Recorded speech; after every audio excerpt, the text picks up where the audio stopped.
Okay. Well, just so you know.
Two to the one, from the one to the three. I like good pussy and I like good trees. Smoke so much weed you wouldn't believe, and I get more ass than a toilet seat. Three to the one, from the one to the three.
Okay.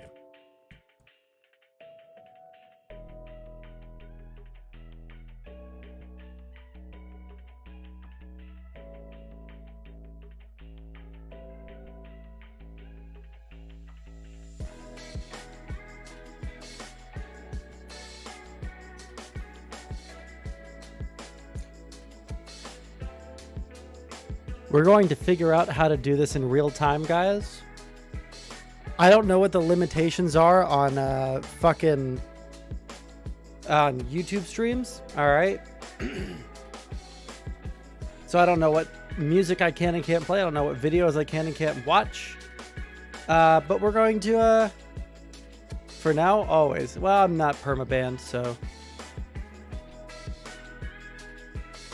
If we can get the website player fixed, then I'll post the website. But right now it's showing a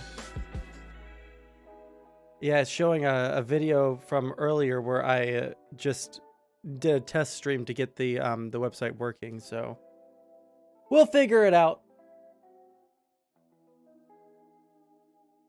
Let me figure out where the fuck chat is.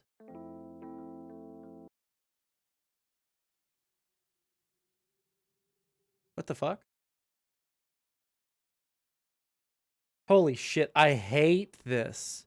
Holy shit, I hate this.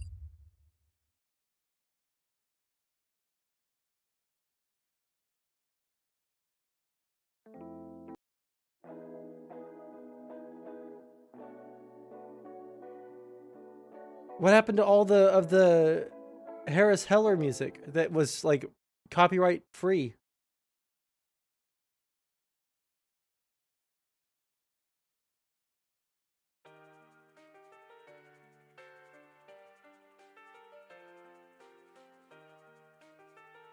Let's see how this goes.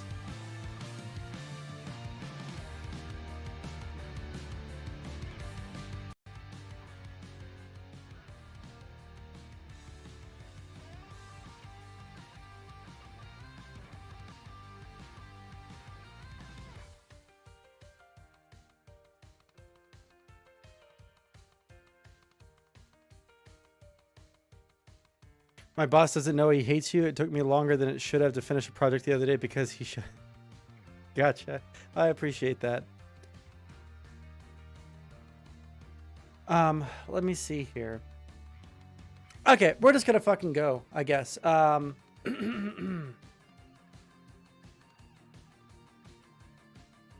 Because usually when I'm streaming from Twitch, I can see like how many people are watching, who is in chat. I can see if someone's following, if someone, you know, all that shit. I don't think I get that luxury. I don't think I get that luxury while streaming to YouTube for some reason. So we're just going to, like Bill O'Reilly once said, we're gonna do it live, you know?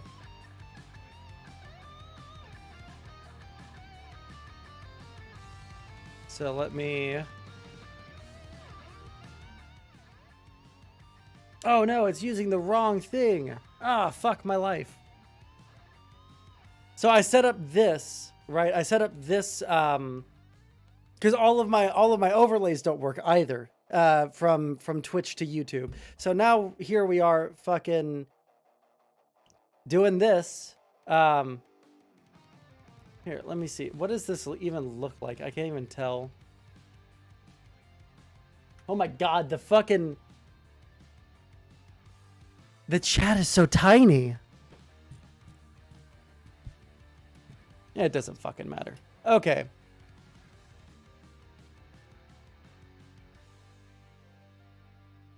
Let's go to React. We're gonna have to go to sources, and we're gonna have to turn off the overlay, which sucks, but that's where we're at right now. I also don't think that I can get super chats, so I'll have to find my donation link at some point, because otherwise this stream will be completely, yeah, it's like moving into a new fucking house, because there's just like nothing is set up, and I didn't realize it, or I realized it, I didn't realize how bad it was until just now.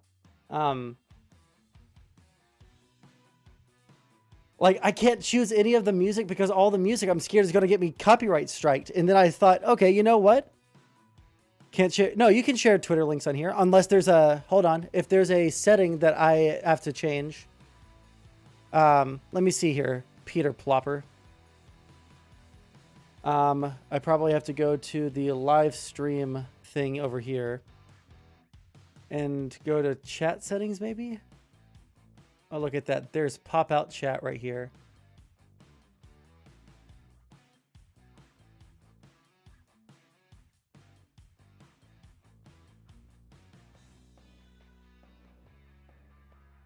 Let's see here. Let's see here. Let's see here. I'll go full screen here. Stream settings.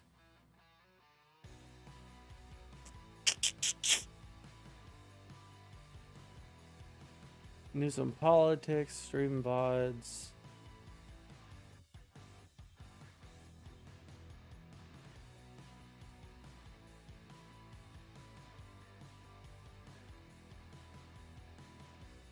Oh yeah, by the way, if you guys edit moderators, blacklisted words, and more from your community settings, let's go there.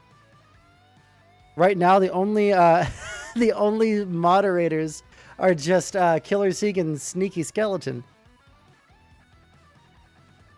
And I sent it? Fuck. Let me see here.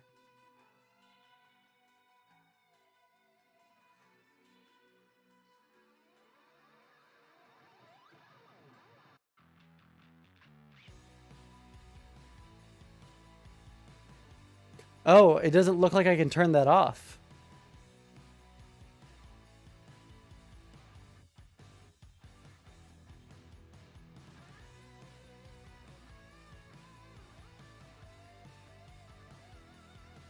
Here, try this. Save. All right, now try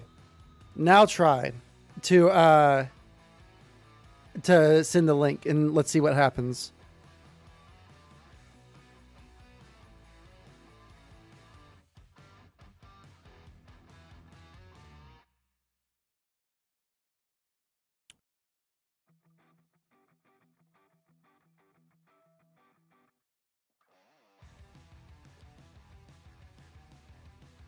Otherwise, the only other option, I did add in the description of the live stream, the Discord. If you just join the Discord and you want to post it somewhere in there, like post it in stream suggestions, I'll see it there. I didn't realize I couldn't even see fucking links in my own chat, which fucking sucks ass. Wait, hold on. Well, I probably shouldn't show that. Okay, good. It didn't show anything. It looks like my Okay, one second. Your channel. Go to live. Okay, one second. Your channel. Okay, when I on the creator screen, the little the little soy boy here in the corner, he was covering up my face, so I didn't know if that was happening in regular player.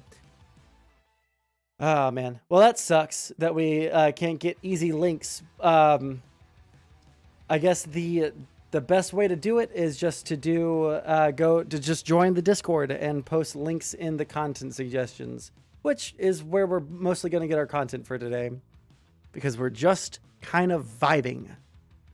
We're doing it live, fellas. Okay. Okay, so I have chat there. I can just minimize this because I don't think I'm going to fuck with that at all.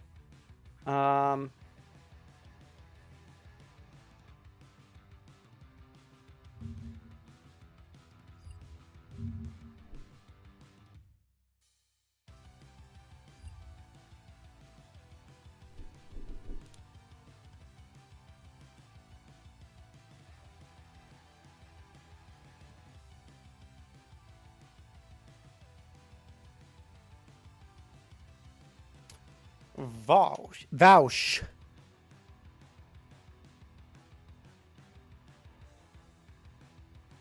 I want to watch the debate that him and Demon Mama had last night, because that seemed like it was very good memes. Very good memes. Stream VODs. And it's awful for sure. Hell yeah, I love awful things. The most basic medications that we take today can only to your own life and your own bubble. This is a very bad idea. My knowledge of sickness and treatments and how to manifest. Now, I reckon. Okay. There's two different things between saying like, I can. How's it going? Bible first? I thought you were an America first kind of dude. It's on Vosh Pit? Fucking thank you. Saved my fucking life. Well, all of Demon Mama's debates are like this. It's always 1. Learn chemistry. 2. Buy lab. 3. Make insulin. It's 2 hours long? What? Holy fucking shit, dude. Okay, well. We're just going to have to cope and seethe about it.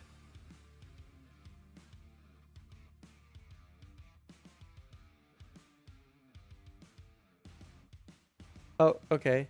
Sorry, I just saw... I just saw one of my YouTube notifications was just someone posting a poop emoji and a toilet emoji. I'm sorry, Poopton.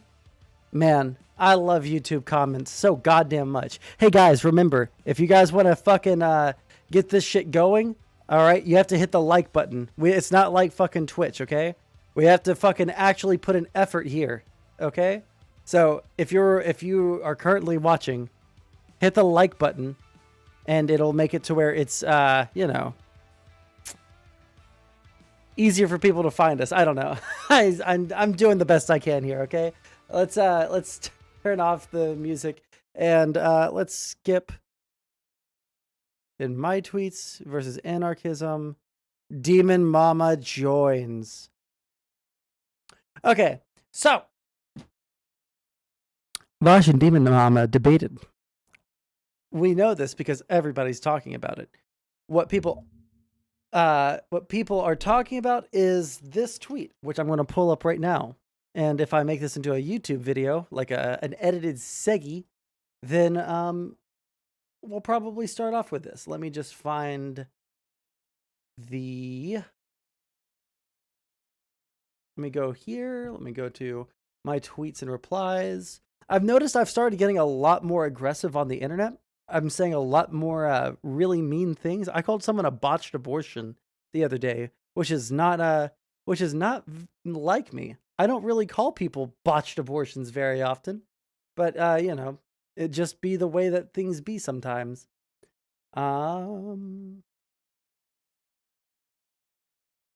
Holy shit, how far down do I have to go before I see my response to Demon Mama?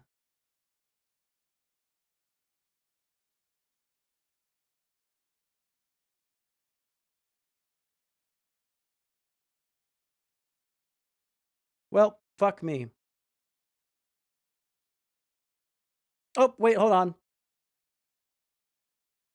I found screen caps. So it starts off.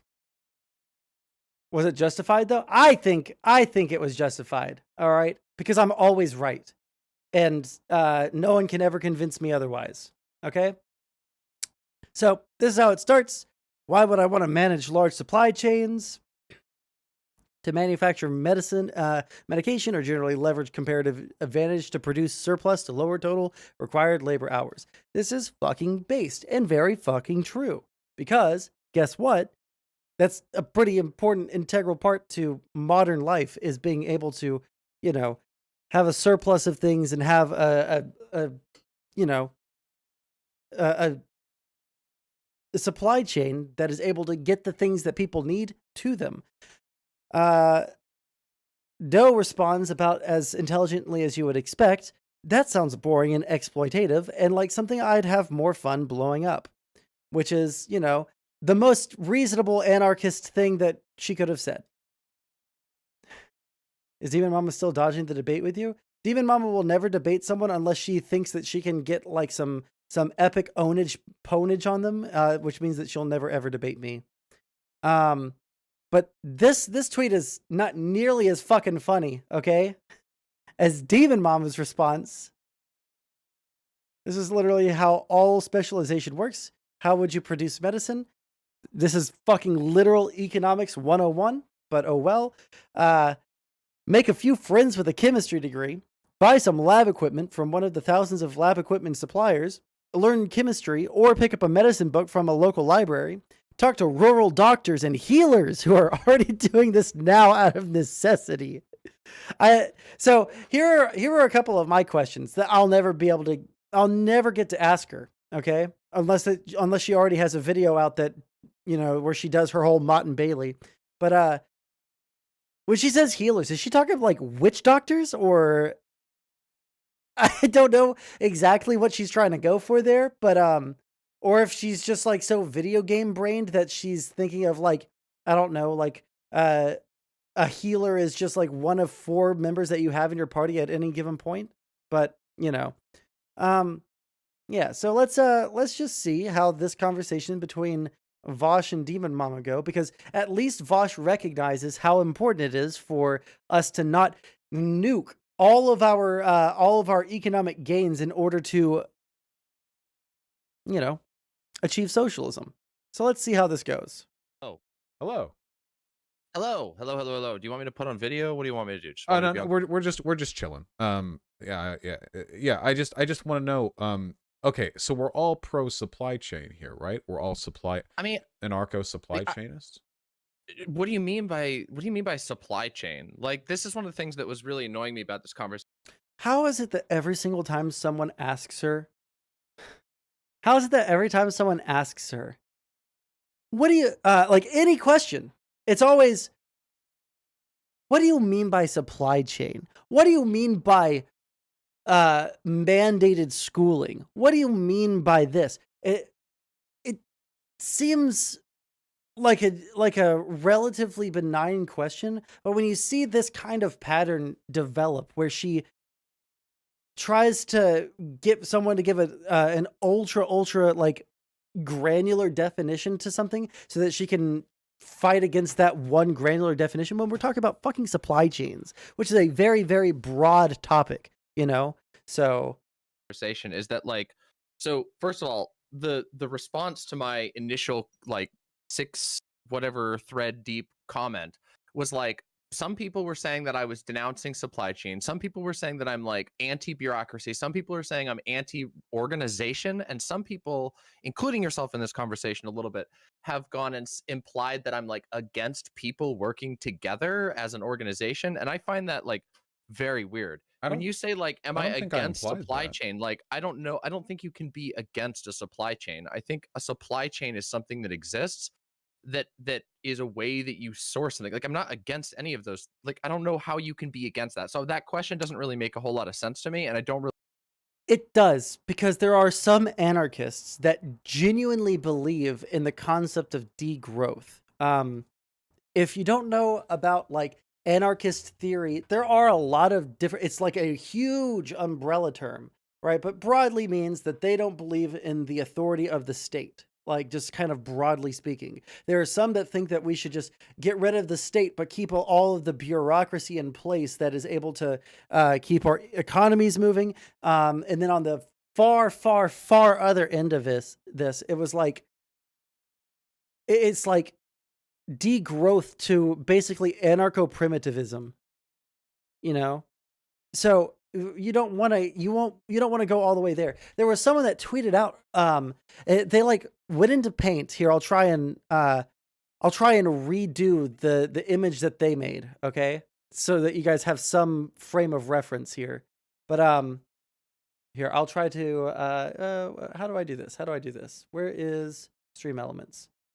Really quick, we will hide this. Basically what they said was, and this was an anarchist, right? And they always try to do the thing that Nazis do, where they say like, people just don't understand humor. It's like, if your humor is indistinguishable from your politics, then like it's still your politics, you know? But basically they did this. They were like, oh, how would an hello? I clicked the square. Thank you very much. They were like, how would an anarchist fix the supply chain issue? Well, it's quite simple, actually. Well, see, here is my house, and then over here is a field, and in the field,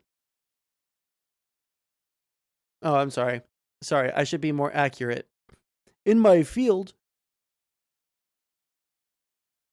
look at that.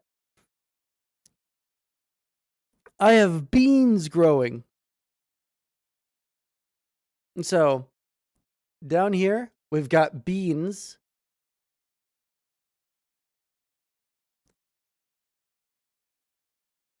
Over here, we've got my house.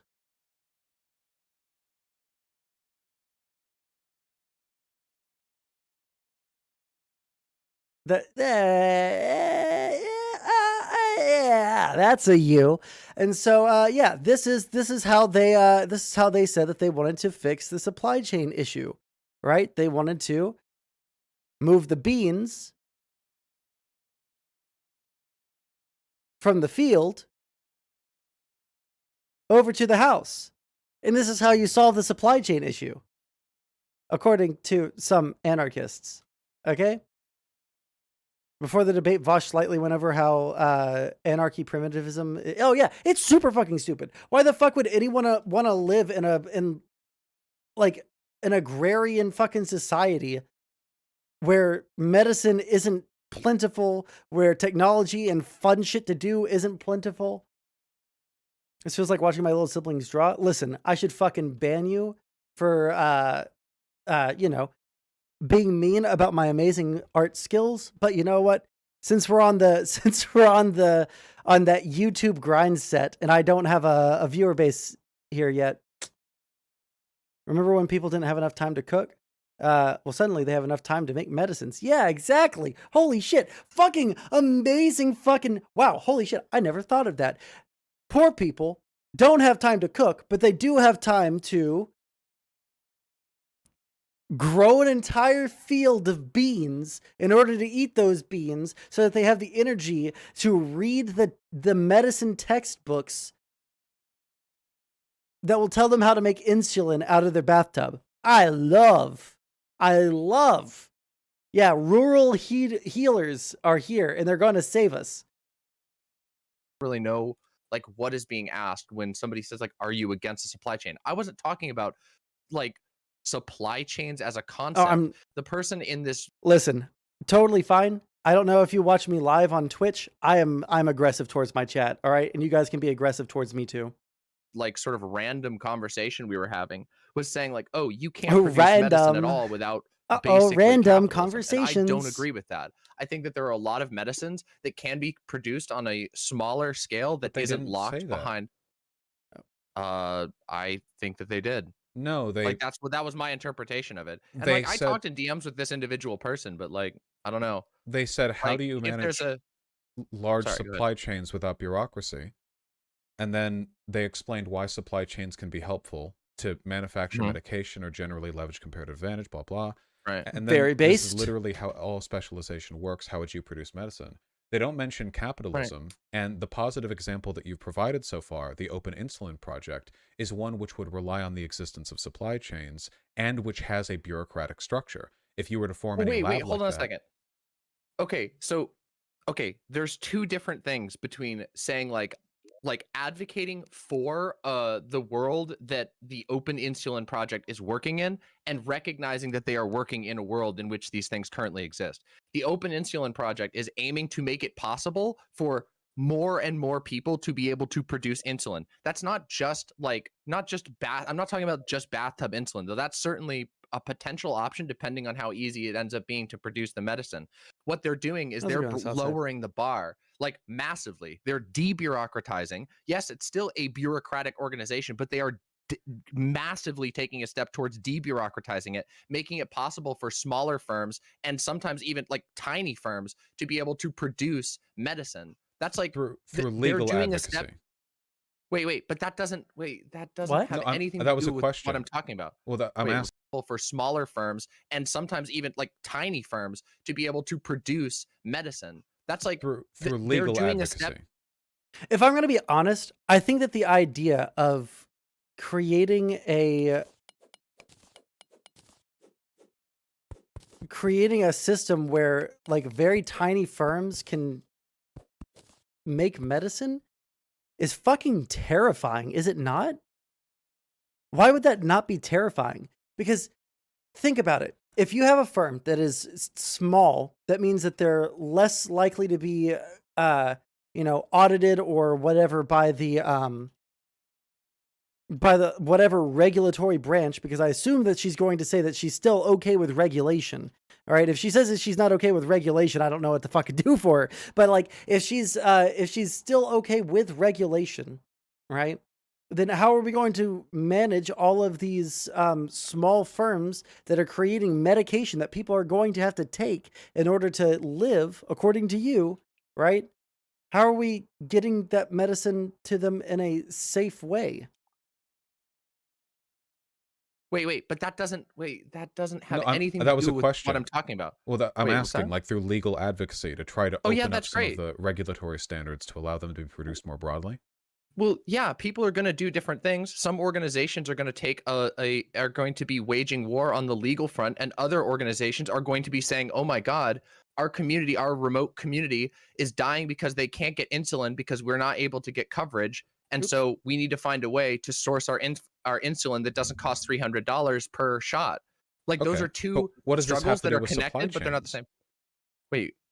Wait, what does this have to do with supply chains? Wait, okay, so that's the question. You're the people who are fixating on the supply chains. Like I responded to this random dude.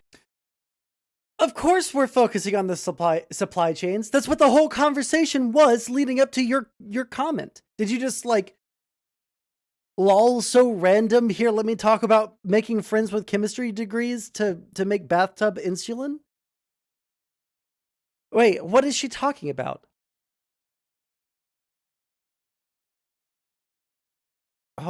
I keep on thinking maybe my ADD medicine hasn't kicked in. Maybe I'm not listening to what she's saying. I'm going to go back again really quick. I'm going to listen to it because I don't want to be, because I feel weird while watching these videos, like especially Demon Mama debates, because like on one hand, I'm going to be charitable to her, right?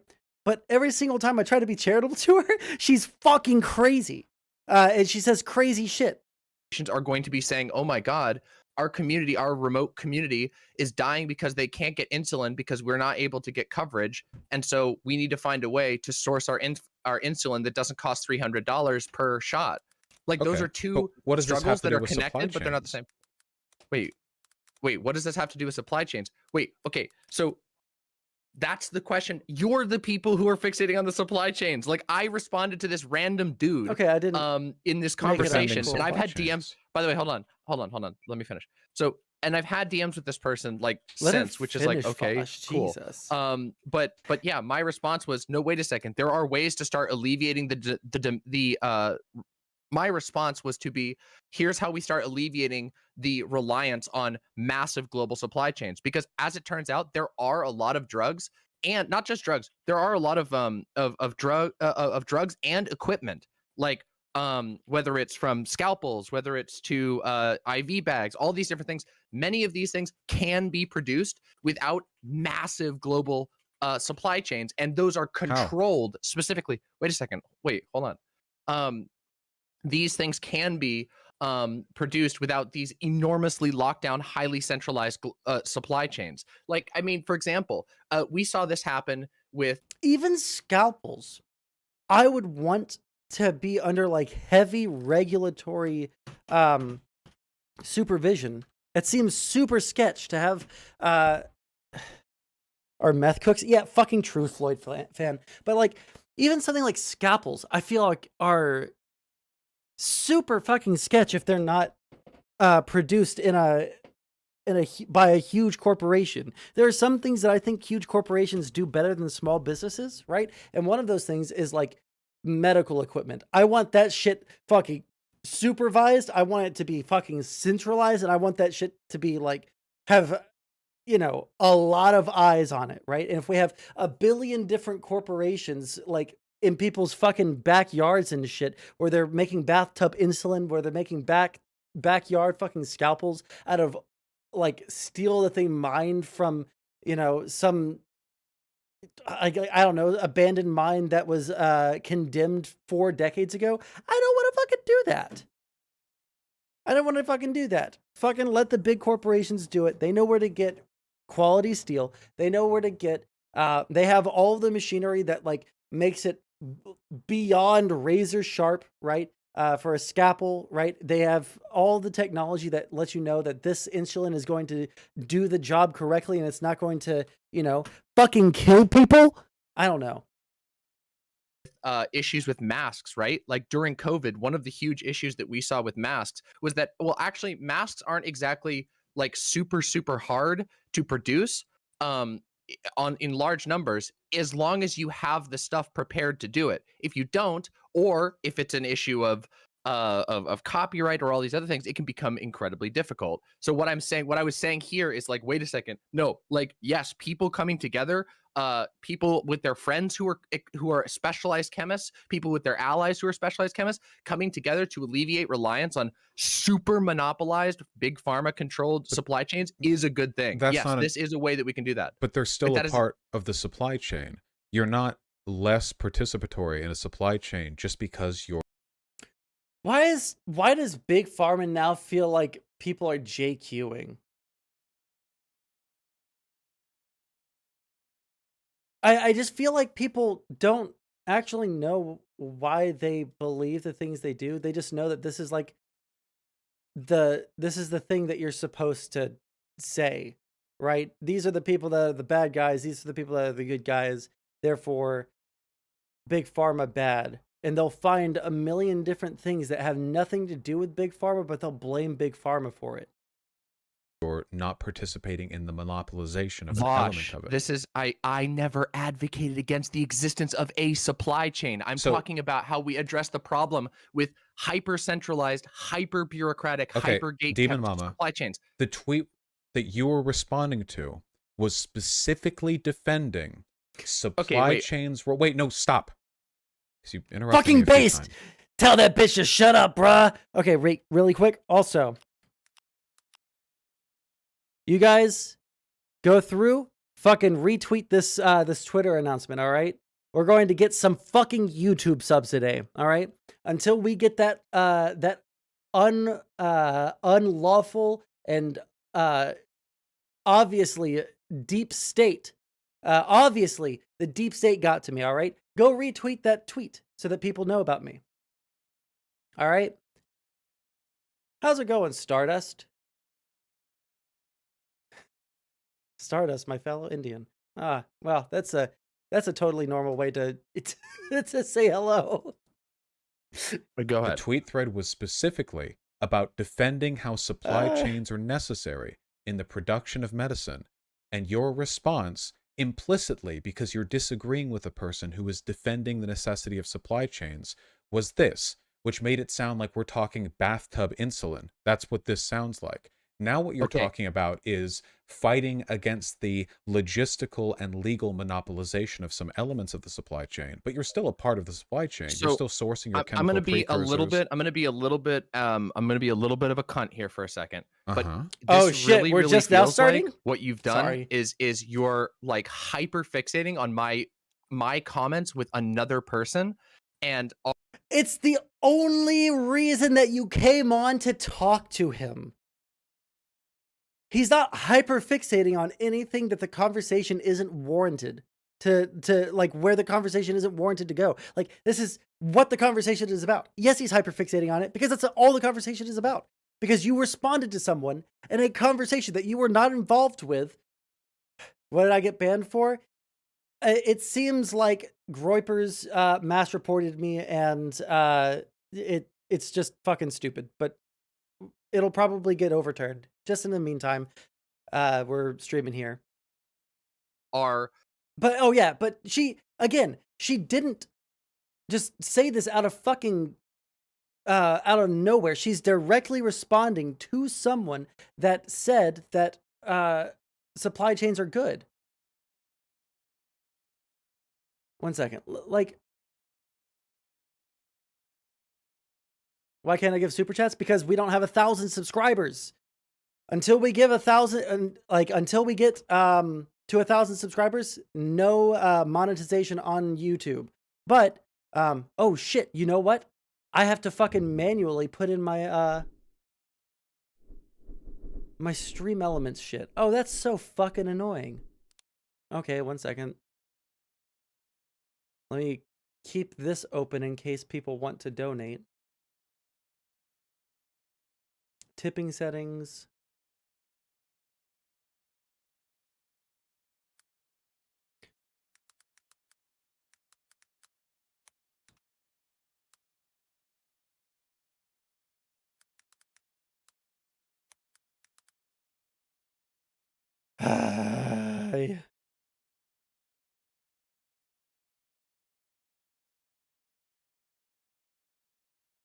check.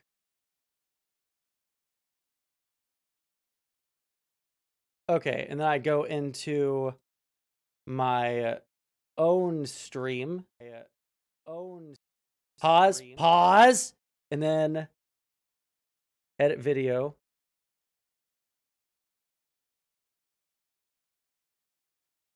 Enter. Paste. Oh, look at that. There's the fucking tip link right there for you. Save. Now we figured out how to stream from YouTube. Now, back to what I was going to show you guys. So, this is the original conversation. Demon Mama was not involved up to this point, right? Are you partnered? I'm not partnered, but I am an affiliate, so I cannot dual stream unless I break that agreement with them, but that means that I can't get any money from Twitch, which is yeah. Anyways, Demon Mama has not been involved in this conversation thus far. They're only talking about supply chains.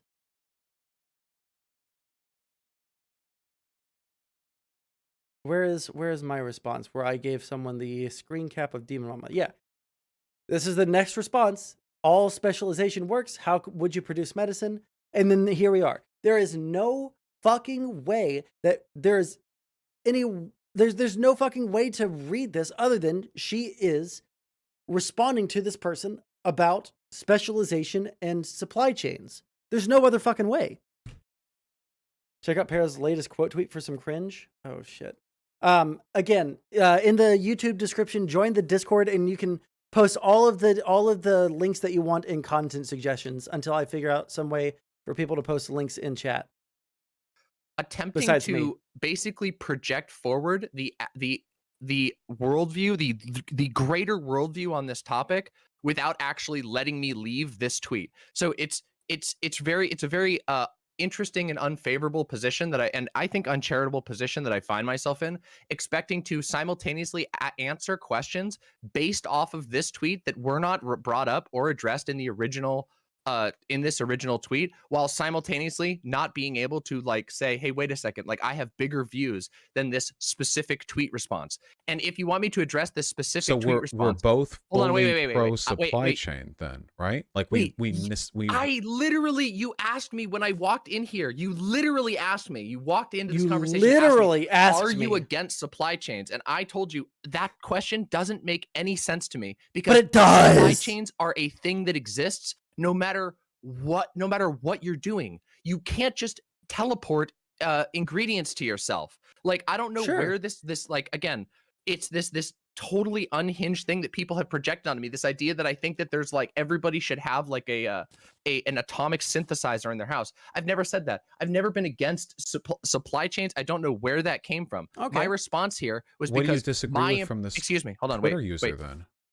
This Twitter wait, so like I didn't know that this was like the that my crime of like offending or Demon not Mama. perfectly arguing. No, Demon Mama. You didn't even let me finish what I'm saying. I understand I go for a while, because I feel like you keep running. I just want to know broadly. Do you disagree with anything this person said then? Because if you don't, then it seems then like why very did you attack random them?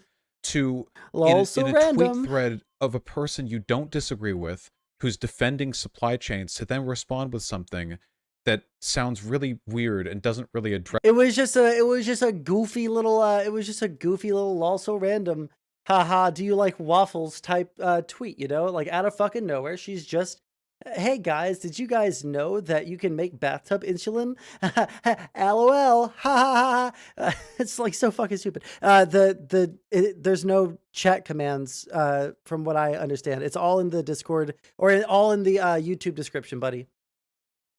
Address the supply chain question, but then to go on to defend supply chains, but like sort of tangentially.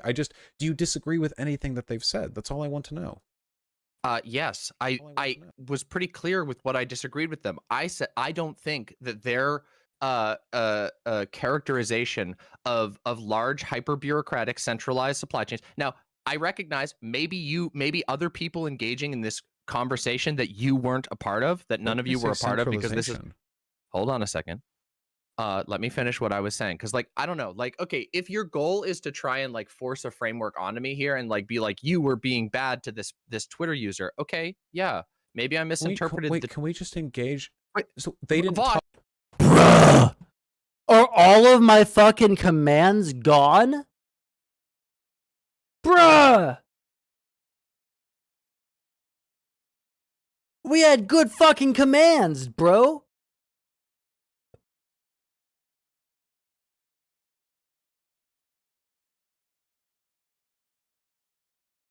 I'm so fucking mad. I'm so fucking mad. I'm losing my fucking, I'm literally pissing and shitting and coming right now. Talk about you just asked me a question. You didn't even let me finish it. Wait, No, wait, I asked you if you agreed oh with my them. god. Okay, And so now this you're... is Twitter court then. No, this is what this is. Demon Mama, I asked you if No, you agreed with them, like, and are you you answered interested- that, and then you continued with a sort of No, wait. projection of my mental state onto this, like whether or I not did not I'm just do accusing that. you of being mean to people on Twitter. You just asked me whether I disagree with their position, and What I do you tried to disagree explain, with? and you interrupted me. Yes, I disagree with their idea that that large supply chains or bureaucratic supply chains are a 100 or highly bureaucratic supply chains are a necessity. I don't agree with that. I don't think that that's They true. just said bureaucratic. Okay, but that's your reading of this conversation that I was having. When That's I the was, read that you get if you put it through excuse text me. to speech. They said, what does this mean? How do you maintain large supply chains without bureaucracy? When I read that, I understood that to mean they think that bureaucracy, that like extensive bureaucracy. By the way, my understanding of bureaucracy is I think people use that word to mean a lot of different things. And when I engage with bureaucracy, my understanding is like the definition of bureaucracy, which is a government, a form of extremely complicated government that's run by unelected officials. I'm not, I don't know, maybe this person meant something different, but that's not what I interpreted as. So when I read this thread and I interpreted this, I'm like, this person thinks that there's no way to alleviate medicinal problems without like relying. I gotta rewind. Sorry, I was without concentrating on this. When I read that, why does everybody freak the fuck out about bureaucracy? Isn't the fact that we have bureaucracies, like there's always ways to make things more efficient, right? We're never going to find the perfect amount of bureaucracy to streamlining ever, right? I don't think that that's possible because it's all dependent upon, a lot of different factors. But I think that the fact that bureaucracies exist show that we've come very far as a species, right? From wandering the fucking plains of Africa to like setting up civilizations throughout the world, and then, et cetera, et cetera, et cetera. It's just something that's going to happen because we have so many fucking people in the world that need to do shit, right? The opposite of bureaucracy is arbitrary decision making, right? And it's just absurd to me. Like I've heard conservatives talk all my life about bureaucracy this and bureaucracy that. We need to cut down the size of the government because all these bureaucrats are telling us, what we have to do in our everyday lives. I do have a website. We have to figure out a lot of stuff, namely the domain name. Hey, how's it going, Tomfoolery? Killer Sieg, if you're in chat and you want to link the website, go for it. Or if you want to link the Sondsol.xyz domain to it, go for it. If you had to elect every single position in government, it would literally take days to fill out the voting. I know, it's fucking stupid. It's unreal. And people just feel like they can say things. I was the same way. We're all the same way. We all feel like we can talk about things that we're not qualified to talk about. And I probably still do it, but I don't realize it until after I learn more about a certain topic, right? Which is something that I should stop doing, right? And I think that I've stopped doing it to a pretty large extent, right? But I just think that way too many people are comfortable making hard claims about the world when they don't know anything about the world. Like, oh yeah, we can totally just get rid of all the bureaucracy and have people make bathtub fucking insulin and everything's going to be fine. Like, it's obviously fucking absurd, but they don't understand it. To a permanent link. Oh shit. Okay, let me get to a safe spot and then we'll. I understood that to mean they think that bureaucracy, that like extensive bureaucracy. By the way, my understanding of bureaucracy is I think people use that word to how's mean it a lot going, of different things. BPF? And when I engage with bureaucracy, my understanding is like the definition of bureaucracy, which is a government, a form of extremely complicated government that's run by unelected officials. Like But we can't elect all of them. Do you really want to elect the Secretary of State and the Secretary of Transportation and the Secretary of Defense and the Secretary of this and that and the other? Like, holy fucking shit. You're electing someone to the executive office in order to put those people in place to make this country run efficiently. We're not inherently efficient. Like, we have to delegate these things out. Extremely complicated. Oh, no, wait, hold on, Casey. It is extremely complicated, but it's okay that it's extremely complicated. We live in a country of 50 million people? It's just insanity. It's fine that it's complicated, but the complication of the bureaucracy is not the problem. Like, I don't know. Maybe this person meant something different, but that's not what I interpreted as. So when I read this thread and I interpreted this, I'm like, this person thinks that there's no way to alleviate medicinal problems without like relying on basically capitalist existing supply chains. Now, I recognize that that is my interpretation of the tweet because it's Twitter. But again, I did not expect to be put on like 600 quote retweet trial for my response to this dude in a comment.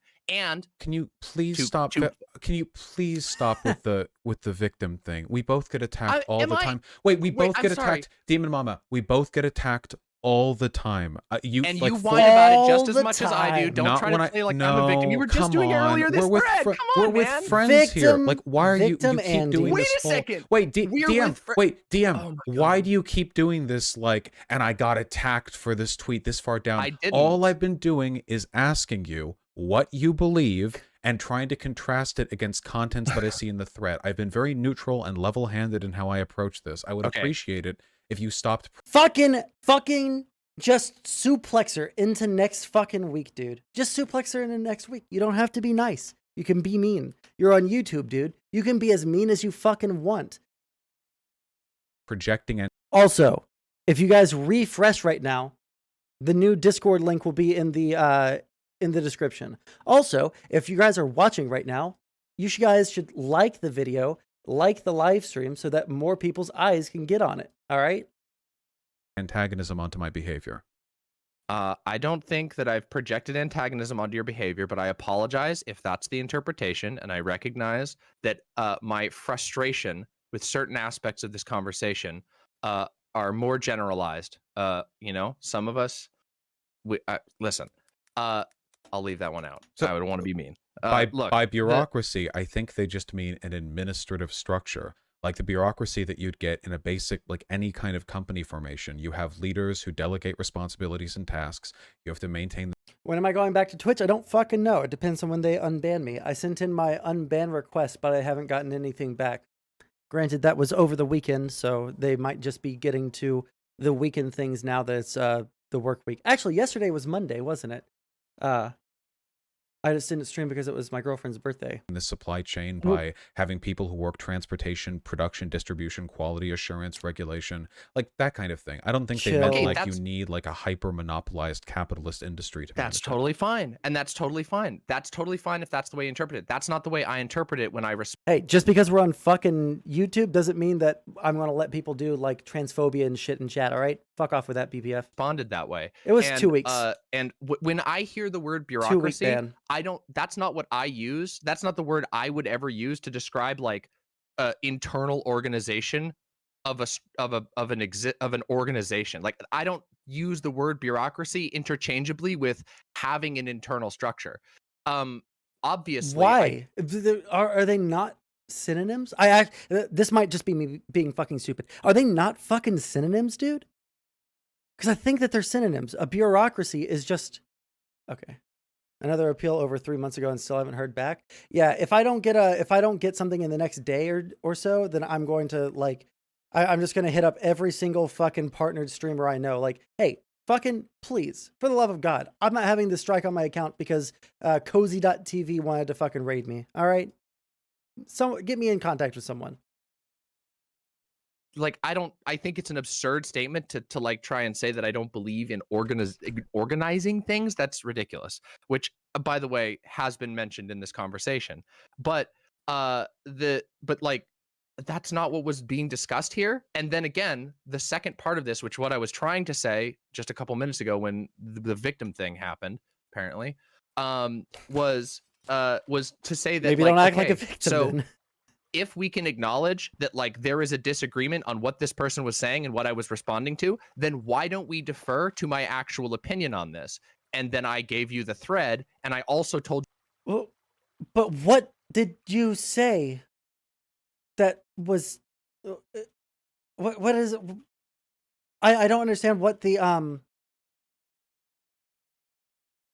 clarification fixes. Can you link the tips in chat? Might as well add it somewhere on the site. Yeah. 1 second. Also, if you guys want to help out a poor dude that won't be able to stream to Twitch for at least the next couple of days, maximum 2 weeks. Hey, how's it going, Mr. Geek? you my opinion when I came in, and now I'm on your show, but we're still stuck on this one tweet to somebody else. And the reason why I keep bringing up that it's a comment that's 6 threads deep is not because I'm trying to play the victim or complain about getting a million people that was the only thing that you responded to. Hold on. Please, for the love of God, someone link me the original Doe tweet on Discord. She's blocked me. All right. So I'm going to have to open it up in some sort of alt account, but or in incognito. But this is the first comment she made in this comment chain. It's the only thing she said, because the first 2 were Doe. Then it was the anonymous Twitter profile person. Doe again, anonymous profile person. And then Demon Mama. The only reason she jumped into this conversation was because she wanted to argue with them. It just doesn't make sense. Dogpiling me over a completely like what I consider to be not that spicy of a response to somebody. But hold on. It's not spicy. It's just stupid. It's just stupid. Because I'm pointing out the fact that this entire conversation happened like 6 Fuck comments off. deep, and then no one will let me talk further about this incredibly large topic, despite asking me a million projected questions based on their own interpretation of what they think my views are. And I even made a thread about it, and nobody fucking looks at it. Well, right. We see what we see. Now, I'm thread. totally okay with you clarifying and explaining. That's why I'm mostly asking you questions. The Okay. issue Casey, is, congratulations, if you you're have a mod. problem with people looking at this and asking you questions about this tweet, like, it seems to me like you want to run away from it. But I want to ask you, like, I want to explore. I want to know what you meant by it. But if you're angry at me for wanting to know while giving you room to add additional explanations, then it seems like your issue isn't that you're not being given room to fully explain. Your issue is that you're being asked to explain it all. Hey, Basal. You know what I mean? Wait, Basal, do you not know? I got suspended. Make me a mod, Sondsol. I'll make you one too. That is, I am sketched. I am sketched by making you a mod, my friend. She keeps saying a conversation you weren't a part of. Right. It's stupid. She came on to talk about this conversation. I love BPF. But he says some comments sometimes that need to get there's some comments you make that gotta get deleted, dude. Sometimes we have to delete your comments. All right. No, I just sure, I can understand that some people might have that interpretation, but I think that's an uncharitable interpretation. I've been pretty willing to answer. Actually, I've been extremely willing to answer questions on this. Okay. So I just including yours. I've answered every one. All right, one chance. All right, just for the memes, because I'm not going to be streaming to YouTube long term probably. All right, one chance. All right, you start doing some cringe shit. All right, cringe shit immediately unmodded. One. Right. Okay. So we're not anti-supply chain. We understand that No. bureaucracies, in the sense to which I refer, so like an administrative structure, are necessary for Sure. producing the lab equipment, the course. precursors. Right. Okay. Yep. So okay. So with all that being said, then what medical work are you interested in doing through the procedures recognized in this tweet? The immediate production of necessary medication to rural areas and areas that are underserved, and I think that can be done. What medication in rural areas, like medication, can you not get?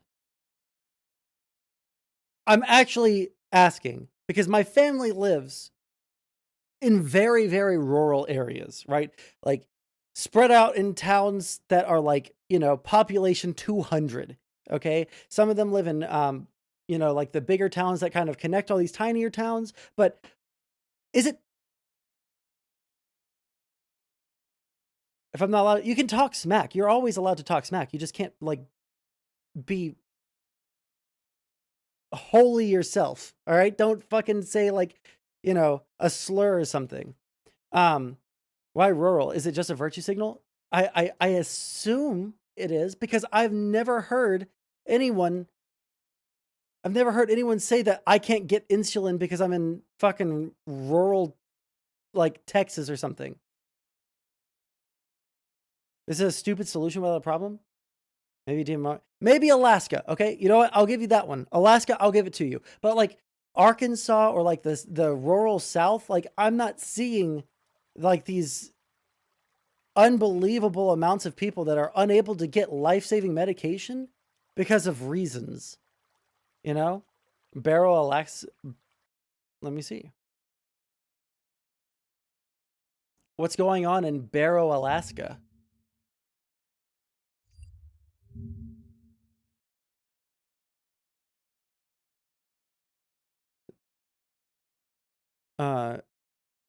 Population under 5,000. Cool. And why is this important? Sorry. But I don't even think it's like that scarce.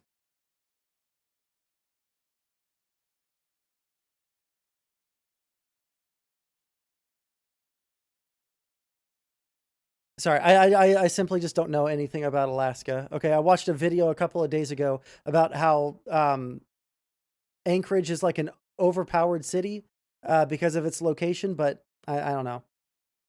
Transition medicine, hormones.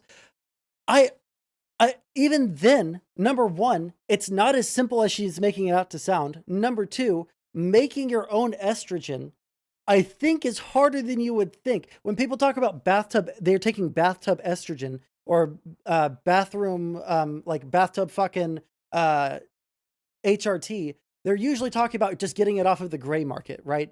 Something that's like in a legal gray area, but that doesn't mean that it's literally made in their own home. Most people aren't making their own shit like that, A great example of this is immediately HRT. HRT is a drug that can be sourced. Not entirely. Obviously, we live in a capitalist world, so there's going to have to be some sourcing. Capitalism. I'm not saying that you can be entirely independent, but what you can do is you can produce and give access to people who literally would not have any other option by doing things like this, by talking to rural doctors who are already having to deal with this, who are already have been cut out of the capitalist supply line and have to find alternative ways to source and or create medicine, to learn chemistry, to become inspired and say, hey, hold on. A couple of things there were, okay, rural doctors don't make bathtub estrogen because they've been cut out of the global supply chain. I don't know what you mean. Some of them do. No, they don't. Some of them do. Yes.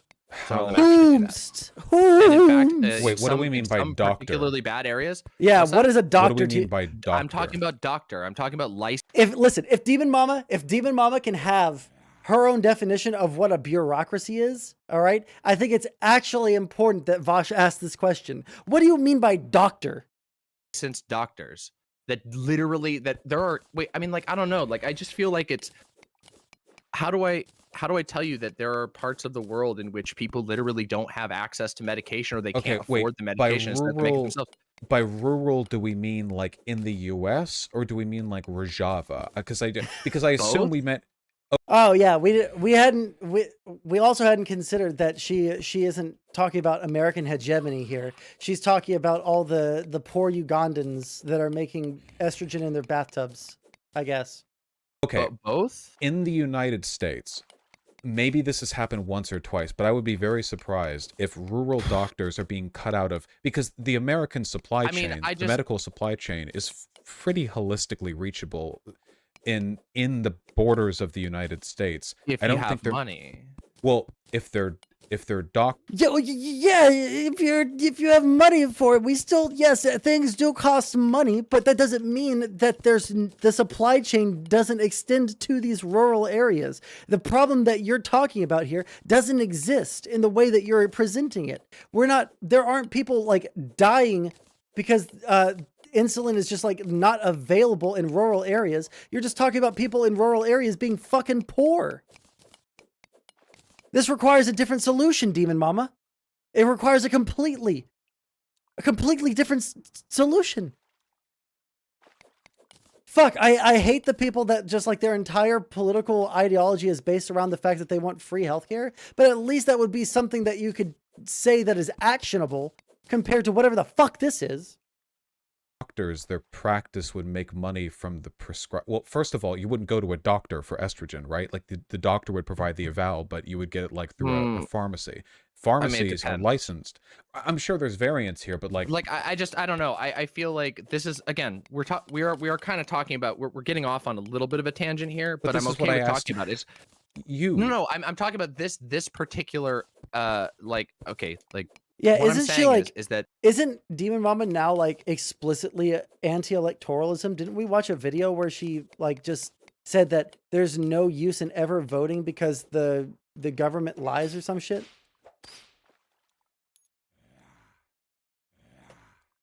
Like, I don't know why meth labs are a more appropriate thing to do than whatever the fuck is going on now. At what position in a sequence would you place this solution?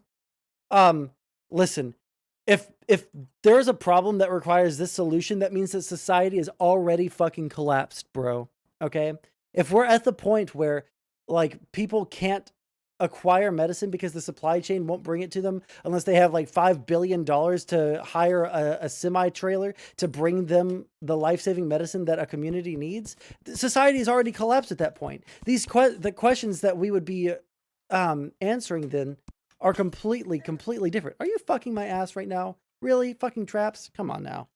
We're now getting into the nitty-gritty of whether or not there are areas of the United States in which it is incredibly difficult to source easily produced medicines. And I would argue that it is. I would recommend looking into the issues with attaining certain types of medication, specifically insulin, HRT, painkillers, that are in like rural reservations, in which even if you have a medical practice, that doesn't mean that you can sustain the access. That doesn't mean that you can sustain supplying your patients if they can't afford it. Okay, so a couple of things here. I don't know why you would need to. I don't know what kind of painkillers, like opiates. Like you can buy these for pretty cheap. The only type of painkiller. Huh? That's not the only type of painkiller. Well, I mean, if we're talking like opiates or like Tylenol or ibuprofen or something, like you can either get these on the street or at a pharmacy. I guess the issue that I have with this is that like what you're talking about right now are like people at the margins in the most extreme underserved conditions, desperately trying to work to overcome. But like this is very much a marginal case. In the vast majority of cases here, the means by which one could do this are infinitely more difficult to overcome than just fucking BPF. Oh shit, you could actually probably make a really funny fucking skit off of that, you know? Oompa loompa doopa dee doo. I've got some homemade estrogen. Ah, it almost worked. It almost worked. Work on fitting that shit in, all right? Just using the medical system right now with all of its gatekeeping as it's currently available. I know bathtub estrogen is like a common like thing, and you know there are exceptions. Sure, I don't know much about Toilet the DIY morphine. stuff, but great. But in terms of real medicine, I mean, estrogen isn't medicine in like the the same sense as like something that's meant to help you with. I think it is. Not with the same sense that something like meant to help you with a disease or an illness. That's fundamentally a different thing. And like you can kill people by misproducing things. What it would be palliative care or except the Oompa Loompas have blue hair and lip piercings. Oh god, you guys are actually going to get people to think that I'm an anti-SJW. Fuck. I agree. I've never said anything about that. I've Like got some I don't know homemade hormones where the for disconnect you. is here. That's the thing that's frustrating me. Is like I don't know where the like I don't know what word I'm supposed to use here, but like the response to what I'm saying, which is that I don't advocate that like if you're struggling to get your medication that like you becoming a chemist is going to fix your problem. But what I do think is that lots of people becoming passionate about chemistry make lots of people becoming access about distributing information that is currently locked behind people becoming passionate about how to make cheaper, more durable, more accessible scientific equipment or medical equipment. That all of these things, if people take the time to pursue these things, study them, research them, get motivated about them, that they can begin to change the not just the culture, but change the function of the world. If you have people who But you don't do like we already have that. Wait, hold on. What we already have that though, don't we? Don't we already have like a system in place where you can go to an institution and get, get Medicaid or get the knowledge that's needed to study and produce new medications? Is that not a? I was under the impression that we already had things like that. Like, fuck, what are they called? Like, a university? Yeah, and you like go there and you learn a bunch of shit, and you gain skills and knowledge in order to, produce medicines.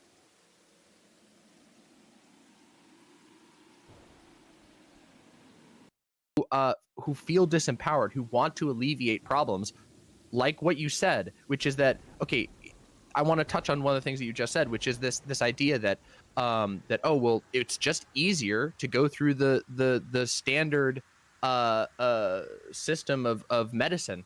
Well, that's always true. It's always easier to do what you're being told by the people who are telling you to do it. And sometimes that does mean like, yes, it is easier to find a way to go get a job at McDonald's and pay $300. Those sheepish diabetic people. What do you mean?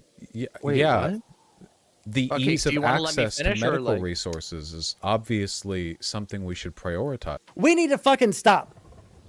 We need to fucking stop with this fucking unbelievably cringe way of talking to each other on the internet where someone gets to talk for fucking 45 minutes and then you get to respond with like your 2 or 3 words and then the other person gets to respond for their 45 minutes. It's not a fucking interview. It's a conversation. Holy fucking shit, dude. It's like actually killing me. Every single fucking conversation that I go into, people expect to be able to talk uninterrupted for any fucking length of time until they finish their fucking point. But some people never shut the fuck up. So they've got to be interrupted sometimes so that you can talk about one thing at a fucking time. People fucking hate doing that. People hate having to talk about one singular thing. Because I think the reason why is they know that if they do, then they're totally fucked. Oh wait, holy shit! Someone Vish, thank you for the tip. 420, blaze it. Sorry, I don't. When I made the new overlay, I didn't realize that it was going to do this, so I didn't get the announcement. I appreciate that, friend. Yeah, we're not in disagreement about that. Well, then why What are you I'm saying is comparing? Sorry, Danivo, you're right. I do mean women. Sorry, I hate those things so much. No, but like actually though, like the first person that came to my mind was fucking Rob Noor and GSU Gambit. They're unfucking believable in the like, okay, now it's my turn to talk. And then they talk for fucking 45 minutes. You don't get to fucking say a goddamn thing. Otherwise, they soy rage out when you're like, okay, hold on. You directly responded to the one thing that I said, right? And now but now you're going off on some other shit. Now I want to respond to that one thing. You're saying what they want you to do. Like everyone, like you're not like falling for the system if you get medicine from within. I'm sorry, the traditional... was that the takeaway? Well, you said do what they want you. Listen, KO Dave, I don't think that the metric by which people decide that someone has won a debate is like a chess timer with the highest number on it, okay? To do, and then you compared it to getting a job at McDonald's, and that did seem like kind of a loaded comparison. Did you want to let me finish that sentence? Because like I literally didn't even. Yeah, try and walk it back. I feel like you might be jumping the gun a little bit. Walk it back. Okay. Because like what I was saying here is that yes, it is when there is a system in place, playing by the rules of that system is always going to be the case. And sometimes, and I'm not saying that you're a bad person for ever doing that. I fucking get my medicine at a pharmacy, of course. But what I can recognize is that, hey, hold on a second.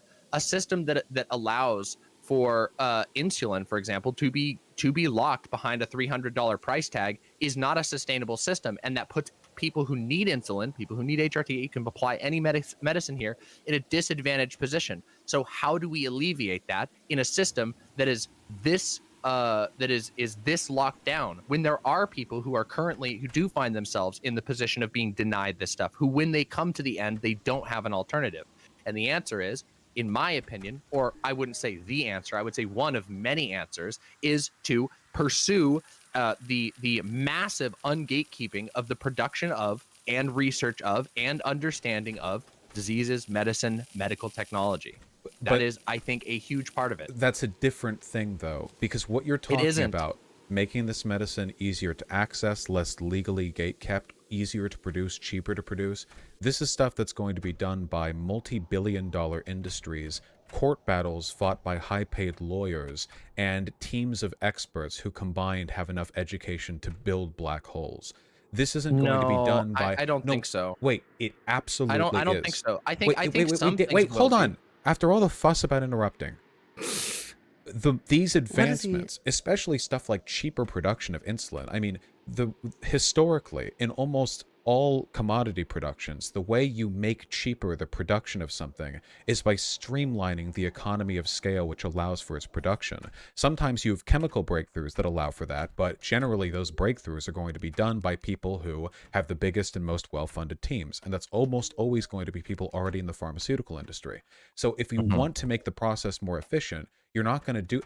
It seems to me like there are two different things here, and they're unrelated. And one of them is we need to reduce gatekeeping, reduce centralization. We need to make this more accessible, more cheap. And the other one is having friends with chemistry degrees and learning to make this stuff yourself. And that's the part of this tweet that I disagree with, because it seems like all the stuff you're adding onto the tweet, I agree with. Yes, we should make this more accessible. Yeah, it's called a Mott and Bailey. It's called a Mott and Bailey, where you have a very, very indefensible position, and then you run it fucking back. You run it back when people try to press you on it. But we should make this more cheap. We should make this easier to produce. We should destroy the systems of gatekeeping that keep people from getting access to this. But we should not be encouraging like DIY painkiller meth labs where people with no regulation or oversight right there you just did to fix systemic problems. You just did it right there. Oh shit, he did it, guys. Watch out. Do you see what you just projected onto my actual tweet? No. If you're I feel like that right there, what you did right there, saying that like I'm advocating for like meth labs and shit is what I was trying to say at all. I feel like that's ridiculous. I feel like that's the sort of core of the uncharitability I'm dealing with. Where in this tweet am I supposed to assume government regulation and standard and production control is involved? Nowhere. You're just talking about something else now. Wait. So if there is no quality standard for what you're producing, then I will compare it to a meth lab. because This is what I was talking about earlier. I didn't know that they went into this, but the quality control that comes from not, you know, having a system that makes you abide by some standards is unbelievably scary to me. I don't want my ADD medicine coming from someone that made it in their fucking kitchen as their side hustle.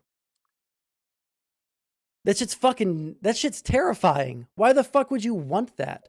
Why would you put your trust in that over the very intricate, very well put together system that we have right now that doesn't allow that sort of shit to happen on mass scales? Yeah, Walter White brand ADHD medicine. Jesus fucking Christ. the only difference between it and a meth lab is you're making Who something said other and than who's talking about quality standards? Like, I don't know what you're talking about. Well, This is hope- By the way, if you guys are just tuning in, hit the fucking like button because that's what we're supposed to do on YouTube.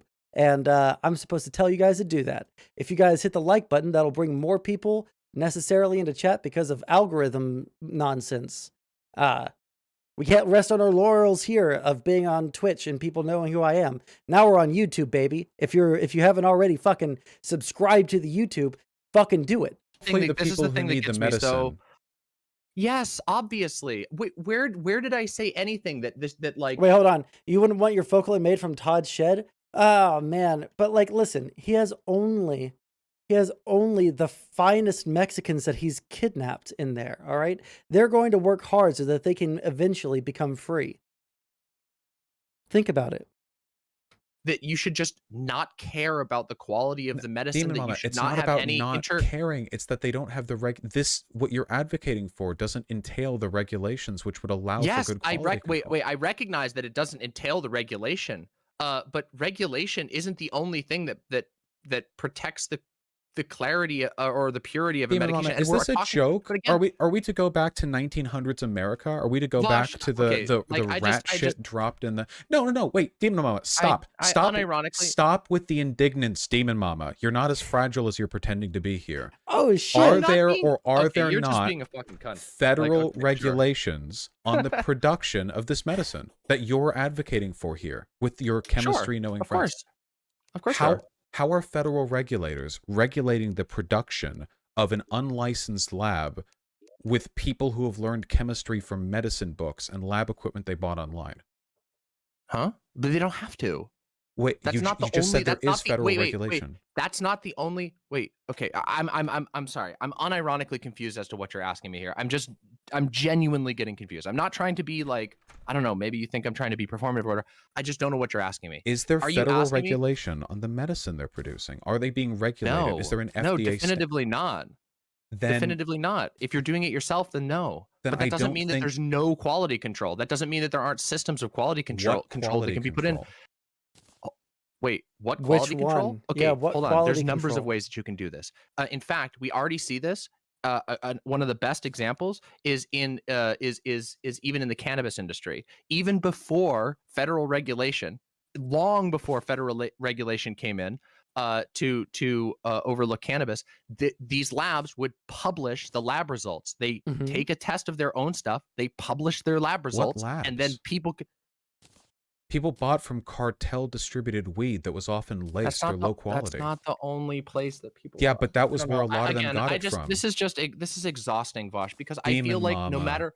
Literally every single fucking time. Oh, every single fucking time she gets pushback on something that she doesn't know how to answer to. She says, I'm exhausted. She does the fucking Peter Coffin thing, dude. What the fuck?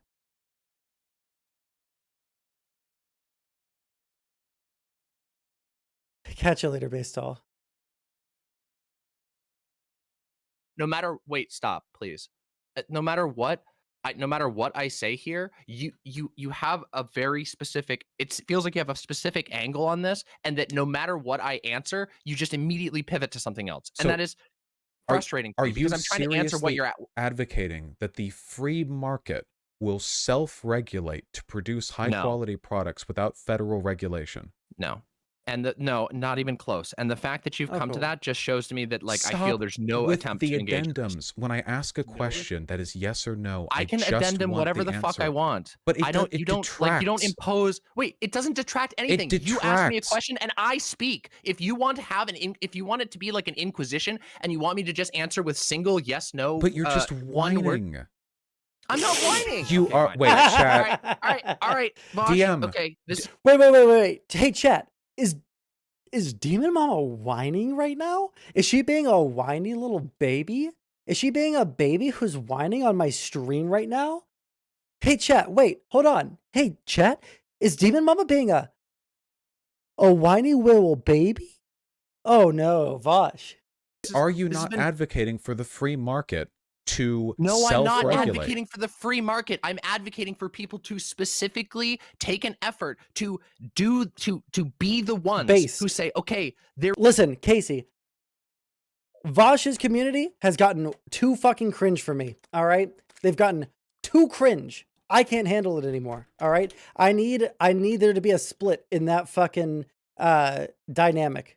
I'm begging for it, and the reason I'm begging for it is because holy shit, I think all of the cringe aspects of Vosh's community comes from Demon Mama's community and his meshing together. Just let her take an exodus of cringe fucks out of the discourse, okay? Let her fade into obscurity because holy shit, it's unreal how fucking stupid she is. There is a need that needs to be met here. How do I learn what is necessary to do this? How is that How do different we- from the free market self-regulating? Oh my god, I don't know. If you don't see how that's different from the free market self-regulating, then I just don't think that. I don't know how you can Wait, look how at is that it and say, not? Enterprising businessmen in the 20th century would create, snake oil without any federal regulation, and they would do it. Sometimes they didn't think it was snake oil, by the way. Sometimes they thought, oh, really, this foot juice will cure people's, That's very gallbladder. nice. I don't know how Demon- this doesn't. Demon it's Mama, not what I'm talking about I am at all. asking you directly how you could ever expect unregulated chemical laboratories to produce things with better standards of quality than the free market will regulate itself. This is the same. You have an That is unregulated nothing- industry. None of what you're saying here is anything that I was talking about there. I never advocated that the I literally You just never implicitly advocated. said that was what was your opinion in the tweet thread because you were arguing against someone that was saying that the good thing that we have right now, which isn't inherent to fucking socialism or capitalism, it's just a supply chain. You're talking about fucking going anarcho-primitivism and making insulin in fucking giant tubs because that's a better way in your opinion. That was what you said on Twitter. You can't fucking walk back from that now and pretend like you're morally righteous in your way of engaging online. She's so fucking disingenuous. How the fuck? It's just going to be a good thing as soon as she's cut out of the Vosh orbiter's circle. Someone please, who said that Xander Hall was defending Demon Mama? Because I thought Xander Hall, while young, was still a relatively smart dude for being pretty young, right? I haven't watched basically any of his content before, so I don't know. Oh, don't worry, it gets worse. How the fuck can it get worse? Why does it get worse? Is a better question. That even people going and researching this stuff and learning how to do it on their own and being equipped in that way, that it would have better results than better results in the the medicine itself than the massive global hyper pharmaceutical industry. Would have but that's worse not the results. only. Hyper. I mean, pharmaceutical it could. Yes, it could. No, it Do you objectively think- would. The wait, do you- pharmaceutical industry has regulations that keep that medicine clean. Sure. Yes. Fine. Sure. I don't know. Again, that part is fine. But I'm sorry. I'm trying to figure out what the core question is. It just seems like you're doing the anarchist. It's funny because earlier I said that a lot of anarchists just sound like libertarians, and you're doing the there won't be any federal regulation on this medicine that could easily kill a person, but we'll have quality control because the people who are doing it will choose to make it of high quality. I Like, didn't say that though. then by what system could you make sure that these It's going to be a system. It just doesn't have any quality controls in place because, like, under the system that she's talking about, it's going to be different. And we got a lot of the website working again and switch over to always have the latest YouTube live stream. Fuck yeah, bro. Hey, Killer Sieg, you're a mod. You have permissions to link it in chat. Do you want to link the website? Oh, did you link the Sondsol.xyz domain name that I bought for $1? Because if you want to use that as like the domain name for now, we'll just have 3 domain names because based.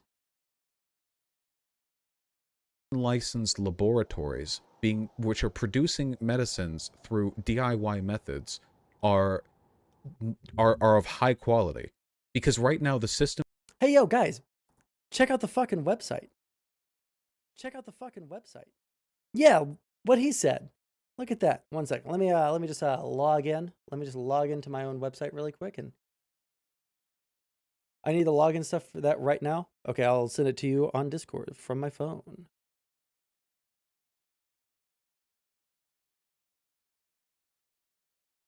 Maybe I'll do it from the computer. To ensure the quality of traditionally produced pharmaceuticals is massive and incredibly extensive. The FDA, no wait, the FDA does an incredibly stringent job overlooking the production of these because the consequences of mistakes which they have made. Really quick, before I send that over to Sieg, hey everybody, you guys can go make a new account on the website. Look at this. We have fucking. Well, maybe we don't have emotes. But you know what we do have? Site chat.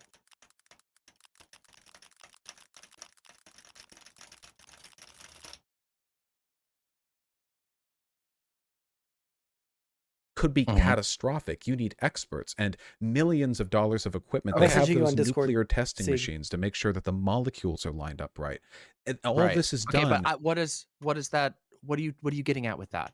Like, fewer I recognize accidental deaths. Okay. Oh my God. Like, I don't know how to like, I feel like. Why would you like ask me? What does regulation of the pharmaceutical industry get us? What do you mean? What? Who said that? You just DM. You just asked that medicine that producing medicines through and upright. And all this is done. Okay, but what is that? What are you getting at with that? Like, I recognize accidental deaths. Okay. Oh my God. Like, I don't know how to like, I feel like. Why would you like ask me? What does regulation of the pharmaceutical industry get us? What do you mean? What? Who said that? You just. She doesn't. DM. She doesn't understand. Asked that. She doesn't even understand her own fucking question, dude. She doesn't understand the questions that she's asking.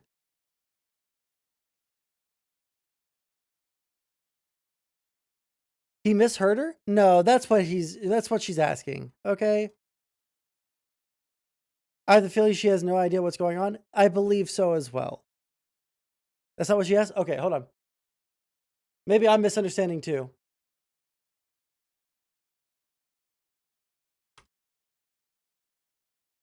How to like, I feel like. Why would you ask me? What is regulation?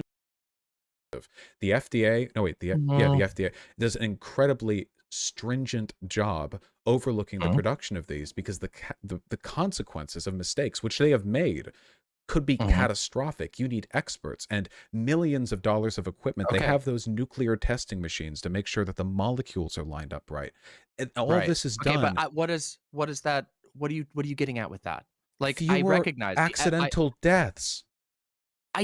Okay. Oh my God. Like, I don't know how to like, I feel like. Why would you ask me? What does regulation of the pharmaceutical industry get us? What do you mean? Okay. I guess I misheard as well. What? Who said that? You just DM. You just asked that directly. Are you trying to gaslight me? Yeah, the way that Fishy Pone just perfect. I thought that that's what she was asking right here.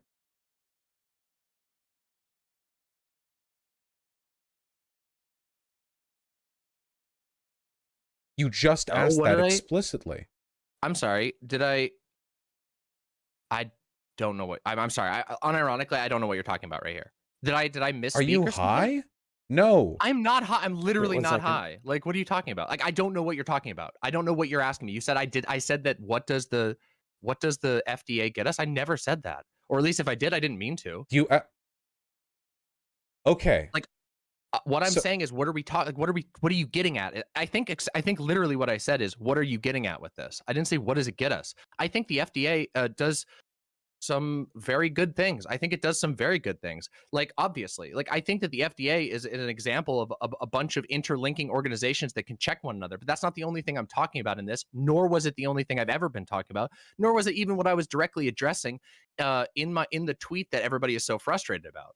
then in But I mean, these I don't know. Like, I just DIY feel like labs, at this don't you point, think the lack of quality control could lead to a lot of people getting hurt? Of, Est- of course, absolutely, of course. I don't think that this is like. I don't think that the like in an ideal world we would have I think if we could have like a perfect fantasy world that you could sort of summon up right now, it would be awesome if there was a like benevolent AI that could scan everything that's produced by humans to make sure that it's good for them. But that doesn't exist. And what we have right now is we have a lot of people who have no access to any medication, who have no knowledge about medication, who don't know anything about chemistry, who can't get access to education about chemistry. And I think that people coming together. She did go full anti-electoralism. We watched that video on stream a while back. One second. What did she just say? I was about to respond to what she just said. To any medication, who have no knowledge about medication, who don't know anything about chemistry, who can't get access to education about chemistry. Okay, so this is something that, listen, if I can get access to education, anybody fucking can. Okay? If I can get access to education, literally anybody can. All right? My family cannot help me with getting education, right? With purchasing fucking classes and shit. I have to I have to apply for Pell Grants and go for student loans. But so everybody does have access. It's hard, right? It can be harder for some people, and that's not a lie, but harder does not mean that they don't have access. There's no one in America that has zero access to education. And I think that people coming together, first of all, teaching each other the shit everyone and can learning get how to do it, access. is it? No, I don't think they can. The I think processes that's a for fantasy. anything, the processes for anything any person would be capable of doing with lab equipment they could buy online is definitely available online, at least for a lot of the stuff that they need. I don't know what like proprietary medications we're talking about here. If you mean like highly complex, like very specific stuff, but like the issue is like I think this attempted solution is more destructive than the real, because if your solution was like we need to aggressively advocate for political solutions to the medical gatekeeping, I'm on board with that. But hold on a second. I think we've gotten at the core of this. You think that what I was saying is that every single person in the world should just become a chemist, but I never said that at all. I think what you're saying Ever. is that we No, it's that you're saying that people who are wanting to get more access to drugs should get together with their chemistry friends and create their own backyard distillery for medications. And that's fucking unhinged. should Again, right? Someone who was making fun of libs made a picture that was almost exactly like this. I don't remember who it was on Twitter, but they made a tweet that was almost exactly like this, okay? And the tweet is implying that this right here is an acceptable fucking supply chain. They say, if I'm hungry, here's a supply chain that will help me eat. Beans, here's a garden that I have outside of my house. Here are the beans. Here is my house. I get the beans and bring them into my house. And then they said in their own fucking tweet thread that LOL. All these libs like literally don't even know how to fucking take a joke. It's obviously a fucking joke. While also in her same thread, I say her. I don't know if it was a person, a boy or a girl, but the person was like saying, yes, no, unironically, like this is probably the easiest way to ensure that everybody has food is just to make sure that they all have their own garden. What?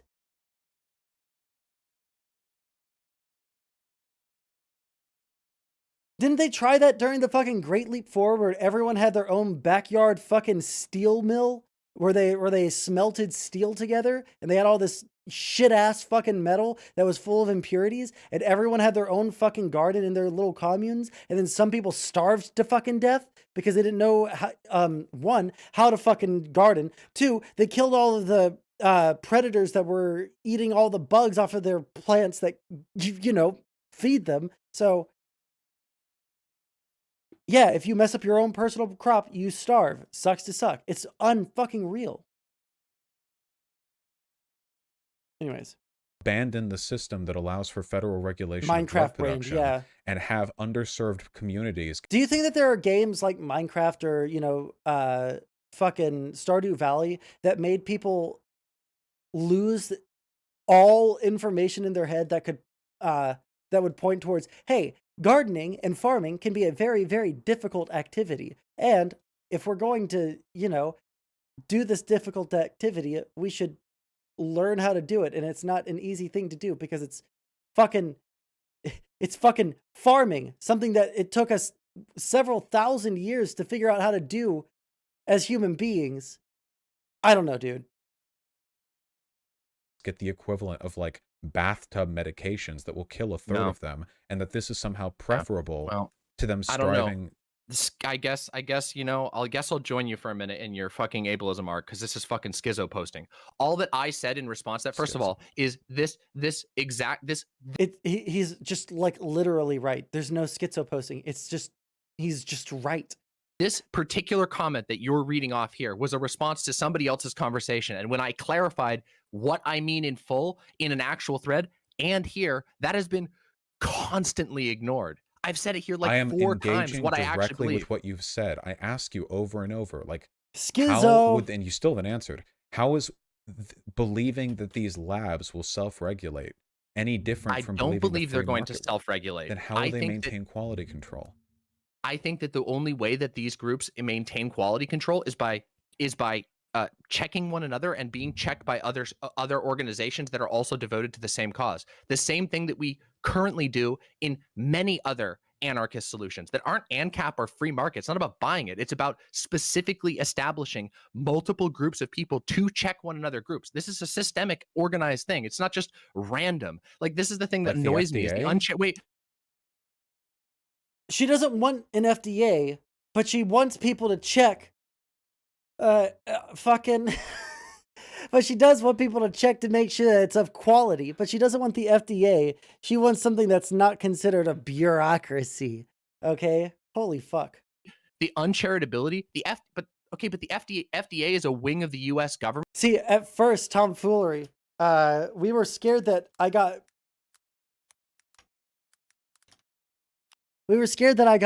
banned from Twitch for 14 days because that was in my title. We've started calling specific kinds of people schizomaxers. So that's what we thought at first, because they're the kind of a schizomaxer, you know, kind of like Demon Mama. They just don't believe in anything. They believe in like concepts like freedom and egalitarianism, but they don't believe anything like a truth statement, because everyone's trying to sell you something and everything's propaganda.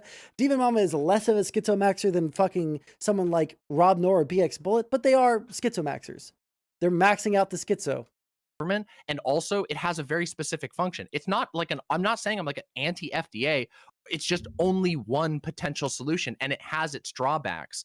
And what also, other org can we trust to check wait, there's quality? Tons. Wait a minute, Vosh, half of medicine is built off of professional organizations. Professional organizations which are not government run, which are What? No, they're not free market. These are non-profit organizations of professionals who come together with the explicit purpose of making medicine better. You know what That is a nonprofits good have done thing. to Africa? I don't trust nonprofits. Oh my God. Okay, that's such a stupid Wait, no, argument. wait, And I you don't know that's a trust. stupid Wait, argument. the reason I trust. Come on. No, it's really not. I don't. You cite What you're- professional organizations all the Yeah, time but in your you're- content. The I don't APA cite- is a professional I don't organization. cite You're just professional. you're being anti-intellectual right now. I don't cite Bosch. professional organizations supervising the chemical purity of manufactured drugs because that's not what they do. And yet they do. No, they don't. The FDA. Yes, they do. Engineering organizations, they are the ones that make the decisions and standards, and they pass those to governments who pass the laws. And I recognize that I have problems. I have problems with. No, it isn't. It absolutely no, it isn't. is. The fundamental advocacy of the actual position. If you're not married to blowing me up about a tweet, which you can be if you want to be, that's fine. Engineering orgs don't enforce anything. They set guidelines. Also, when that's not true. When engineers, you're not correct about that. Go look up engineering orgs and international engineering orgs, which are non-profits, non-governmental. Hold on. Rewind. Sorry, I just passed the law. I just figured out how to put on my regular overlay. Copy URL. Go into, wait, if I just do, hold on. And I recognize. Wait, I'm going to go back and hear her crazy thing. These are non-profit organizations of professionals who come together with the explicit purpose of making medicine better. You know what nonprofits have done to Africa? I don't trust nonprofits. Oh my God. Okay, that's such a stupid argument. Wait, I don't trust. Wait, argument. the reason I trust. Come on. No, it's really not. I don't. You cite professional organizations all the time in your content. The APA is a professional organization. I don't cite professional. You're being anti-intellectual right now. I don't cite professional organizations supervising the chemical purity of manufactured drugs because that's not what they do. And yet they do. They don't. The FDA. Yes, they do. Engineering organizations, they are the ones that make the decisions and standards, and they pass those to governments who pass the laws. And I recognize that I have problems. I have problems with. No, it isn't. It absolutely is. The fundamental advocacy of the actual position. If you're not married to blowing me up about a tweet, which you can be if you want to be, that's fine. Engineering orgs don't enforce anything. They set guidelines. Also, that's not true. When engineers, you're not correct about that. Go look up engineering orgs and international engineering orgs, which are non-profits, non-governmental profits. Non-governmental, non-profit organizations, technical institutions. They're the ones that come together. They'll have a council and they'll say this is the standard. And then this standard will be picked up by other governments because all of the best engineers in the world came together. What system do you go through if there is a reprimand? What system do you go through if something has gone wrong? I mean, if you want me to make something up on the spot, I don't know. You don't have to. It's the federal court system. If there's, it sounds like Vosh isn't an anarchist anymore. It really feels like Vosh isn't an anarchist anymore, which is based. Don't get me wrong. That's base as fuck if he's not an anarchist anymore. Also, look at that. We got our fucking, we got our chat back. We got our overlay back. Look at that. If there are expectations and goals and regulations held that are not met, you can absolutely. That's one path. That's one path. Who do you sue? What do you do if people die from unregulated medication that was looked over by a non-profit? Probably a whole lot of options. There's a fuckload of options for what you could do there, Vosh. So you realize that, like, a whole lot of options, a fuckload of options, doesn't give a single fucking one. Doesn't give a single fucking one. What was the conversation? Hans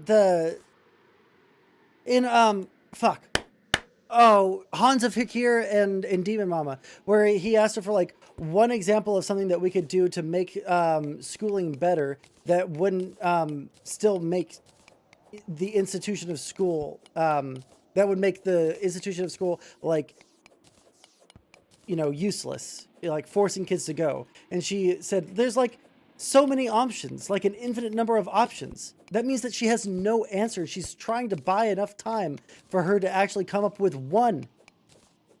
so many. There's just so many. Right now in the United States, because we live in a civilized society, you know that mesothelioma like ad run that went for a long time? If pharmaceutical companies, or really anybody, does something that harms the public good, even if just a few people die from it, there's a mass then you get a TV ad and you can call about it. a mass recall. There are class action lawsuits that people chomp at the bit. What do you do if it's just like the Walter White meth van, except it produces painkillers? Nice. I don't know, but you that's for you to figure out in the fantasy that you've written up about my tweet. Like, I don't. That's your Demon problem. Mama. He's asking you to tell him what your solution would be. Just like a solution, one solution. You just said that there are so many solutions. He said that you said that there are so many solutions, and he's just asking you for one. Just give him one. It's not a me You're problem. talking about unregulated chemical labs. I'm talking about people learning the things. I'm talking about people practicing. I'm talking about people Is seeking producing them alternative through chemical labs that are unregulated. Yeah. Practicing Oh my is God. what I just said. responsibly. Wait, people do this all the time. Responsibly? There are yes, responsibly. Yeah, people do this in With no enforcement measures. Okay, they'll do it It's responsibly. studying chemistry. Yes, do it responsibly. Obviously, that's people how don't everything wait. goes. People You're a who gun study owner, chemistry. and you're a gun owner, and like you're gonna try and be like, oh, people shouldn't be able to do things Wait, on their own. Like it's you're you own a comparing. lethal Wait, weapon, man. I'm sorry. I'm sorry. I need to check this for a second. You're comparing gun ownership to the distribution and production of unregulated pharmaceutical medications. Okay. The equivalent would be me setting up a home blacksmith where I produce bullets where without regulation there's a 1 in 10 chance that they explode when dropped on the ground, and then I start Vosh, selling I'm sorry, them to I people know. in my neighborhood. Listen, I know you're new to gun ownership, but just so you know, fuckloads of people all over the country already legally produce their own bullets at home. They don't explode 1 in 10 times when dropped Yes, on the they do. ground, though. Actually, they explode all the time. People hurt themselves all the time making their 1 own in stuff. 10. And it's Demon Mama, it's stop. incredibly common. Your thing. hyperbole What does I'm trying not to say serve here- your point here. What is she talking about? I don't think that when people reload their ammunition, that it explodes 1 in 10 times. Not nearly. Right?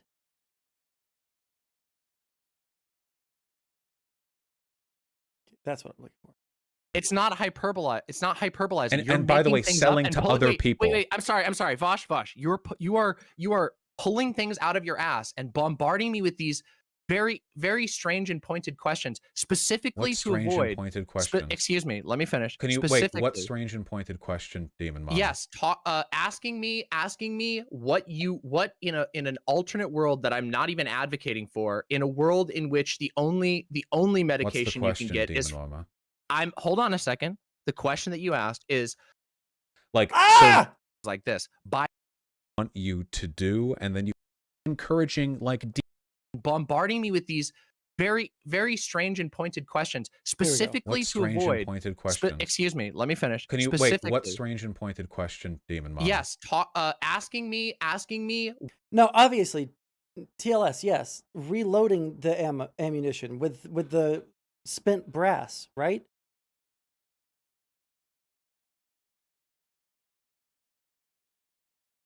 I don't think that there are people at home who are like literally making the cartridges, right? They're just refilling them with gunpowder and new primers and shit. What in an alternate world that I'm not even advocating for, in a world in which the only medication What's the you can get Demon is Mama? hold on a second. The question that you asked is what is somebody, and I'm putting in the preamble here specifically because this is what was implied in the question that you asked. This was the question that you asked me, which is what are you supposed to do if somebody does something bad in a world that doesn't exist, in which apparently the only thing that exists is so that is a strange some question. people meth cooking. So that's what you asked wait, me just a so, few seconds okay, hold ago. on. You I know specifically you asked me that. No, what I asked was, and I don't think this is a very strange question. How do you find legal recourse if you or someone that you love dies or is injured because they've consumed medicine which was produced from an unregulated, unlicensed pharmaceutical laboratory? That seems to And me, my answer was, since you're advocating for unlicensed, unregulated pharmaceutical laboratories, to be a pretty straightforward question. It seems like a fairly logical, like, okay, so there's no FDA regulation. What do you do if people get hurt? People get hurt with FDA regulated medication. They're yes, going they to get do. hurt far more with unregulated medication. Okay. And what did do you remember what I answered you? Because I already answered You that didn't question. give an answer. Actually, you made I fun of did me give for an answer. asking it. Nope, I actually did give an answer. What was but the answer? I recognize you Give me haven't the been answer. listening. The answer that I said is there are a number of paths you could take. You could take a path that if we're talking about a world in which there's Not still really a an federal answer. government, you could sue them through the federal government. If How? if Wait, we're wait, talking hold on. about hold on, wait, Wait, they're you want to answer? unlicensed. You got to let me answer if you want an answer, Vosh. Wait, they're if you want me to wait, hold answer on. again for you when you didn't listen to my answer before, then I can repeat it again, and I'll do it right now. Which is, if we're talking about a world in which there's a federal government still, you could still sue. Are we talking about a world in which there's How? local governments? You could probably sue through the local government. Are we talking about a world in which there are worker councils? Well, then you probably bring it up to your worker council, and your worker council will bring it over to the worker council of the chemists league or whatever. And there's the thing. There's like literally so Demon many Mama, possible paths. They're I don't know. unregulated. They don't have a business license. What do you talk about? The RV that parks on 3rd and Chester Wait, Street? when did we talk about, like, what are we talking about? They're not. Business They're licenses here? unregulated. They don't have a firm institution to sue. Like, it'd be like suing your dealer for giving you laced weed. And once again, I'm just going to go back to the fact that, like, right now we are in a world that I don't even know the parameters of the world that you want me to talk about. You want me to answer if they're questions about. unlicensed, then it would make they're not registered as a business, right? Because then they would be breaking the law. I assume they're breaking the law anyway. But like, there's not a legal entity to sue. If you wait. So okay, sorry. Let me just be clear about the question that's being asked here. So the hypothetical that you've How drawn can you up not here understand? is in a world How could you in possibly which not you understand? live in a rural area where you don't have access to medicine, and you decide to band together with a couple of your chemist friends and craft a medication yourself that is you determine to be easier to source by making it yourself, and you believe you can do this with reasonable quality, and then you take this medication and it makes you sick. Is that what you're asking me? Is it what you would do in that situation? Or are you saying if there was a world in which the only way to get any medicine was from a band of 10 people, well, obviously that's not a world I even advocated for, No. first of all, and secondly, It was the I don't first think one. that's like, I don't know what you're asking me. What is the question that you're actually asking me? You need to actually establish the I feel hypothetical okay. if you want me to Thank you respond to for that. taking 3 minutes to indicate that you haven't been listening to what I've been saying. Oh my okay? god. Okay, So in an I don't wanna have this underserved conversation area, anymore. This is so fucking stupid. I don't want to have this conversation anymore because I realized that everything that I said was completely fucking stupid. And if I'm going to be, put in this position on a much larger platform, I'd rather it not be with you because I can't be mean to you because all of my audience is completely dependent on me being in your good graces. Which is why I don't stream at the exact time as you, and it is also the reason why like I never like publicly fight with you about anything because that would be really scary for me as a content creator because otherwise I would have no income. I Because agree, but I not feel for the like you- reasons you feel.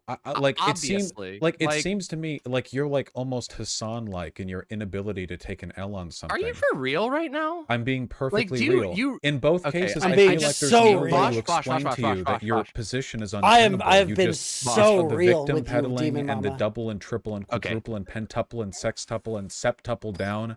But like, I don't even Totally. know.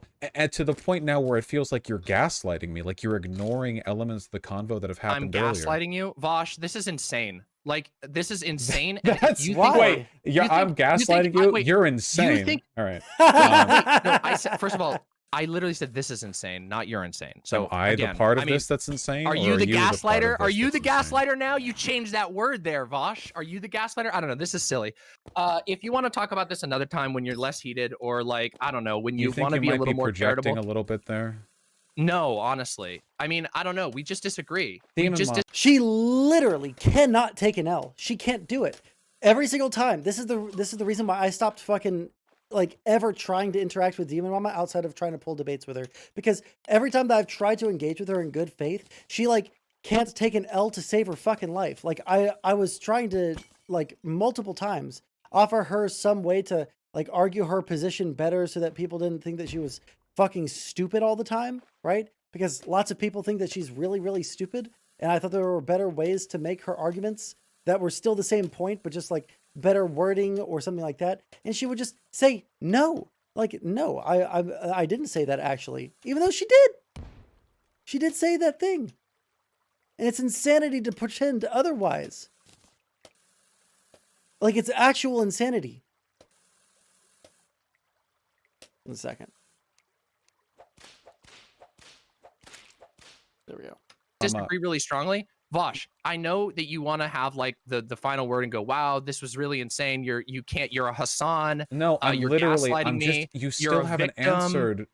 I answered all Literally of your anything. questions. Your Nothing. many questions, most of which had to do with things I wasn't even talking about. I'm just. Do you acknowledge I don't that wanna illicit talk drug about it. production, not pharmaceutical drugs, but like, you know, fun drugs, whatever, in the United States have generally had a great many problems pertaining to these drugs being laced or of low Absolutely. quality? Okay. Sure. Yeah. So How would my- your They system do. make They're that very, better? This is a How would huge conversation. How would but yours yes. make it Okay. better? Of course, I agree with that. So would your system make it better? So as we all know, you can sue a dealer for selling you laced drugs, but it's not really a thing that happens because Right. The dealers are pursued by the cops instead. Like they're pursued as for doing the dealing in the first place. Also, you normally don't know your dealer's name if they're like, depending on like what you're getting through or like how well you know this person. Usually there's, well, funnily, a supply chain involved where the source of the distribution of the bad drugs isn't really known to you and not really directly addressable because that's how criminal enterprise tends to work. And the problem with this is that even if you're hurt by a laced drug, even if you sue, you know, that doesn't stop production. Production continues. The only thing that stopped these generally are drug busts and people getting arrested. And hopefully the ones that get arrested are the ones who are peddling really bad shit and not the honest to God, hardworking, you know, college students trying to finance their debt with weed sales, you know? So with all that being said, it seems like we have a historical analogy to what happens when you have unregulated drug production. And we're making stuff far more complicated, by the way, than the kind of drugs that you do for fun. Yes, right? you are making things more complicated right now because I'm not. Okay, first of all, I'm going to lose my mind. Again. Her tweet was out of nowhere. 1 second. Let me just pull up for you guys once again. Because I love the spin that she's putting on this. I wasn't talking about this, all right? Doe said some like weird commie gobbledygook. Then this person said, what would you do about supply chains? Doe says that she would like to blow up a supply chain. And then Demon Mama's response.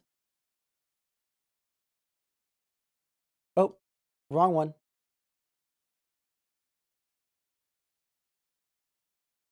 Demon Mama's response to this person, unprompted, was to argue with them about it. Make a few friends with a chemistry degree. Buy some lab equipment from one of thousands of lab equipment suppliers. Learn chemistry or pick up a medicine book from a local library. A local library. A local library. And then talk to rural doctors and healers who are already doing this now out of necessity. the drug trade is a specific profit-seeking enterprise. Do you think an absence of profits will make inherently people act in better faith when it comes to the... You believe this too. You No, literally Oh, I'm sorry, Bosch. I'm not an You literally talk idealist. about this in every single conversation that you have about worker co-ops, for example. You specifically bring up that you believe removing the profit motive, the profit incentives, will change people's behavior. Wait, the profit motive isn't worker co-op still have the profit motive. It will change people's behavior because it leads to different internal incentives, but I don't think that getting rid of the profit motive... Here as well. Wait, governments decommodify stuff and get rid of the... Wait, no, governments decommodify stuff and get rid of the profit motive all the time, and they still produce shit products pretty often. Decommodification does not... And also, how do you know? Wait, hold on. How do you know that they're not going to have a profit incentive in the production of these materials? Buying lab equipment and precursors is expensive. You think they're not going to try to make money off of this? Do you think it was a morally bad action for gay people during the AIDS crisis to purchase and or produce unregulated AIDS medication? No. Do you think that was a bad thing? No. Okay, then we are in agreement. And what you've been doing... No, because the purchasing side of it isn't the bad part. It is the selling part of it. And the no...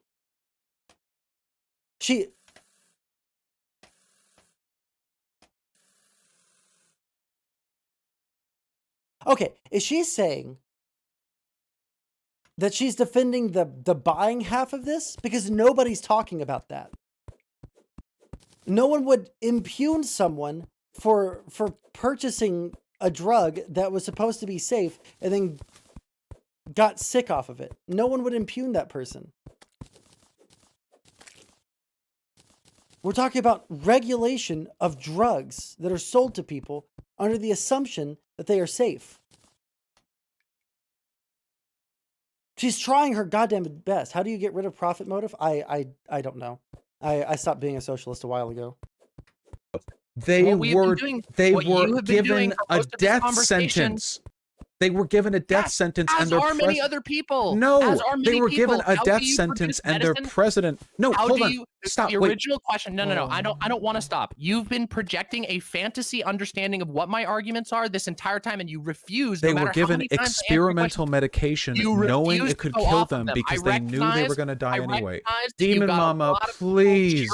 Demon Mama. Demon Mama. If the only DIY production we're talking about is you are literally going to die, no federal avenue has been made available, there wasn't even a non-DIY medicine for them. The government was instructed to not do anything. We're talking about broader medication production. The AIDS thing was specific because there was no non-experience. Yeah, she's exploiting AIDS crisis fucking shit for her rhetorical dunks, but she can't even do that effectively because she doesn't know enough about the situation at hand to be able to connect it to the situation that she's talking about right now. She doesn't know anything, I don't think. I think she reads about things until they no longer directly... What I think is happening with Demon Mama is she reads up on stuff until it has given her everything she needs for that one situation, and then she moves on and she doesn't read anything else about it, which makes it almost impossible for you to connect it to other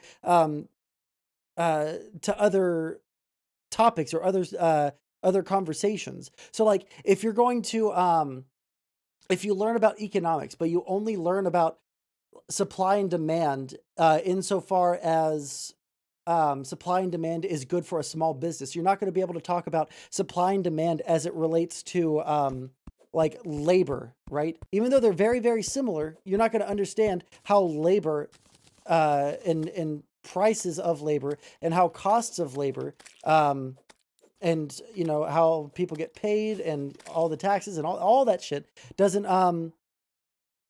you're not going to be able to connect that as easily unless you've learned about the basics underlying this. Why isn't Sondsol debater by calling in? Because she never ever responds to me asking to talk to her about these things because she doesn't do those things unless she can get more clout off of it by either arguing with maybe Destiny or Vosh. I don't think she ever does fucking debates anymore because she has to talk to someone that she thinks that is either on her side already and have a discussion, or with someone that she thinks she can get easy rhetorical dunks on because they're a conservative that doesn't know how to, you know, form two sentences without saying something racist. Experimental medication. The government was specifically not looking into it. For those men who took those meds, it was death or maybe death. And under those circumstances... None of this changes a single thing about what I said. Yes, it does, because that's an incredibly specific niche case. This entire conversation is you woke up grumpy, you have locked on...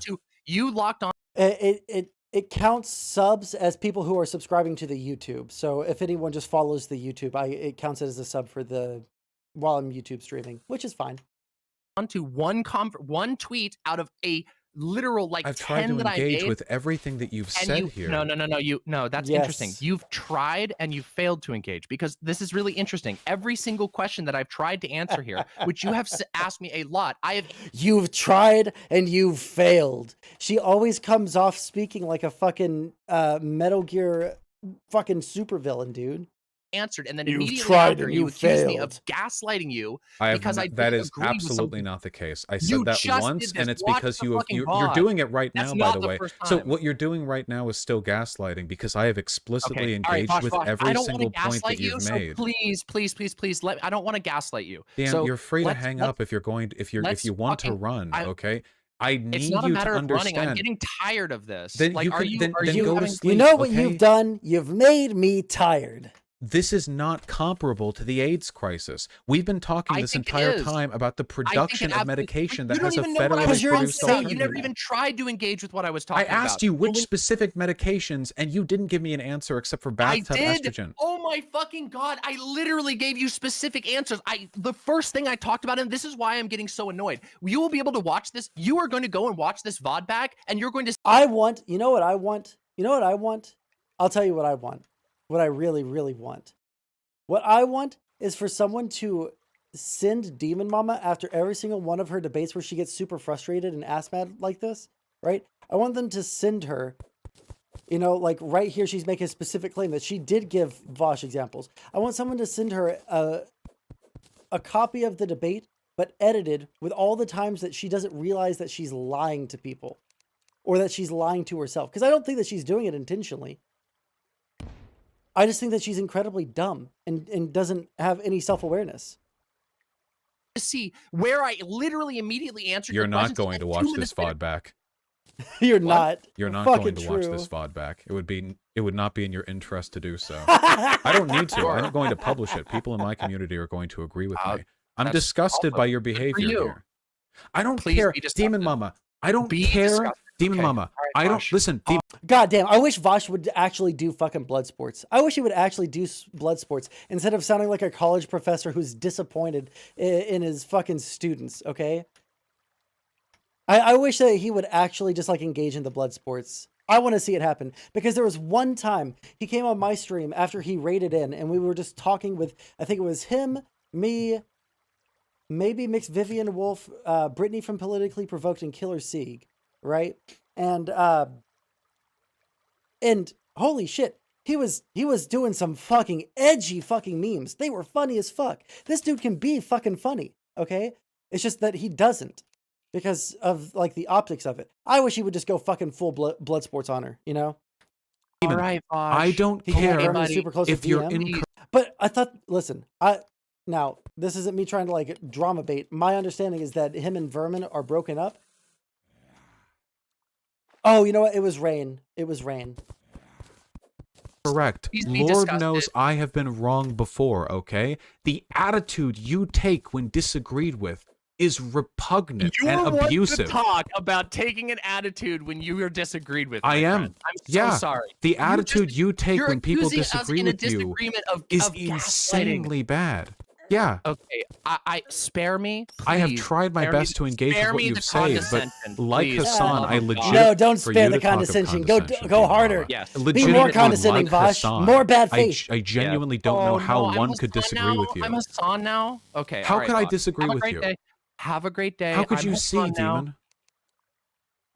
Do you genuinely believe? I mean, I don't know. The Maybe answer this to is whatever way you're of- about to ask is probably at this point, yes. I don't know what I could have done in this conversation to have better expressed my opinions or attempted to unearth yours. But you seem offended by the act of attempting to understand or challenge what you say. I think that is a very uncharitable interpretation of this conversation. Do you, Demon I just Mama? genuinely Really? think that's a really You think that uncharitable it's interpretation of this uncharitable? conversation. I think you've asked You think a it's lot of uncharitable, questions. I Demon think Mama? you started this whole conversation like pretty pissed off about the topic, and you had already written a thread referring to my tweet about it, in which you grossly mischaracterized my viewpoint on it. I stand by everything that I said. I think that's bet great you for do. you. I'm glad you stand by that. But I feel like you getting up in arms about me being supposedly too condescending after you accused me of gaslighting you because of something I don't even remember what you were referring to. And if I said Maybe that, it never then happened at all.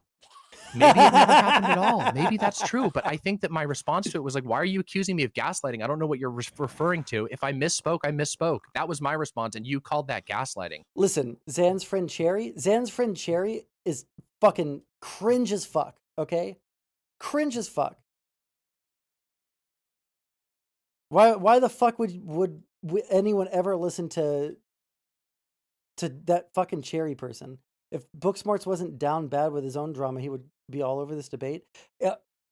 Is there wait, John Locks, is there an update to that stuff with Cherry? Because the other Cherry, the less cringe one? Because I would love to watch that next. I think that maybe we can end this conversation by disagreeing on The that problem or isn't agreeing the to disagree. disagreement. You just went on a tirade about how I'm Hassan because I apparently can't take. My I issue can't with take Hassan isn't Vosh, that he's Vosh, wrong. Vosh. Everyone You but just me called is Hassan wrong. You just called me Hassan like 3 times and said that I'm incapable of taking disagreement when like our entire history has been us, going back and forth on agreement. I'm sorry if this was too disrespectful or whatever. It's not or if you about didn't the like my disrespect. tone or It's that- whatever it was. No, it's not about it the just seems demon really llama. weird that It's you would. not It seems about really weird that you would disagreeing. fixate. It seems It's weird not that you about would fixate disrespect. on one tweet, and then when It's I about- answer it's your not questions, about you would accuse fixating me on of the gaslighting tweet. and call me Hassan. It's It's not very about weird Hassan. conversation, It's not Josh. about Hassanabi. And I think It is I'm not. sorry. Oh, I just you were going to continue. Okay, no, go ahead. yeah. It's your I stream. was talking and you started talking. I She know you were can't shut the talking. fuck up. She can't shut the fuck up. It's so unbelievable how incapable of shutting the fuck up she is. Then our relevant talking to Supreme, who Booksmarts told us I to. Can you DM that to me either on Twitter or on Discord?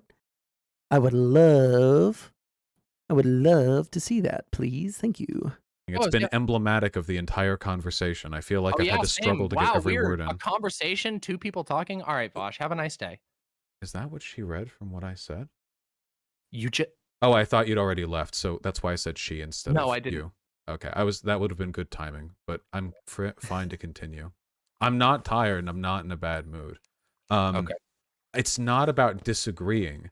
It's about the way in which you've engaged with disagreement. On Twitter, Okay, what way because did I I've do wrong? read, I've read Literally through the every single responses on fucking time Twitter, you've ever been and there's a disagreed whole with. lot of you not clarifying and a whole lot of you being the victim. So, like, Really? there are...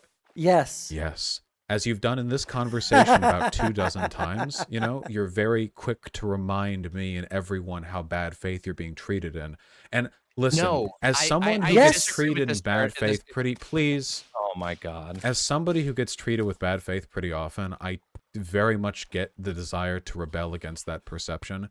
But in a lot of these cases, like, these people are legit just disagreeing with you, and you're just rebuking the disagreement with sass. And then you've come on here, and I swear to God, about a third I'm of sorry, you I'm sorry. talking has been clarifying your point, and 2/3 of it has been complaining about me not in good faith interpreting what you've said. But I feel Okay, like sure. I'm engaging pretty directly with the shit you're saying. I still I feel don't like know. I was engaging pretty directly with yours. I just feel like you're asking a lot of questions that are based off of the reaction that other people have had to me, as opposed to what I actually said. Well, why would you not want to clarify them then?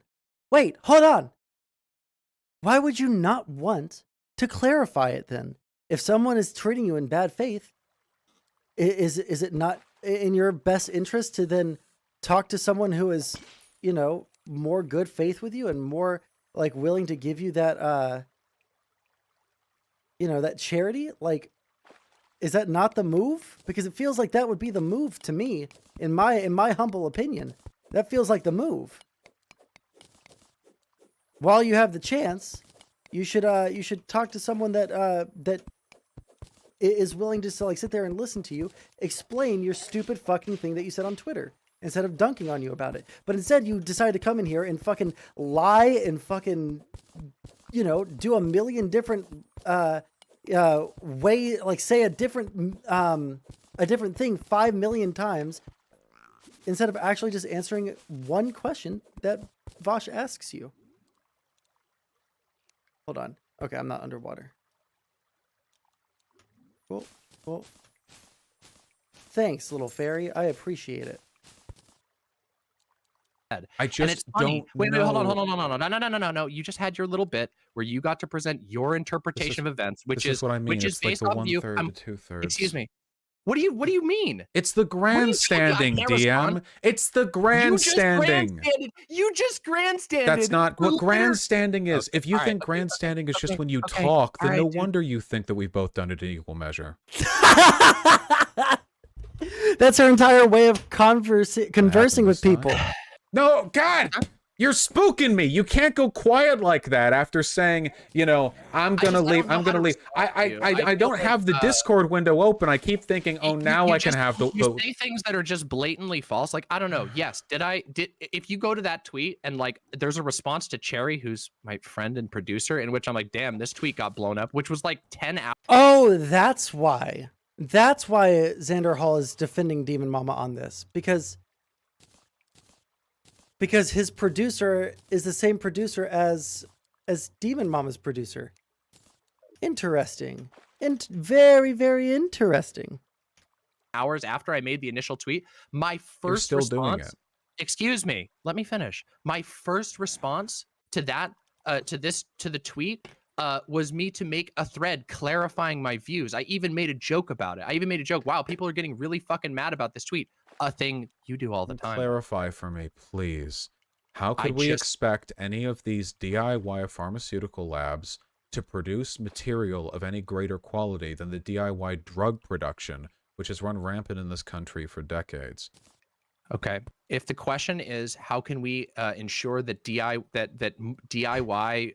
He has already been entirely too good faith with you. He's already asked you the question. How is the DIY HI, or not DIY HRT, the DIY like pharmaceuticals going to fix the problems that you claim they're going to fix? When people can point to like direct things that would not be fixed here. Explain it. I'm interested. medicine production is safer? That is one question. And if you want to, like, it how is can we a make question. it safer It do be. than illicit drugs? Well, there's a number of reasons for that. First of all, the profit incentive, removing the profit incentive is a huge point. How do you know they're going to remove the profit incentive? Okay, do you want me to answer the question? Or Well, do you because you presuppose that, but I don't know why they wouldn't charge, because they have to spend hundreds of thousands on lab What the equipment. fuck? I mean, this so- is. Are you asking like for my advocacy, or are you just interested in pelting me with further questions that interrupt? So we're presupposing, and this is fine if you want to, but Oh, we're boy, here we go. presupposing. Holy shit! You asked me a question, Demon. You asked me a question, interrupted me with a question, and now you're asking another question. We're clarifying, but now you've asked me a question. We're 3 layers deep. We're about to unwind.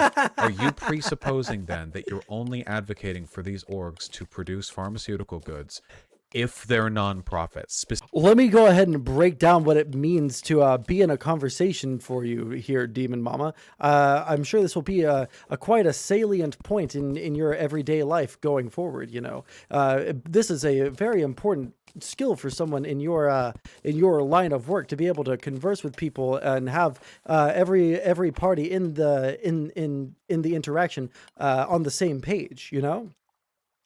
Specifically, that if they are for-profit DIY, you know, even nonprofits do try to make money, right? Like, they have to pay their own costs. Did you want me to answer the question first? I know you're going off on something else, but do you want me to answer that question? Because I can answer something else. Fine. You yes. were. You just went off on another thing. He did. He did You a asked me. little bit. I want to answer this question. So, do I think removing, specifically aiming to create organizations that are not driven by the profit motive, will be good and also is the ideal? Yes, I'm a communist. Wow. I do. I actually think that removing the profit motive and specifically making organizations whose goal is not to make money, but instead to sustainably meet a need. Yes, I think that is a great thing. I think that is a very good thing. And I think that that does change the calculation. Because I think one of that's the good problems, too, but how does that make the complex pharmaceuticals they produce of sufficient quality? Okay, the second part. It depends. Now, when we're talking about complex pharmaceuticals, there are varying degrees. It is possible that there are some medicines that may only be able to be produced by a very complicated, very specialized chain. If that is true, then those drugs, then we should prioritize making that chain as equal as possible. If it is truly possible that there are certain drugs that cannot be produced outside of a hyper bureaucratic pathway, then we should be very careful and use the bureaucracy well in that particular I'm just instance. talking about like non-regulated drugs, whatever drugs you think could be produced without being subject to FDA regulation, where they'd have to produce it and then have batches sent for quality tests and all that. Yep. Like whatever would not go through that, how could you ensure they were of sufficient quality? Because if they're going through FDA regulation, then we're not really talking about DIY anything. We're just talking about like a startup lab. No, I think there are many ways to do this. One of the ways to do this is, for example, if you're asking for my Thank you, John. I really appreciate one of the ways to do this is to have other, here, I'll just go full into the hypothetical. We have our anarchist DIY chemistry lab that's aiming to produce a needed medicine for their community that they can't get access to. Then I would say it would be the responsibility and very good and also intelligent and strategic of other people to set up labs that are specifically designed to check the work of other people. We do this already. This is there is a systematized version of this in peer review, but you can do smaller scale versions of this that do the same thing. An independent group, a separate group of people who go and check those medications, who go, hey, wait a second, this shit is not good. There's a reason for this. Either we can improve it because it's a mistake, either we need to get you equipment, etc. Cooperation is how you do this. Cooperation is how you do this. And yes, specialization. Oh my god, the massive Mott and Bailey here is unfucking believable. Like, the impressive thing is, to me, that she doesn't even realize that she's doing it. She doesn't realize how this point right here is a completely different argument than what she said earlier. Because at the beginning of this, remember, she was just against bureaucracies like altogether. Now she's in favor of some bureaucracies as long as they support her point, you know? Okay, And but how do you do that? Because keep in mind, we're talking like DIY bathtub pharmaceuticals, right? Like what nonprofit is going to work with them on this? I mean, I think that characterizing it as, non-regulated bathtub pharmaceuticals is like a bit of an uncharitable. I am talking non-regulated. Why? Yeah, but why is unregulated that doesn't mean that you're fucking moonshining, dude. Like, I just feel like that's really, really does. No, it doesn't. It doesn't. You well, just we said don't have you FDA wouldn't wait. But you just said you wouldn't denounce the people who made AIDS medication in a pinch. That's not. You think they were bathtubing it? Because like, I mean, I think I do think they were bath. They were bathtubing it, and he doesn't hate all bathtub drugs. I don't think, because that would mean that he's against like the DIY HRT stuff, which doesn't seem like he would be against that, but.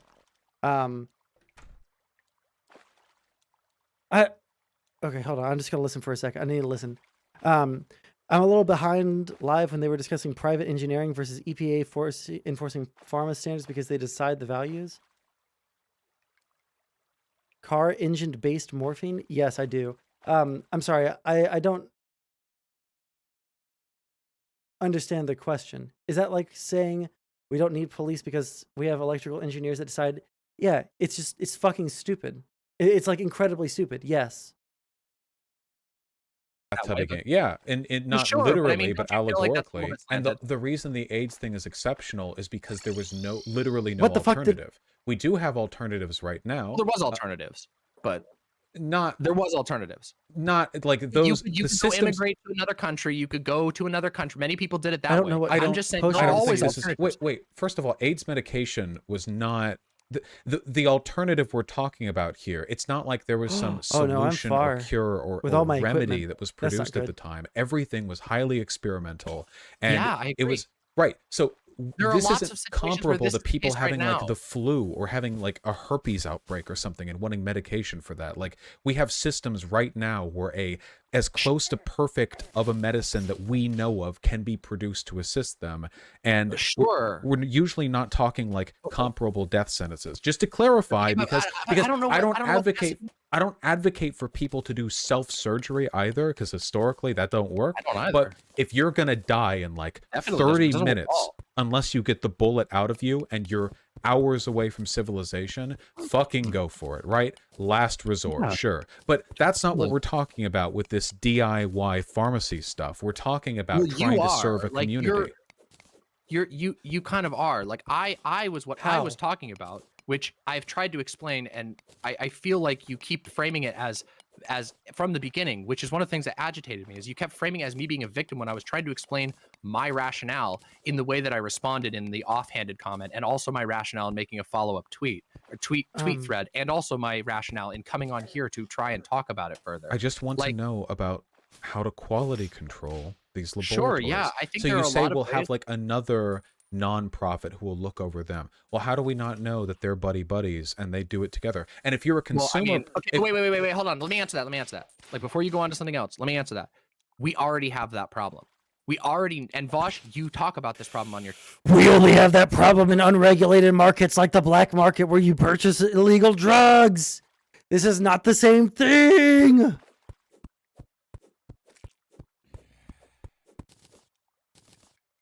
How does she not understand? We don't have that problem outside of the black market. Channel. You already know that even within the FDA, even within our current regulatory standards, there's fuckload of corporate buddying that goes But on. do This you is think a those problem are that exists. comparable? Wait, yes. In fact, I no, think wait, you think just two stop, people let me- vouching wait, you for asked each me a other is question. the same You as... asked me a question. You asked me a question. It's not just vouching for each other. It's not Vosh, wait.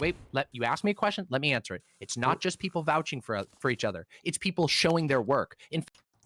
She's hanging herself with every inch of rope that Vosh gives her. He has tried so many times to save her from herself, but she keeps on getting tangled up in the lifeline that he's sending her.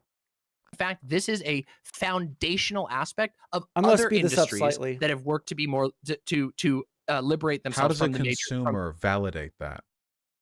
I mean, there's a number of ways to do that. The there chemical are- purity of a drug?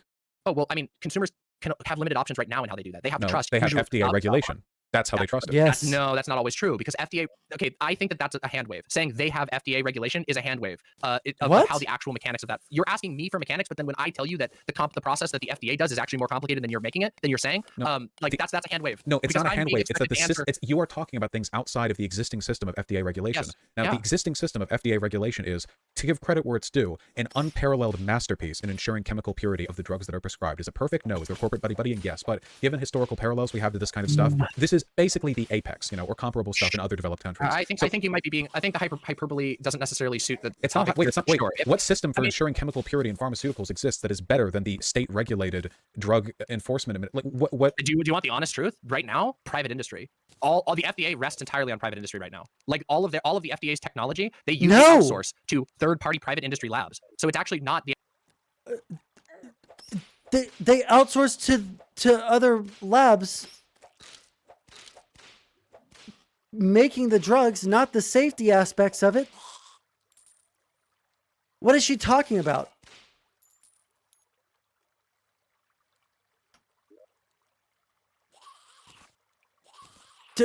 Please, somebody.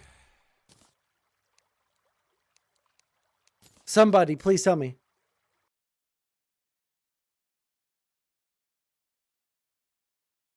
Okay, good. I had to make sure that I wasn't fucking insane, okay? That is better than the state-regulated drug enforcement. Like what? Do you want the honest truth? Right now, private industry. All the FDA rests entirely on private industry right now. Like all of the FDA's technology, they outsource to third-party private industry labs. So it's actually not the FDA But that has the the FDA applies the unparalleled testing ability. regulations and the standards yes, for. but those regulations. Okay, and there's a great example of but- this. I'm gonna just borrow real quick just a little news story from COVID that illustrates exactly what I'm talking about and why the problem that you're bringing up with mine already exists in the system that you're in. During COVID, there was an issue with I believe, if I'm not mistaken, it was ventilation machines that were being produced by a government contractor. Now, this government contractor said that they were producing the right type of ventilation machine, and then they didn't. And what happened was it took all the way until those machines were already being shipped to hospitals, and therefore people then didn't have the machine that they actually needed for the FDA to realize that this corporation had been lying about the process. The FDA had trusted, they had vouched for this organization, which then fucked up. So this is a problem that exists in any organization. Okay, it is but possible for what they people So if you're going to bring up one-off situations in which the government is fucked up, you can do that for literally every single institution in the history of mankind. There's no institution that is without a fuck up. But that doesn't mean that the overall system is fucked. It means that they made a mistake that time, right?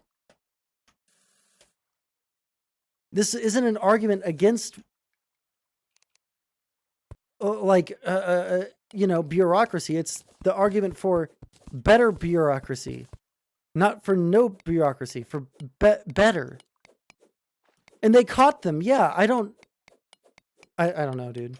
John, wouldn't have even been a fuck up if the FDA didn't exist. Even if it's possible to slip stuff by the FDA, having an overarching regulatory body is the system by which you get the internal processes in these companies to remain true. But that doesn't address anything that I said. Wait, it does, yeah, because they're a federal authority. You're saying that the problem wouldn't have existed if the world didn't exist? Yeah, that's true. If the USA didn't exist, we wouldn't have had a COVID response. No, the FDA. Sorry, maybe I misunderstood. The FDA fixes, or at least attempts to fix, these problems. It does do a lot of independent testing. It doesn't vet out these private labs, but even when they slip one by the FDA, the existence of a central regulatory body allows for a strong political and legal framework to ensure the continued purity of these drugs. It also means that there's a strong paper trail with documentation. If a company does fuck up, if pharmaceutical requirements are not met, or there are adverse effects down the line, you don't just have a beef against the company. You can sue them for hundreds of millions of dollars. They can be ruined. People can be arrested. None of this applies. Same thing would apply.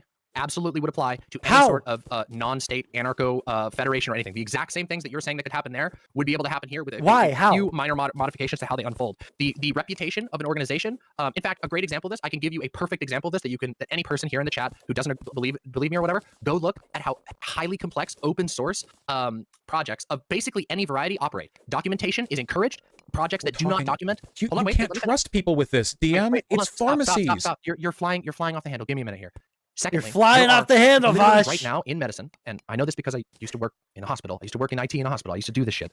Right now, there are fuckloads of open source programs that are used in life-saving procedures and life-saving processes right now, and that is because it is if you build a if you build a correct structure, if you build a structure well, that structure can accomplish things. And one of the ways you do that is by saying, okay, we don't trust organizations that don't, in this alternate future that we're talking about here, we don't trust organizations that don't do their documentation. If an organization is shown to have fudged or be a dishonest source, then all the other people can say, we denounce this person. Here's the reasons why. These are ANCAP arguments, Demon Mama. These are not ANCAP These arguments. are verbatim. I've argued with ANCAPs, Demon Mama. You are literally saying that, they'll publish their information publicly. And no, it is directly an ANCAP argument. You're saying that we don't need regulation because the free market will decide, and other people will go through and they'll decide whether their research or their drugs are safe, and they'll try to produce something better and tell people not to take that drug because it's unsafe.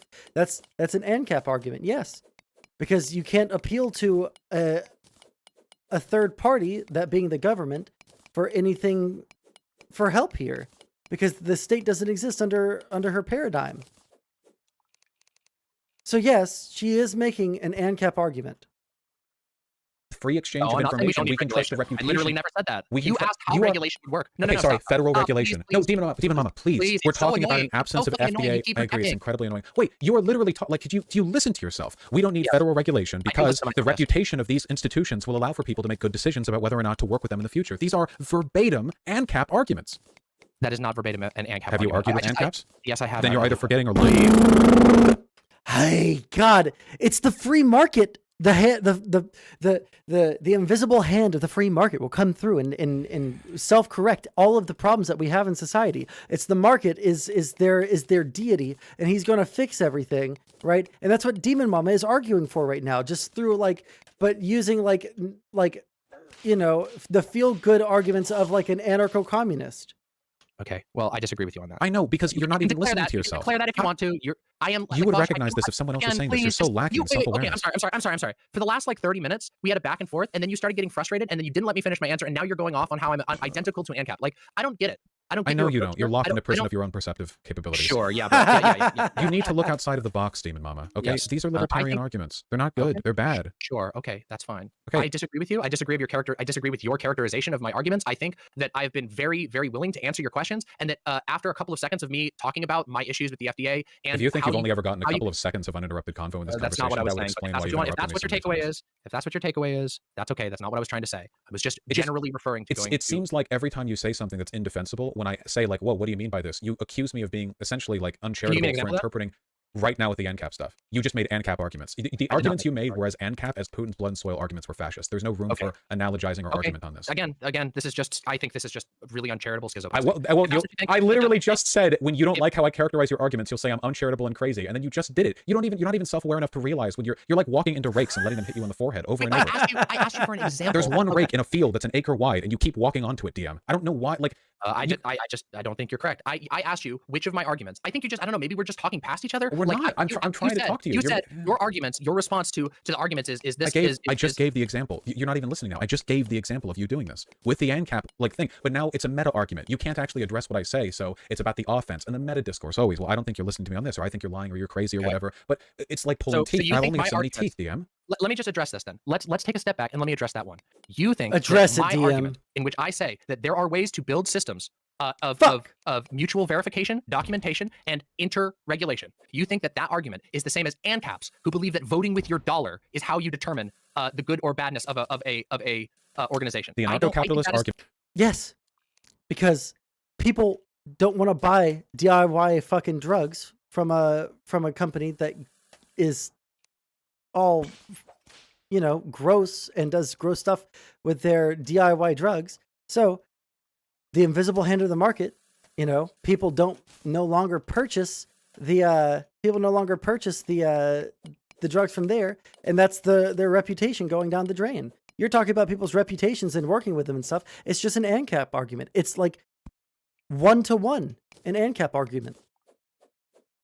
I think that is so uncharitable as to be like almost a conversation should stop. The anarcho-capitalist argument for how? Oh my god! The anarcho-capitalist argument for making sure corporations. I'm sure that you were still talking, Demon Mama. You never stopped. Would be that corporations that do bad things would get sued, and that their poor reputation would incentivize other corporations to do better. We have an example of this from the Gilded Age of America. And the truth of the matter is, considering these corporations controlled advertisement, and also most people don't have perfect information, and also there's a lot of collaboration between them and other institutions adjacent to them, they failed. There was no effective regulation from themselves. And I don't trust an organization anymore if it's a nonprofit than I do if it's a profit. It's still a power center. And even nonprofits make money, right? Like, just because they're nonprofits doesn't mean they don't charge for their services. Those lab equipment bills have to be paid somewhere. And there's going to be an incentive structure. Wait, hey, you want to pay off these lab equipment bills that are racking up a hole in your wallet? We better sell as many drugs as possible. Who cares if we get them out a little faster? And who's to know from the consumer side which RV they're getting their painkillers from? Are these being labeled? Are these being like properly tracked? With the FDA, there's a supply. It's like one of those companies where they have the person's face printed on it who packaged your meal, because they want to be all like indie and hipster and like, oh look, we care about our employees, but they do that with the drugs that you're taking. So you can see like Jim Bob from the Appalachian Mountains is packaged your Valium. Have fun, buddy. Hope you don't have a bad trip. Like. Line through every pharmacy that can be analyzed very cleanly. But with this, well, who knows which batches come to which places from which areas, who was on point that day, who was responsible for this. This is an incredibly complicated industry. It's not like open source software. You can't JavaScript your way through a person's liver. Like, we need very strict. Vosh, I just don't. I feel like you're going off on a lot of different things, none of which I will be able or allowed to fully explain my opinion on. I get it if you think that like the proposition of a non-FDA way of regulating and or more further liberating medicine is not possible. That's fine. But the idea that just not for this DIY argument, production. I think is uncharitable. And also, I have never once advocated that DIY production should be the only path forward. I just think it's one of many. I've said that like numerous times in this conversation and online, but it just doesn't seem to be sticking. So I don't know if the goal, I don't know what the goal is. If the goal, I don't know what you're trying to reach or what you're. If the goal was to make me tired, then you succeeded. You succeeded in making me tired. You know, I think that her and Peter Coffin would get along pretty well. You know, all these weird arguments that end up just being like weird conservative ANCAP arguments by accident, but not realizing it because you're not actually willing to learn about economics in even the most vague of terms, even though you can find literally all the information that you might need as a fucking streamer who debates about stuff on the fucking internet. You can find almost all of the answers that you need pretty fucking easily. Yeah, she kind of reminds me of, you know, who the fuck is Peter Coffin? I'm sorry, don't look him up. You're trying to find out or what you're trying to prove. He can kick himself in the nuts. That's all you need to know. Or whatever at this point. Like this is exactly what I mean. This was 2 minutes to not engage with the conversation. This is still grandstanding, DM. Nothing here elucidated an argument that you had a question on. Wait, I'm telling you openly my thoughts about where we're at in this conversation. Is that like, I don't I don't know, like that's grandstanding to you? Presently Yes, in the context and the in way which it's that being you're done, doing it, absolutely, yes. yeah. Yeah, Because okay. nothing that Okay, good. I've been very direct and clear and incisive in all the points that I've made in this conversation. We're not wandering around in circles because we're both talking past each other. You're just failing to address points that I'm making and then I sort of strongly loftily disagree with that. dismissing the You're right, Del Knightley. It is an ulterior motive, all right? The ulterior motive is making her look bad, and that's why she has to keep on saying it. She has to assume that everybody has it out for her, and that the, you know, like the only reason anyone wants to talk to her on stream in an adversarial way is just there to dunk on her and not actually listen to her. So she's even doing that to her fucking cash cow, where all of her community comes from, right? Their communities are one-to-one the exact same, except for Demon Mama's is a little bit smaller, right? All the people that are in Demon Mama's communities all watch fucking Vosh, all right? The overlap is unreal.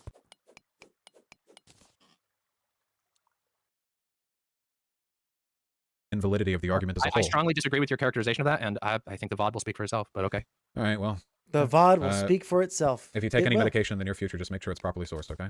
Yeah, I do. I do a pretty good job at that. Well, it's pretty nice easy one. nowadays. All the because schizo medication we medicine get that is you need. all, Have you, regulated have you federally. ever looked into the sourcing of your medication, Josh? I mean, I can see where Do the you know where supply yours chain- comes from? You've been talking about that a lot. You know where yours comes from? I mean, I see that it's produced and filled by a licensed pharmacy that Here's the thing. I don't have to worry about it. No, I haven't ever looked at where my medicine is sourced from. But when we tell you something, I don't have to worry about it because the people who, we have in our bureaucratic system, all right, they do it for me. Is there a way to measure that overlap? I think that there's a way that you can look at, I don't know if they look at their YouTube analytics, they can definitely do it. I don't know if there's a way for us to access it though. Unfortunately, has a legal department that I could sue if something goes wrong. That's pretty nice. Have you tried? It's Have you not. tried to do any of those things? No, because I've never actually taken medication that gave me an adverse effect. I mean, that you know of, yeah. I mean, no. I suppose that some of my just- positive characteristics could be down to an unanticipated lithium reaction, but Yeah, possible. yeah, it is nice to know though that if anything goes wrong, I know I could pull through thousands of pages of documentation. Holy shit, Vosh is on lithium? How did he get so thin? Okay, I will. On who's responsible on every level, and that I wouldn't just be gesturing at the judge going like, it was Jeff. He parks at 3rd Avenue. And Sorry, I don't know what you're talking about at this point. All right, well, it was a good conversation. I hope you have a good day. I don't think there's anything else to really address here. be well, Demon Mama. Bye. Have a good day. Okay. Yeah, he has bipolar. I've heard of that, but I figured that he must have been on something else because I've only ever heard people say that oh shit, I opened up the wrong browser.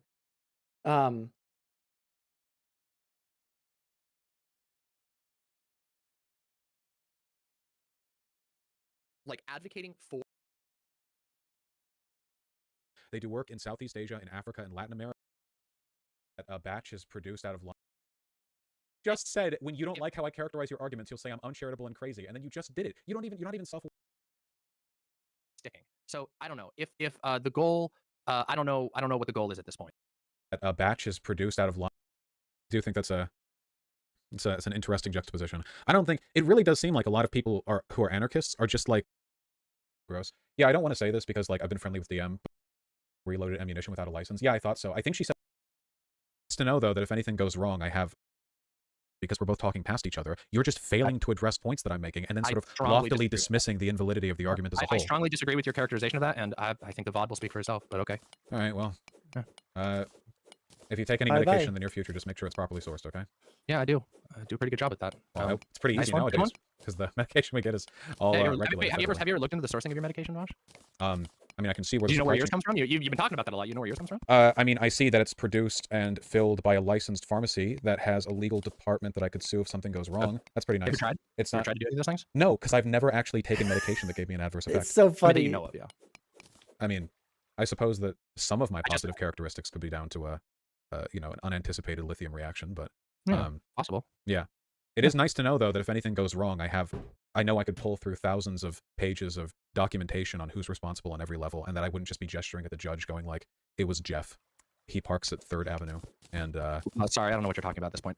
All right, well, it was a good conversation. I hope you have a good day. I don't think there's anything else to really address here. be well, Demon Mama. Bye. Have a good day. Okay, this time we did actually hang out. All right. I suppose that went about as well as I expected, but not as well as I hoped. Good conversation. Oh yeah. Oh yeah. Ooh. Are we sped up on this one too? Hold I on. retract my vote to cover this. Yeah, yeah. Bosh, you ever heard of a corpo getting sued for manufacturing bad drugs? Yep. Yeah. So in the United States, when it turns out that a batch is produced out of line with regulatory expectations, a recall is ordered, and there's usually a chance for a class action lawsuit. Also, like hundreds of millions of dollars have been bled from corporations because of the mistakes they've made. Yeah. So yeah, actually, it's worth pointing out that people are not allowed to sell reloaded ammunition without a license. Yeah, I thought so. I think she said a ton of shit there that was just wrong too about like the way the FDA regulates and like checks for this stuff. But I didn't do like a full fucking dive in on expose on every element of drug production before having this random ass convo. But like, yeah, guys, don't buy reloaded ammunition. Holy shit. Jesus Christ. Wait, isn't it illegal to buy reloaded ammunition? I thought you can only do it yourself. Bayer has settled over 19,000 lawsuits related to issues with Yaz. Yeah, so, it must have been you that brought it up in chat earlier. I don't know. I remember that prescription name, but I don't know what it was for, nor do I know anything about it, the recall, I guess.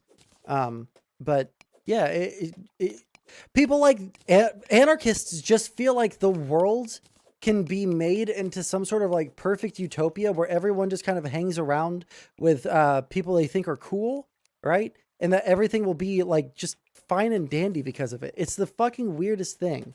I'm so glad that I never had an anarchist phase. I never had the cringe fucking... listen, I never had the cringe ML phase, and I never had the cringe anarchist phase, all right? I was just a based socialist, and then I grew up out of that too. I'm pursuing my chemistry PhD in a biomedical context. I think Demon was fucking senior. I just don't understand what the point of dying on this hill is. I don't get it. I just don't understand. I don't get it. Bosh, that gaslighting was fucking insane. Unironically triggered me because of past experiences. Actually gross. Yeah, I don't want to say this because like I've been friendly with DM, but I'm also based in consistency build. So I'd say that I think she comes across like an abuser in that convo. I'm sorry. Look, I've said it before. Fucking true. Like 100%. Yeah. It seems like every avenue, every like question asked was an opportunity for her to like posture as the victim and make me out to be like some big meanie. You know, like. You know what? You know what? Best case scenario that comes out of this, Vosh will realize that he has been going down the wrong path. Maybe he doesn't become, you know, I'm not going to say that he becomes a fucking capitalist, right? Or a sock dim, but maybe he stops hanging around all these fucking cringe ass losers and, you know, comes around back to like, you know, normal society, away from a bunch of fucking yes men that say crazy shit that he is then kind of forced to defend because they're literally insane. You know, hopefully that happens. I'd like to go into DGG or into Vosh's Discord and talk to people that aren't perpetually online fucking anarchist, you know, I'm trying to say like things that aren't super associated with SJW things, but you know, not like super cucked SJWs that just say all the fucking stupidest things ever, you know? I've only had a based partisan dim phase. Hey, you know what? Based. Who's just misinterpreting and bad faith analyzing everything, and I got called crazy like a good number of times there. And I don't mind sort of being flippantly called crazy, but there were a few times there where she just flat out failed to acknowledge a previous like thing that had been said, and it's like, Jesus, you know? You injured her ego? Yeah, probably. Like, I don't know. Like, Demon Mama's biggest problem as an orator has always been that she can't help but grandstand. She grandstands over everything all the time, right? Which can be grating even when she's completely right, but when she's like indefensibly wrong, it's impossible to punch through that. Like, it's just this impenetrable barrier. You know? I don't know. Isn't the issue just a fundamental distrust of institutions? I do think it's very funny that her position is supposed to be the more anarchist one, but she comes off more trusting of institutions, right? That is kind of weird to me. Wait, you know, why? I do think that's a... How? It's an interesting juxtaposition. I don't think... It really does seem like a lot of people who are anarchists are just like... They just do like the ANCAP thing, except instead of corporations, it's communes. And like, apart from that, all the logic is the same, where they're like just really delusionally trusting of institutions to do what's in their interests. Folks, the only way to make sure that institutions do what's in the common good's interest is to make sure that whatever regulations and oversight they have make it in their best interest to do so. Without real stringent regulations, even a nonprofit will find ways to exploit, which they do. Nonprofits and non-government organizations are one of the wings of modern American neo-imperialism. They do work in Southeast Asia, in Africa, and Latin America, where, while not profit-seeking, they nonetheless lay the groundwork for profit-seeking, and they often skim profits themselves too. You know, non-profit doesn't mean they don't charge any money for anything they do. I don't trust. And like the idea like this would all go away if you had like capitalism went away. I don't believe that. I don't believe that at all. I don't know. It's yeah. I don't get it. I don't get it at all. He's not too far gone, guys. We can still save him. We can still I think save that convo him. started off on the wrong foot and only worse. Guys, I don't want to take the blame on this one. I started the conversation as much on the right foot as I'm humanly capable of doing, okay? If Demon Mama... If anything, it's evidence of bias on my part, because if Demon Mama was not the one who made that tweet, if it was just some rando I didn't know, I would have torn into it very hard, because it is really dumb. But I tried very, very hard to hear it out. It is really quite so should I have stupid. anyway? Well, I feel like I made my points, you know? The funny thing is, like, if all she had done had come on and said, you know, hey, so I understand that one tweet makes it sound like I'm totally against supply chains. I guess I didn't really read like the tweets above the same way that you did. That was just about the idea that like broadly there are some ways we can be more, you know, participatory in the process of medicine making. But I still recognize, of course, that, you know, the supply chains are necessary to maintain this, and, you know, this is something we should do to challenge the hegemony and monopoly of existing pharmaceutical industries. If she had just said that and been like, okay, that tweet maybe didn't frame it properly, but like here's how I really feel, like that would have been it. I think she would have come across looking really reasonable there too. Like, you know, maybe a tweet was poorly phrased and she misread someone else, but like, okay, like, you know, fuck, you know, that would have been fine. That's basically what happened though. No, it's not. Because not only I don't know. I don't know what neo-imperialism means, because every single time I start hearing someone talk about neo-imperialism, they're just talking about like capitalism. They're not talking about anything very specific. It's always something that's incredibly fucking vague. And I wish that there was like a better like definition that they could appeal to besides, you know, colonialism, but it's like different though. Like that's something that I do wish was, you know, different about these people.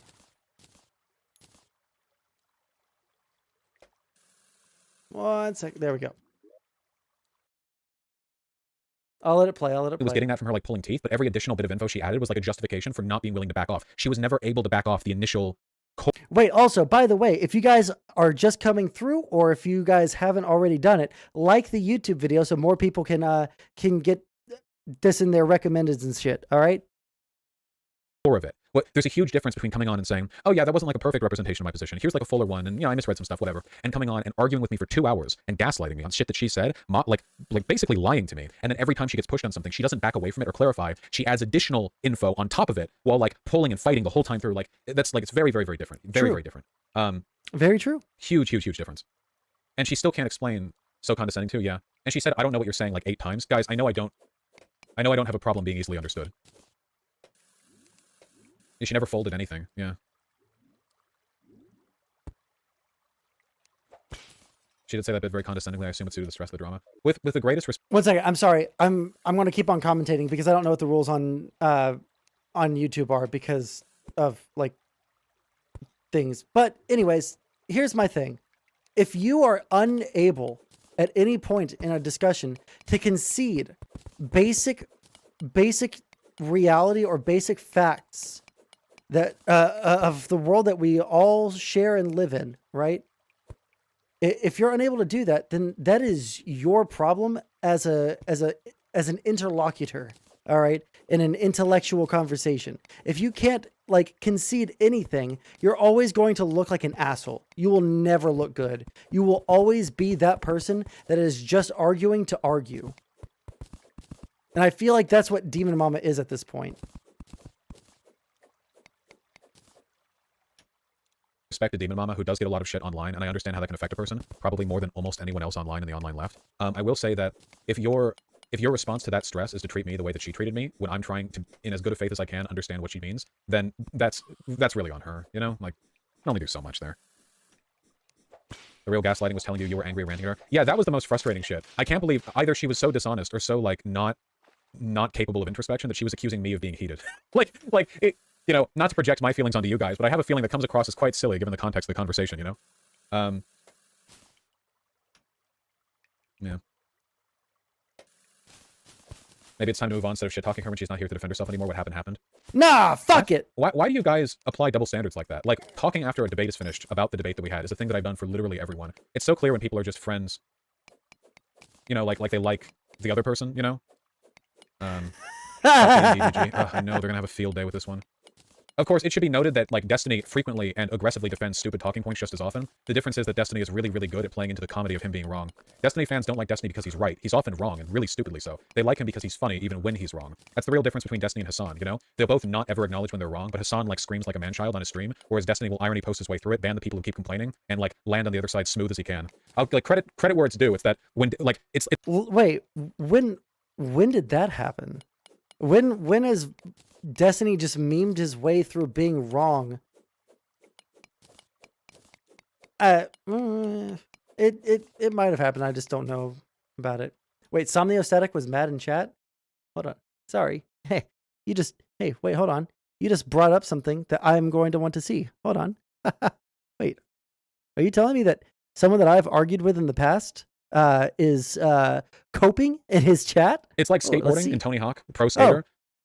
Vosh, my take is this. You are sleep deprived, obviously, and you both were attacking each other from dimensionally separated perspectives. What the fuck? What does that mean? Hold on. Wait, someone please decipher this, okay? Here, I'll pop the chat out. I'll pop out the player, okay? I'll make her real big. All right? So you guys can see Somniostatic's very weird thing. Vash, my take is this. You are sleep deprived, obviously.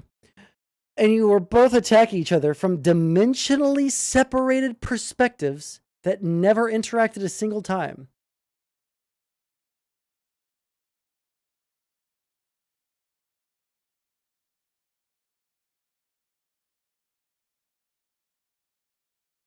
Every time Hassan like fucks up a trick, he like stumbles and falls and hits his face on the pavement. And every time Destiny like fucks up a trick, he does it midair, so he has time to like level himself out before he hits the ground. He still gets 0 points, but then he like gets to flash the peace sign at the camera, and it's like, okay, well, and he just keeps moving forward. You know what I mean?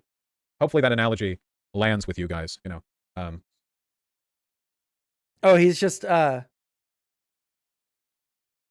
I don't know where all the personal stuff is coming from. I will repost because I'm gay. He needs Vosh. He needs Vosh to fucking acknowledge that they were dimensionally separated. It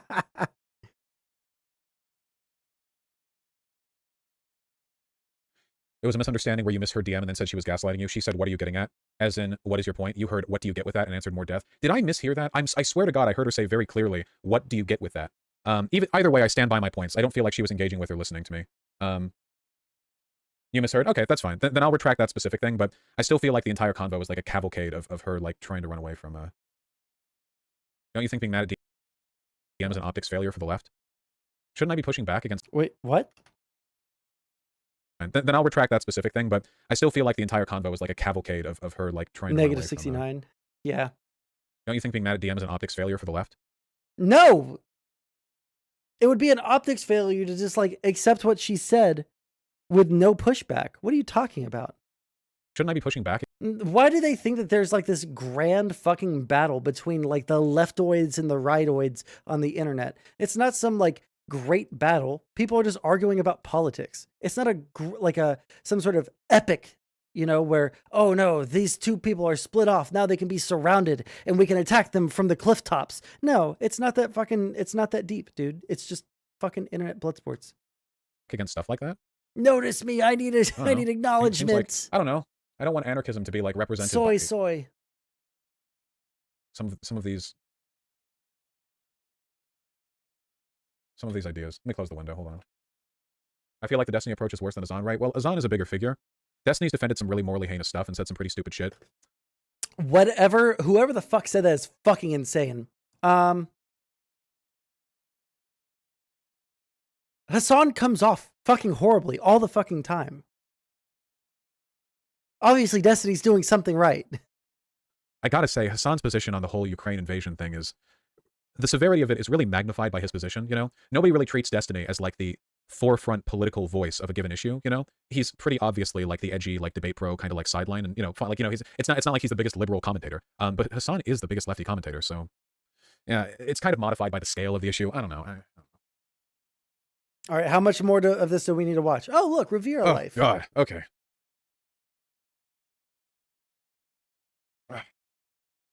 I just want you guys to appreciate how cool the modern world is, you know? Wasn't there like a PhD student who made an effort to make aspirin from scratch and like after a year of trying gave up? Because a lot of people, you guys don't even know what it means to make something from scratch, right? Like no chemical precursors. To make something from scratch is like...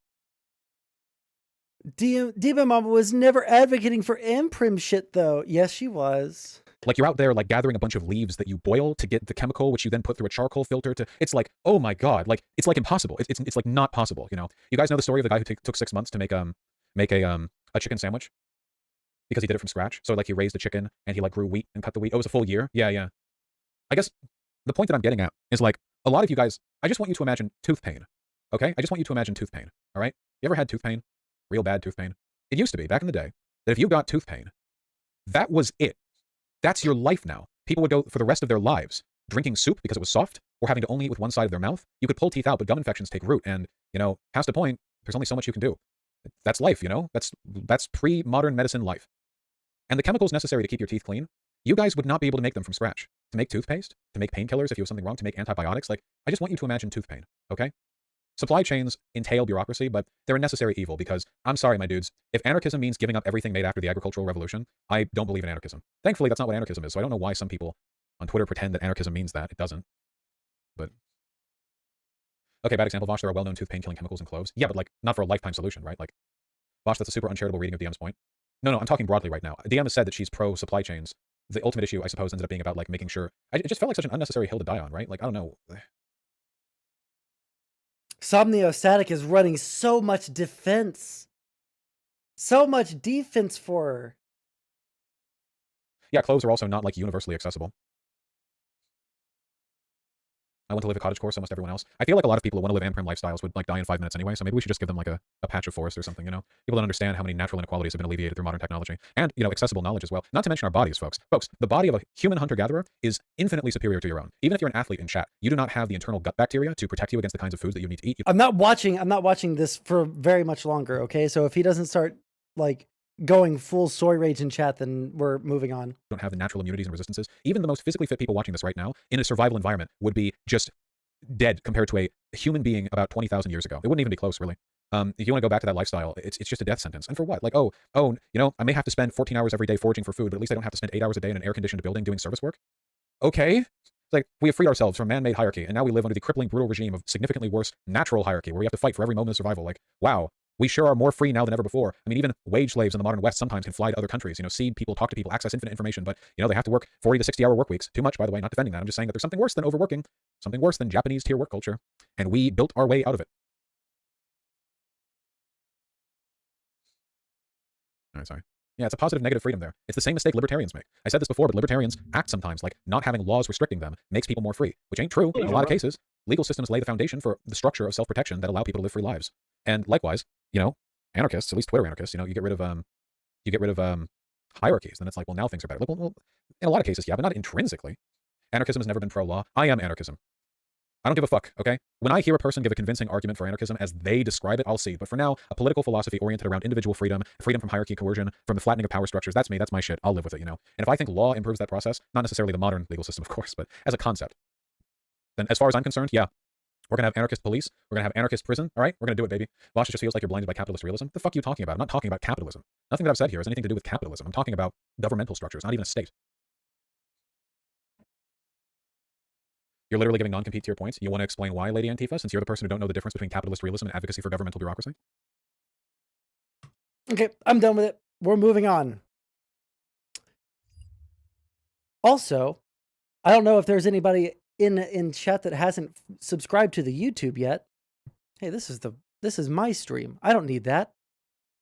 But if you haven't already subscribed to my YouTube, then definitely do that. I definitely I'm unable to monetize anything on my channel until we get to 1,000 subscribers, which we're only nearing 800 right now. So if you haven't already subbed, definitely do that. And if you guys want to help me out while I am banned from the Twitch, all right, there's a good old donation link right there. All right, and now we have the text to speech back on. All right, so let's move on to whatever happened here. All right, so I talked to Booksmarts about this. You know, he told us basically his side of the story before Terry talked about it. Well, he told me anyway, because you know he and I are like close friends, and I was curious why he was moving on. And you know, I asked him how he would feel about me talking about this, and he basically just said, "Do what you must," because he's just for reference, the thing that they're talking about here is Booksmarts, I guess, lived with Cherry for a while, And on his first day there, basically told her to not say the N-word because she's not black enough. And so I gotta know what his side of the story is on that. Because she said that he told her not to fucking say the N-word because she's not black enough. And then he told her that she reads weird or something. And so, yeah, I need to see what He's not going happens to address here. it because that's what he told Cherry, is that he wasn't going to talk about it. And my understanding was that I guess she had said that she wasn't going to either, but here we are. And I'm seeing, you know, her side of the story conflicting pretty hard with his side of the story, and people running even further than I think the way that she's framing it. Uh-oh, Cherry's in chat. He don't... Okay. Cherry's in If she wants to chat. come in here and we can like hash this out or whatever, I can compare the story that she told me and we can like work out any things that she thinks are wrong or whatever. I have no idea what happened. I just want to make it clear that I'm delivering Booksmart's side of the story to me. But basically, like, I think a lot of people had the idea that he walked up to Cherry while she was singing a song, heard her say the N-word, and then like policed her and said that she wasn't black enough or something. The way that Booksmarts tells it is that I think some conversation came up. I can't remember if it was like, if he said if it was about whether or not he listened to hip hop or whether or not he, you know, would say the N-word, you know, if he were singing along to rap songs or something. But that was basically how the conversation started, according to Booksmarts, was that it was about whether or not he felt it was okay for him to say it. And according to Booksmarts, Cherry kept trying to turn the conversation towards her and whether or not Booksmarts thought she should be able to say it. And I think Booksmart says that he tried to like get away from answering that a bunch of times, or like try his best to get away from that, but that Cherry kept like turning that, you know, towards her. And I think the crux of this was that basically Booksmarts didn't know that like Dominicans are considered black. Like he just didn't. Booksmarts did not know that Cherry was black. You know, like Booksmarts is from SoCal. We don't have like a big Dominican representation out here. Like Booksmart's understanding of race issues is not, you know, very developed. He hasn't interfaced with that, you know, like that sort of racial count. Wait, who the fuck doesn't know that there are people in the Dominican Republic that are considered black?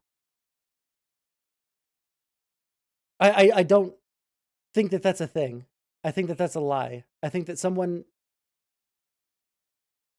No. Calculus before, and apparently, like, they talked about this. So they had this whole conversation, according to Booksmarts, under the pretense that Booksmarts just thought she was Latina or Italian, or like he didn't really know what. Okay. And so, like, apparently this whole, I would imagine this whole like room full of black people thing was under the pretense that he just really did not know that she was black. I don't know apparently how they worked this out Booksmarts is, in the conversation, honestly. and he claims that he was like embarrassed about it and apologized, you know, for it and all that stuff, and that there was like checking in over, you know, are we cool? And apparently, according to him, like the message that he got back was, yes, we're cool, yes, we're fine. And you know, I asked him about the books thing too, and I basically had to, you know, grill Booksmarts a little bit and be like, bro, like that came off as really passive aggressive. The whole, you know, like these books look untouched. Why, do you read these or whatever? He didn't understand it, but I think basically what it comes down to is Booksmarts had a couple Larry David moments aside from the N-word thing, and really just didn't understand, like, dude, like when you're in somebody's house and you don't know them that well, don't say things that can be perceived as insults. The idea that Cherry is like buying books, she could very easily get the idea if you're making comments that like the books look untouched and that she's not reading them, that she's like presenting herself as an intellectual, and but like she's not actually reading the books or whatever. That's, you know, like for sure. That's my interpretation on that. Another interpretation is he's bookfucker, and maybe he was just like, hey, these books look untouched. You know, I don't know. Maybe he was just eyeing the books. Maybe he just liked that maybe. they. Okay. Maybe. So that's my like Booksmart's, his frustration when he was first leaving was that apparently even fucking Cherry said on her thing, I probably won't watch all of this, so if you're not interested in this, just stick around. We'll get past this pretty fast because we're going at ×2 speed. But like even Cherry said that there's some things that she might be like misreading because she was already so put off by the original conversation about like whether she's black enough or something, you know? So I feel like Booksmarts wasn't trying to make a dig at her saying that she was trying to look... I don't think I would ever read it in that way, you know? The way that Booksmarts tells it, like, he says that he checked in a lot to make sure that everything was okay. And all the signals he was getting was that everything was okay, even long after this. And that basically he had bought a bunch of like furniture for the place, for his room. And that he's like, dude, Cherry was helping me hang stuff up in this room like a day or two before she told me that I had to like move out. And this was like long after any of these complications occurred. And the whole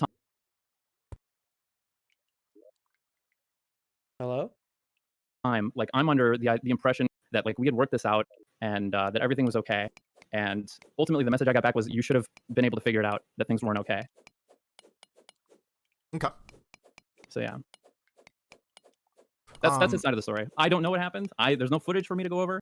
Does Booksmarts believe that I thought, do I not remember him doing a stream talking about the N-word at one point? Well, that's also a thing that he just like personally thinks that nobody should say it or whatever. Yeah. Okay. Well, yeah. I'm sorry. That's not like relevant now, given the Yeah, I don't the think that's like context or relevant to whatever. the But earlier like, conversation. I was just trying to remember. How would you read it? I mean, I probably just wouldn't like put much thought into it at all. It just doesn't seem like I don't think anyone has ever tried to imply that I'm stupid by looking at my book collection. And I don't really think about books like that, I guess. Like, oh, these books look untouched. They must be. It's just something that I would never, ever, ever think to say to someone or like notice about their bookshelves. You know, I linked the cherry VOD too. Yeah, we already saw like the part before I got banned on Twitch. So it just seems like a very strange, and it might just be me. Maybe I just think about you know.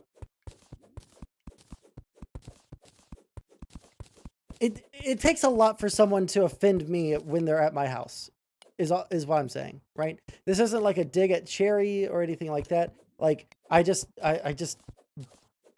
it takes a lot to get under my skin, like a lot. So if someone were to say like, oh, these books all look brand new, I would be like, oh, thanks, dude. Yeah, I try and keep them in nice condition. Like that's the way that I would respond to someone saying, LOL, look at all these like barely touched books. It's like, oh yeah, I haven't gotten to that one, or yeah, I try to keep it in good shape because it looks good on the bookshelf. Like that's the way that I would, you know. Well, I think that Booksmart's asked Supreme to give his side because he didn't want to do it himself for some reason. I don't know. Because I thought I remember, us talking about it or whatever, and yeah, I didn't know if it came from the same place, but it seems like it's just the general position that doesn't like the word being used. Anyway, okay, Cherry, if you want to come in, you can, but I can understand, I guess, if he didn't like think that Cherry was black, that there could be an issue, right? Like if there's people that legitimately think I'm Indian, and if they see me saying the N-word, them being like, yo, bro, what's up? Why that's kind of weird. That's kind of twisted. I can understand them having an issue with that. In shit like that. I guess what primarily comes down to it is the communication of what happened. So. Yeah, I mean, fucking, Booksmarts is my friend, and I consider Cherry a friend. And at this point, like, I've heard two different sides of the story, and it's one person's word against another.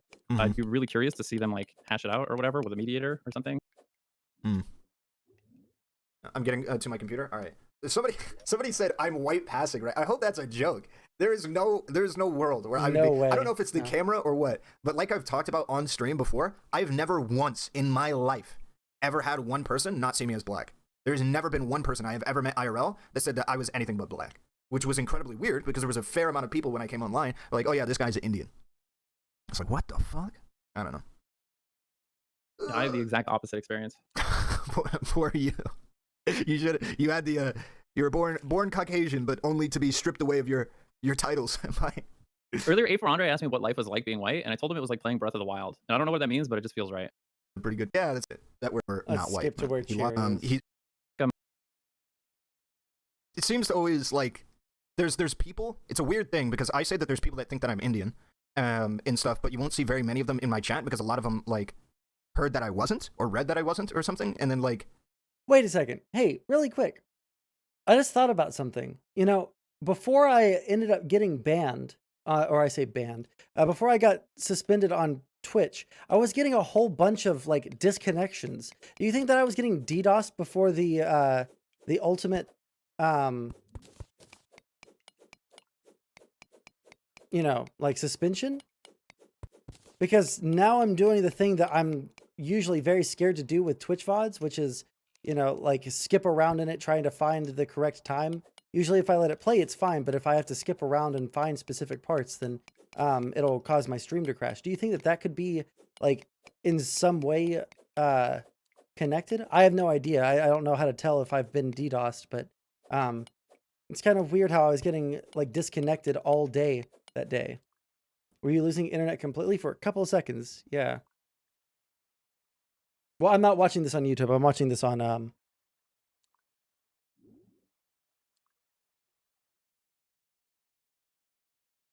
Twitch Player. Won't talk about it again. But there's been like a fair number of people. Possibly. I just don't know a lot about, how websites work. Keanu like. Are you talking about Keanu? Keanu Reeves is like fucking part Pacific Islander or something. Yeah, All There's right. Cherry. Do you want to let us know what part of the retelling or the recanting of Booksmart's telling Supreme what went down you believe wasn't accurate? Yeah, I never asked him about him saying the N-word. Interesting. Well, okay. I said that he, sorry, like the conversation around whether or not you should be saying it was you asking him that. Like that the conversation Yeah, was no, around whether that's or not what happened. Okay. He brought up that I listened to, I think we were talking about types of music, and I listen to a lot of rap. And I'm like Bass. working on my house, and I do a lot of cleaning, so I'm usually like blasting a Nicki playlist or something. A lot of N-words. And he was saying how, like, it's a bad influence, and he's worried that he'll start saying it in public because like he hears it around the house so much. And like, you know, like it's also like one of the things that Optics brained. Oh no, I keep on hearing it at home, and now I can't stop saying the N-word. Holy shit! How does he think that anybody like listens to popular music without like how the fuck can someone be so easily influenced by their music choices?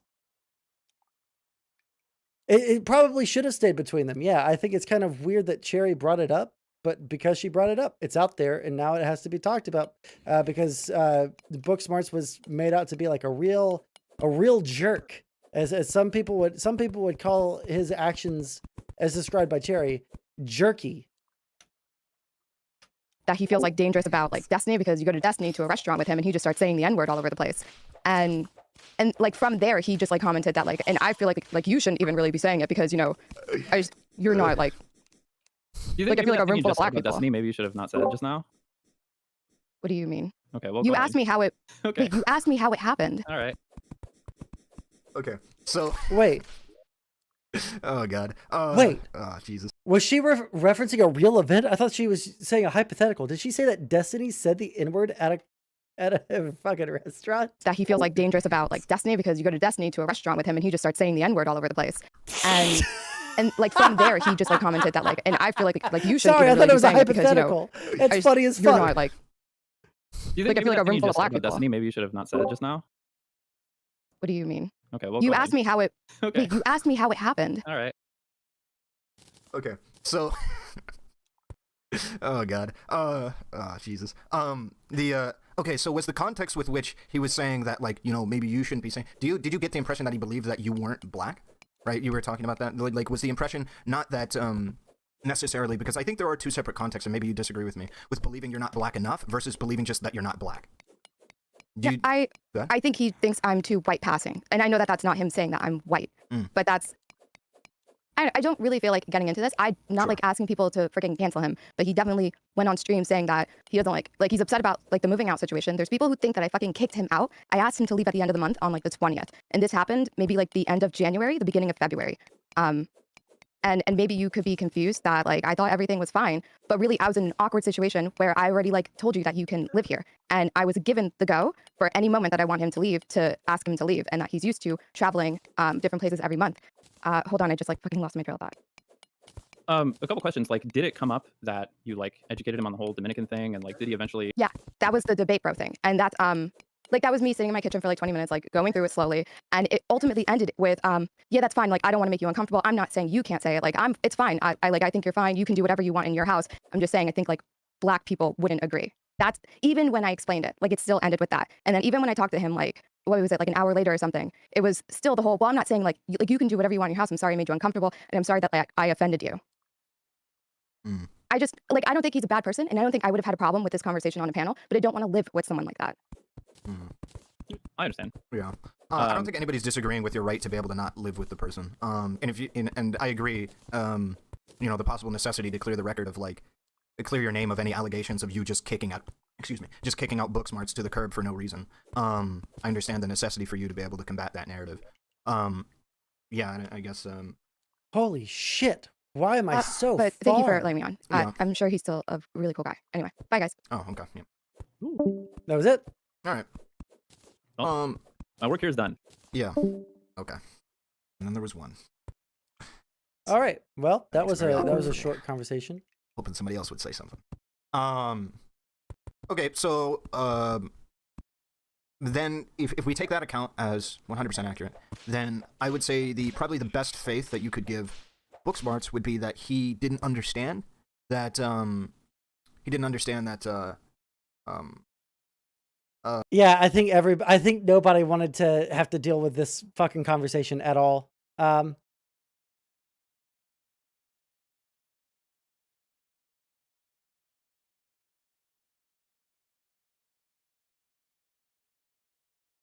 Destiny and Afrosabi were having a conversation. Wait, hold on. Was this a conversation that is documented, like video, or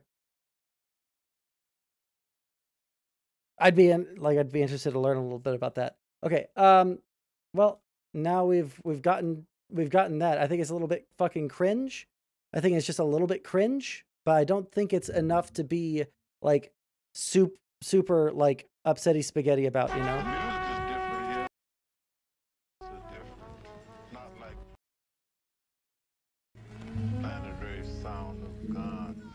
Oh, really? One second.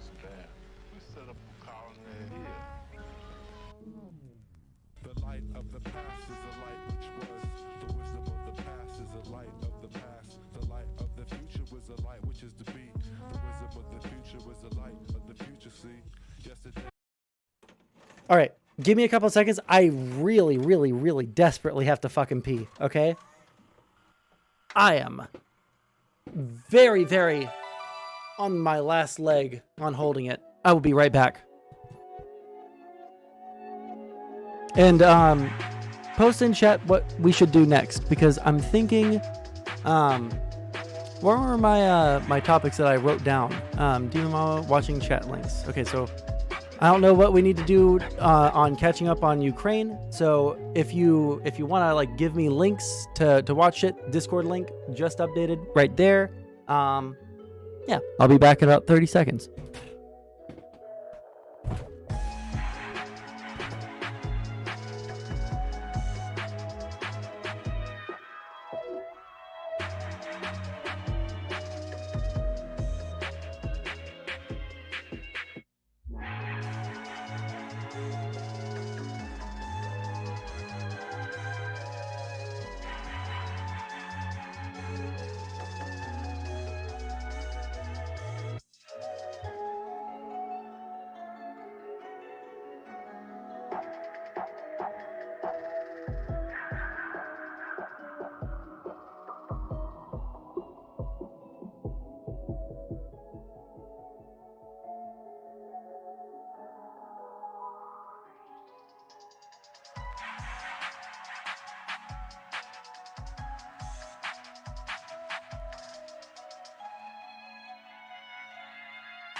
Chicken tendies. Don't even ask. We already watched the new Vosh video, John.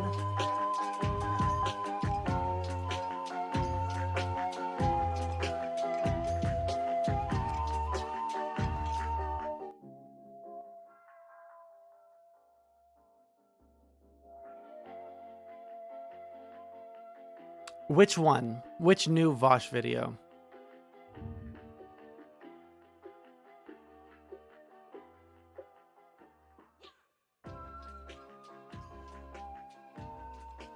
Are you talking about the Nosbowl LARP Fest?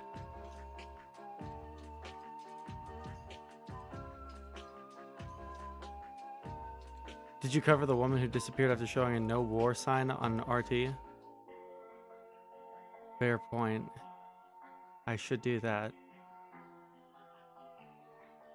How's it going, Sam the Human? Here's my question. Is there just video instead of me having to watch Vosh cover someone else's thing? Can I just watch the thing? What would I look up? What was the name of the conference? Does anybody know? There's no video? Then how does he cover it? Okay. Literally the same. Literally the same.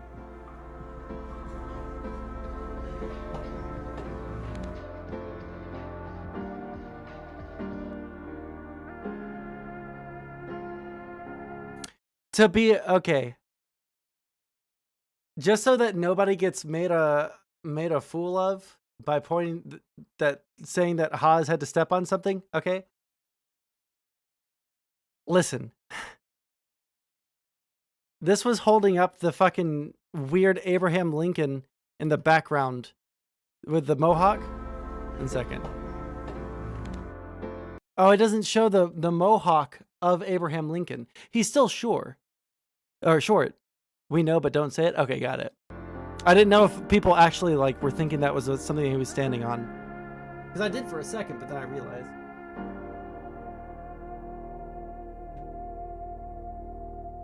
Infrared descending.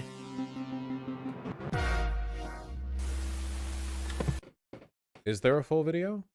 Well, if there is, chat would know, wouldn't you? There is no full video. Why not? Didn't they live stream it somewhere? They had a conference of all internet figures and they didn't live stream it? It was secret? Oh, God. They didn't have a live stream because they wanted to keep it behind ticket sales. I bet you they did that after RT cut funding.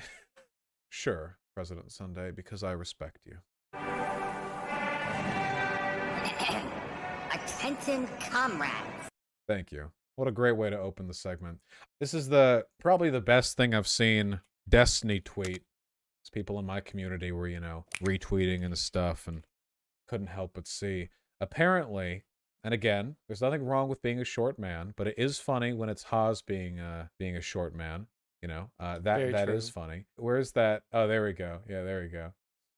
He had a goddamn, I can't believe it's real.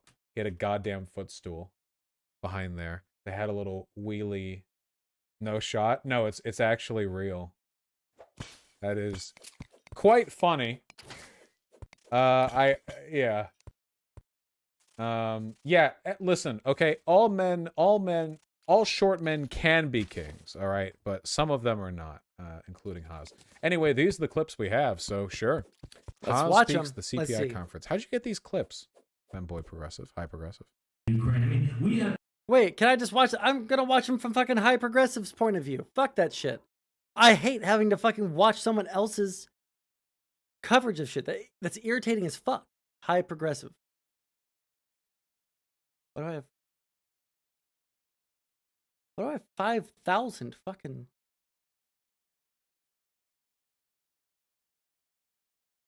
Oh yeah, wait, hold on.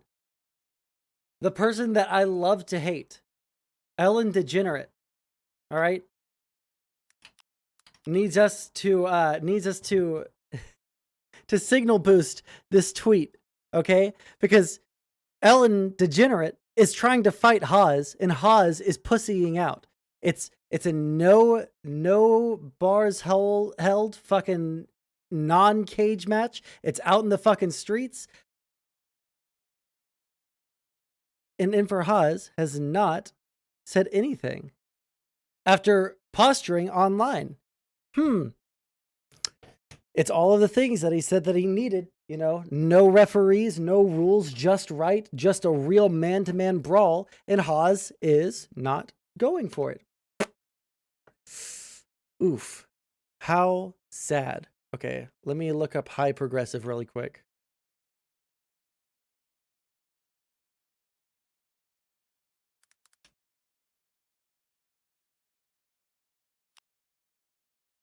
When did high progressive turn into femboy progressive? What the fuck? Okay, hold on. Go to media tab.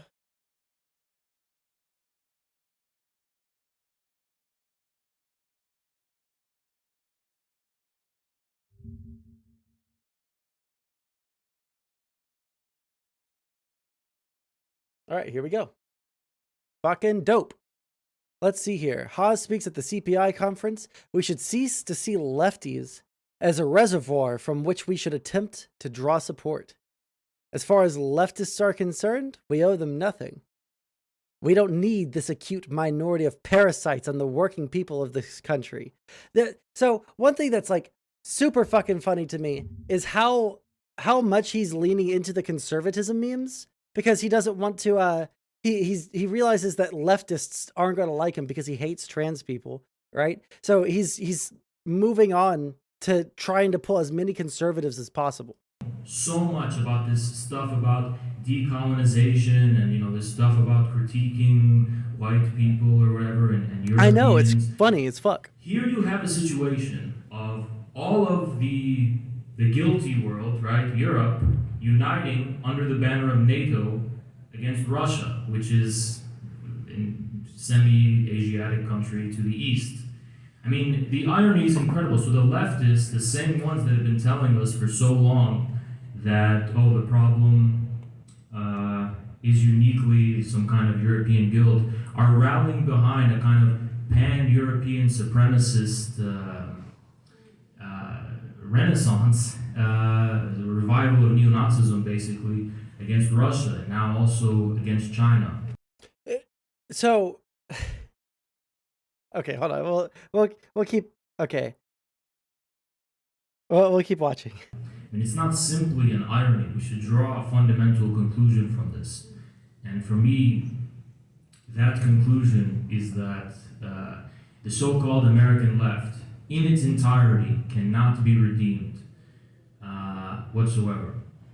Irredeemable. I love how it has to be this ultimate fucking battle between good and evil, and then these are the people that are trying to do the good thing, but they're all just like too brainwashed to do any good actions. It's so fucking funny to me how it always has to do this. It's the Nazis rising up against the Russians because Nazis hate Russians more than any other group. Pay no attention to the Holocaust thing, where they just like put a whole bunch of certain groups of people into camps and then systematically murdered them. It's the Russians that they actually want to exterminate first. And that's why the rise of neo-Nazism in Europe is so scary to Putin, you know?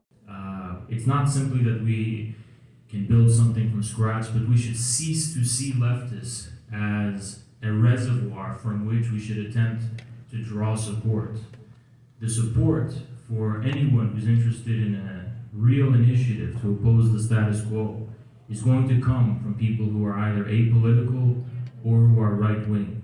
But as far as leftists are concerned, I say we owe them nothing. We owe them absolutely no attention. Okay. What does he describe himself as? I thought that by definition, communism was left wing. Right? You can be a conservative, right? You can be like a conservative left winger, right? But you can't be I don't understand. We have no reason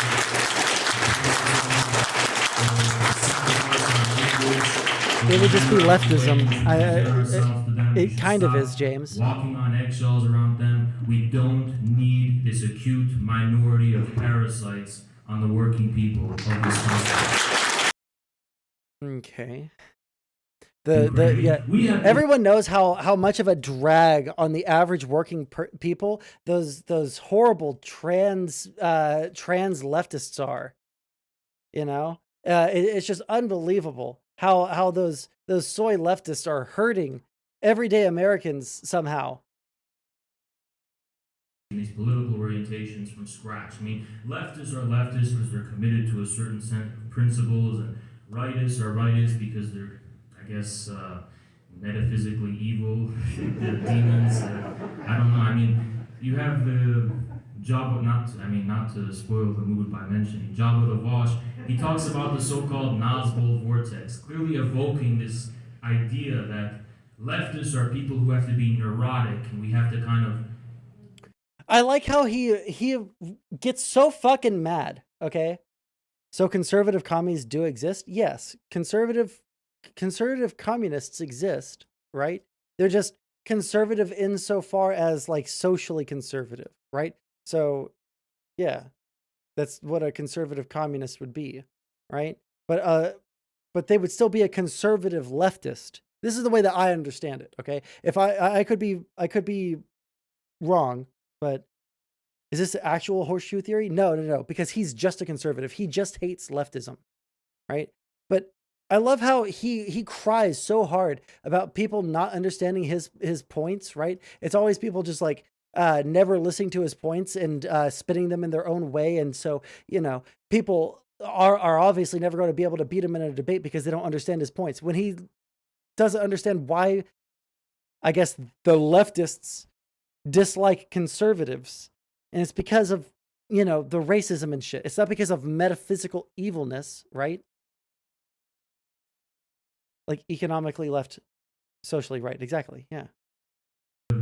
Jabba, not to spoil the mood by mentioning Jabba the Vosh. He talks about the so-called Nazgul vortex, clearly evoking this idea that leftists are people who have to be neurotic, and we have to kind of hold to our principles, and that if we let go, we're going to fall into this kind of primordial vortex of original sin or something like that, right? But well, I mean,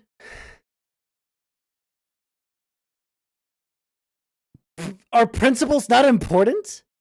I guess he just says, I guess he's like totally fine with everybody knowing he doesn't have any principles except for gaining clout and cucking out of fucking every fight that people challenge him to. The thing is that most often in every revolution.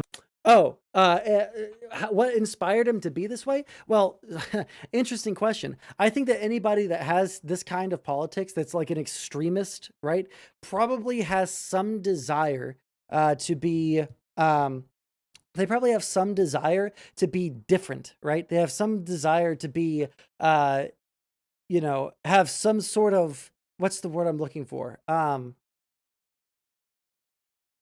Have some sort of like political opinion that will make them a pariah so they can see themselves as fighting against some sort of larger systems. But ultimately what it really boils, what it boils down to is they have no principles. They just want to be seen as an outsider that's fighting against the system, but they were raised with these like conservative values. Like he's a conservative person. He doesn't like gay people. He doesn't like trans people. He doesn't like weak men. You know, all of these people are subhuman to him, right? You can see it in the way that he interacts with trans people. You can see it in the way that he interacts with people that he perceives as weak. So, revolution in the history of modern humanity. Nice. I Thanks. guess dating from the French Revolution or even earlier, or the English Civil War, depending on how you want to look at it. The reason why the revolutionaries who first initiated the revolutionary action are the first to turn on the revolution is because the meaning of change and revolution or leftism or communism comes to prove itself to be something entirely different to what they expected it to be. And I'm not saying that in the sense of George Orwell's Animal Farm, where they were expecting a utopia and they got a different result. It's a basic class analysis. People become leftists because they're embittered Democrats, right? They were trying to climb the career and become this new kind of interns. And you were a bitter conservative. And you were a bitter conservative that threw away everything to be a communist who loses all of his friends. Like, I don't know, dude. For, I don't know, Nancy Pelosi or something, or Joe Biden, I don't know, Obama, whatever. The punchline there was Nancy Pelosi. That's why they all laughed. It's not that it's actually a funny joke. It's just because they know that they're supposed to laugh when someone says Nancy Pelosi. It's either laugh or boo. And then for some reason they get embittered and they get kicked out, so they just want to be a little more extreme, right? They primarily begin from urbanized and educated backgrounds, and leftism is this kind of form of enlightenment and kind of allows them to express their class position in a way that is raised over the general and raw strata. Wait, what did he just say at the end there? Sorry. So they just want to be a little more extreme, right? They primarily begin from urbanized and educated backgrounds, and leftism is this kind of form of Bro, you grew up in fucking upper middle class fucking society and then had your parents pay for law school. Don't fucking pretend like you didn't. You grew up in a fucking suburban or urban environment and you had everything fucking paid for you your entire life. Is it true? And please tell me, I'm pretty sure he's admitted to never having a job himself in his life. enlightenment and kind of allows them to express their class position in a way that is raised over the general and raw strata. He just uses big words as if they're like making his point better, but they're not. You can just say that the kinds of things that they value are coming from their privileged upbringing, and they're not actually fighting for anything that is of value. Leftists are soft city dwellers, yeah. Of the American Revolution, how great the U.S. is, and it leads to glorified revolutionary worldview? No. Not nearly, okay? Ross Stratum? Yeah, I know. It's just words. Of the global capitalist system, and they did this by organizing the economy to serve public good and not the profits of a wealthy few. In the 1990s, when the Soviet Union fell, the USA loved Russia. Russia's economy was in collapse, and people were starving. Boris Yeltsin was Bill Clinton's buddy, and the USA meddled in the 1996 elections to make sure that Yeltsin got reelected, as he was wrecking the country with austerity and shock therapy neoliberal economics. Directed, of course, by George Soros. See, they're conservative. It's George Soros is trying to ruin everything. But all the other conservatives will say that he's trying to enact some sort of leftism. But George Soros is now a capitalist enabler? Holy shit, the dude can't catch a fucking break. Holy shit. But like, nothing bad can happen in the world without the United States doing it, all right? If something happens in the world that doesn't align with what they think should have happened, then the U.S.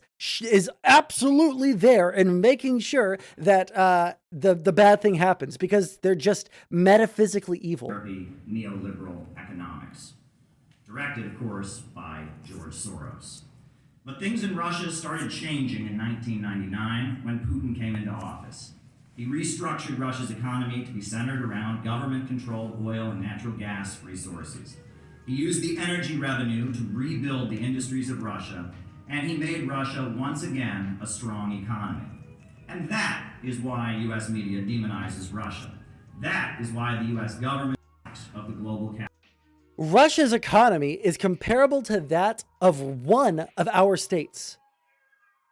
It is comparable to the economy of Spain, but does not have the GDP or like it doesn't have the wealth distribution that Spain does. It's just an objectively fucking shit place to live comparative to like a Western nation.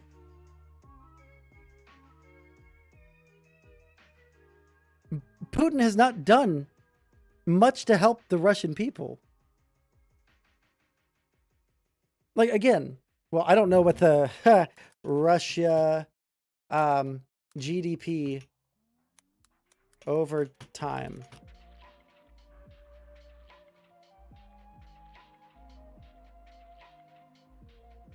I don't want annual change. And why does it choose Sweden, Russia, and the United States?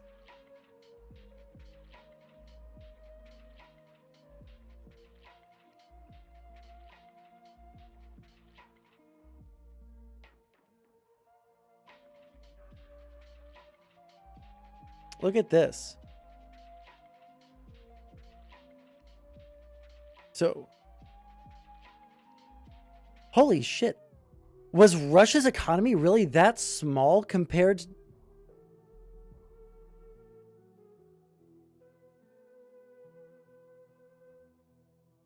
Was the Soviet Union's economy really smaller than the economy that it has now?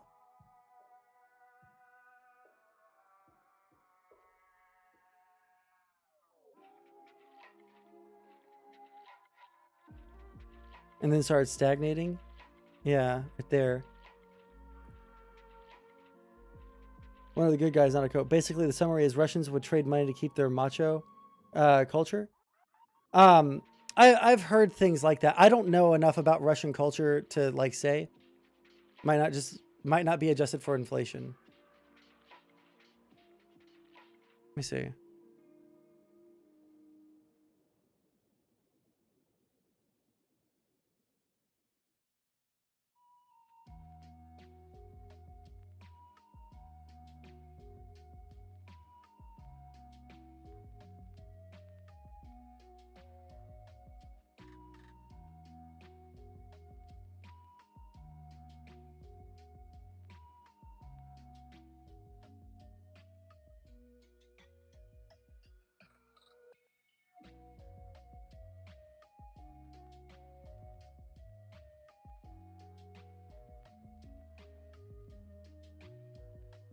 No, it looks like a...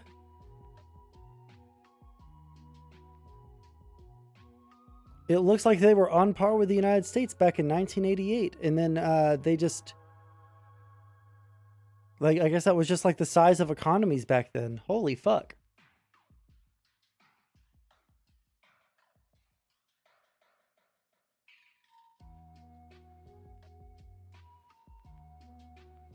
Although I could be reading this chart like entirely wrong.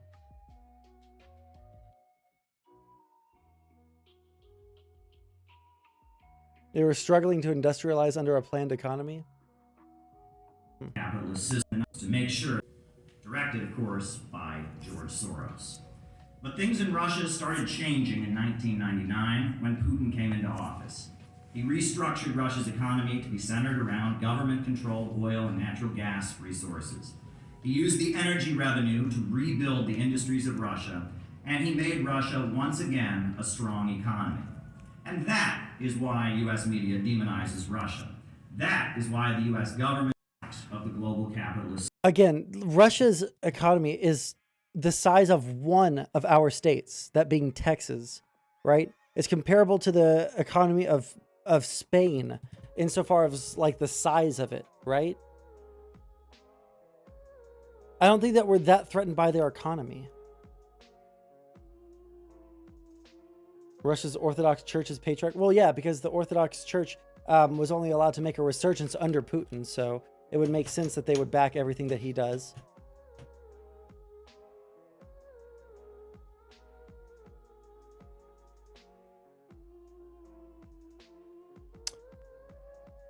Was in fact very critical of Yeltsin in the way that he sold off sections of the economy to the various oligarchs. I did not realize to what extent Berezovsky was involved in dirty dealings with Yeltsin's family. Nope, fuck off.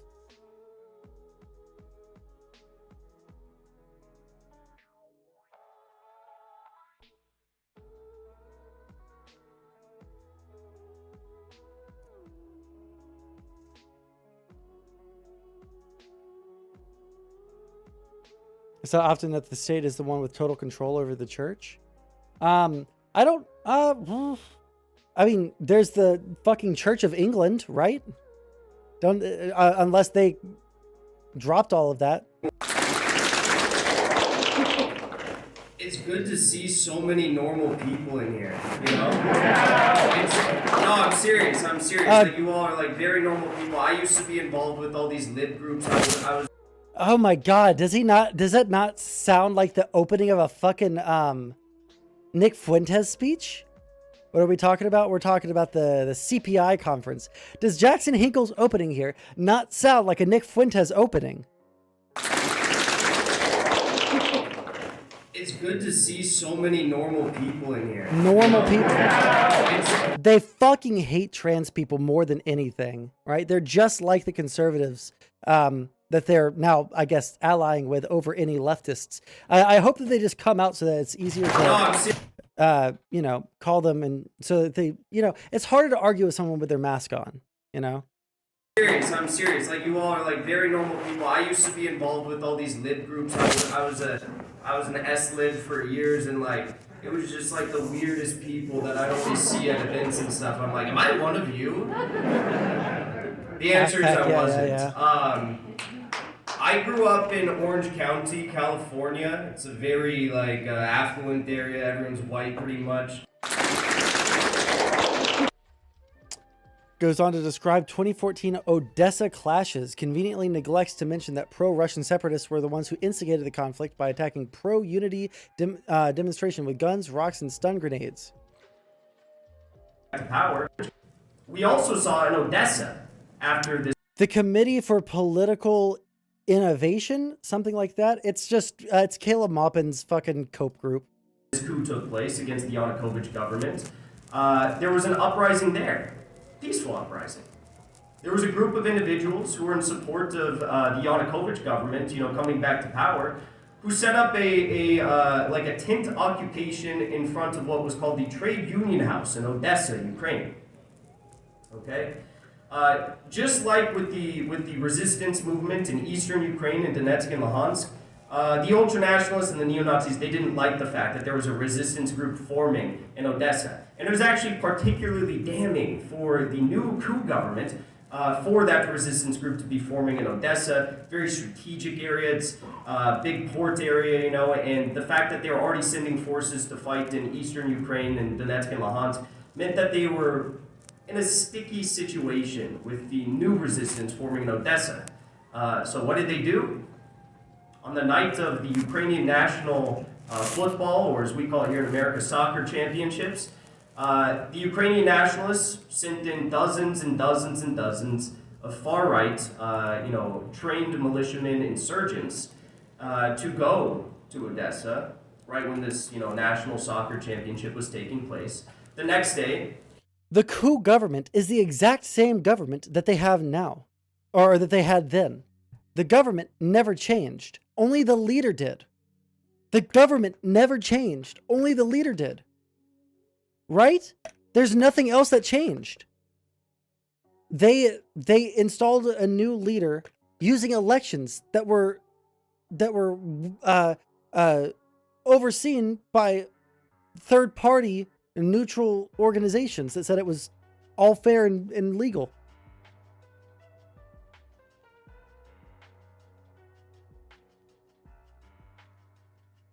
If I'm wrong on anything, you're more than welcome to call me out on it, right? If I'm just like wrong on the facts. But like, I'm almost certain. They started creating chaos in the streets. They stormed the trade union house where there was a peaceful protest set up. And they chased everyone who was protesting into the trade union house. The story doesn't stop there. They began throwing Molotov cocktails at the trade union house. They barred the doors. They barred the first-story windows. They wouldn't let anyone out. Dozens and dozens of people either burned to death that... Well, hold on. Rebel Mango, right. There was an overthrow of the leadership of the government, but the parliament or the Congress or whatever they call it there, right, is... those people didn't change. Hey, how's it going, Banana? Sorry, Samantha Banana. I just read Banana and said it.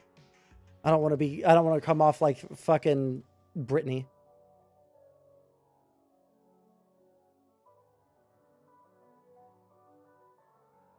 Is party one big because of the corruption of the government elected in 2014? Right, but the corruption of the government happened after the elections. The elections that happened were totally legitimate. Didn't Zelensky dissolve the, I assume you mean the parliament? No, I don't think so. that day, or they died jumping out of the Hell third-story yeah. windows to the floor. That's what the Ukrainian government is. That's what Western backing of the Ukrainian government and governments all around the world who've been couped by the West bring about. But there's no evidence to show that there was a coup. Unless you just want to like ignore all of fucking, you know, all of the information that's out there. In which case there was a coup, and it was perpetrated by Barack Obama himself. And he was the one that was standing on the grassy knoll that day that JFK's head exploded. Beforehand, anti-Maidan activists posted on Russian social media to take after Donetsk, referring to attacks on pro-Maidan demonstrators days before. Fired the first shots and could be seen in various photographs with guns at the scene. They did an oath? All races, all colors, all nationalities, all beliefs. All races, all colors, all nationalities, all beliefs. To eliminate all traces of fascism from the earth. To eliminate all traces of fascism from the earth. To build a deep and By being more fascist. sincere international friendship. To build a deep and sincere international friendship among the peoples of the world. among the peoples of the world. To keep a just, lasting peace. To keep a just, lasting peace. To eliminate want, frustration, and enforced idleness. To eliminate want, frustration, and enforced idleness. What is the forced idleness? What does that mean? We have come to confirm the unity of all people. We have come to confirm the unity of all people. To salute our comrades who have died. To salute our comrades who have died. And pledge our word that skillful hands, keen brains, and bold enthusiasm. Pledge our word that skillful hands, keen brains, and bold enthusiasm shall never more be wasted in war. Shall never more be wasted in war. Thank you. Please remember. Interesting. Is this the end of it? Fuck. Come on.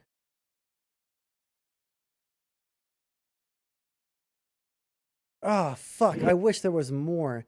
I wish there was more. I wish I had Hawes's entire fucking speech. Holy shit. They're just insane, dude. They're fucking insane.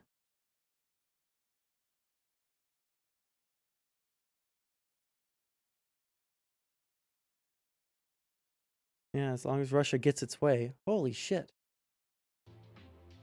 Okay.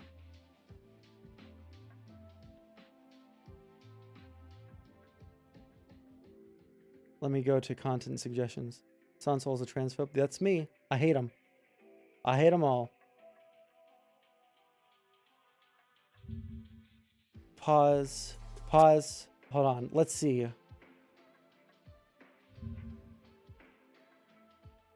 Thank God it's not a fucking 45-minute Jimmy Dore thing.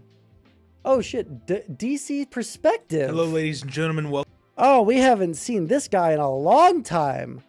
He's still alive? I figure so. I probably even that might be too spicy even for YouTube. Okay, hold on. I want to watch this guy first. Okay, sorry. This guy is a mega groiper, mega Nazi. All right, he is incredibly ass mad because of one time I did a react video. We had a scheduled or we were trying to schedule a debate on over email, but he saw my video on his video and cucked out because I was bad faith for commenting on the things that he said on his video. So let's see what he says. Welcome back to another video. Today we're going to be talking about... Why is Dylan Burns down there? Again.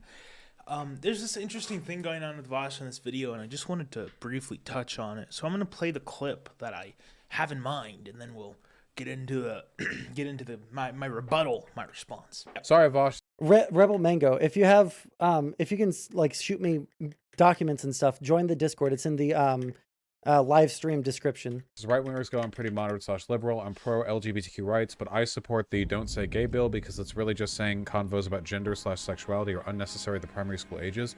What do you have, like, do you want to, like, rape a child? I don't understand. What's wrong with sex education at primary school ages? It's like a normal thing. Yeah, it's absolutely a normal thing. It's absolutely a necessary thing. It's insanity to me that people are arguing so hard against sex education. The number one way to make sure kids don't get fucking raped is to let them know that being raped is bad. If they don't know that being raped is a bad thing, then they're not going to tell their fucking teachers. They're not going to tell their counselors.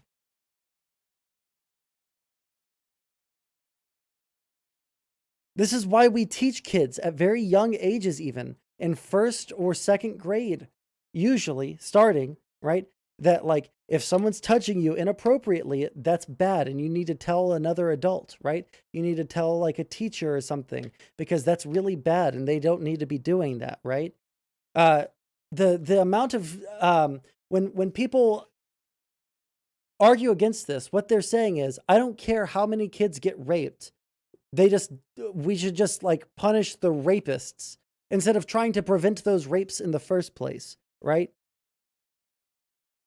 When you look at the amount of reported like child sexual assault from children, there's like basically nothing until the age at which they are taught about, you know, being inappropriately touched, and then the reports skyrocket. Can you imagine delaying that because you have some sort of like moral objection against children learning that being raped is bad? It's unreal to me. I don't get it.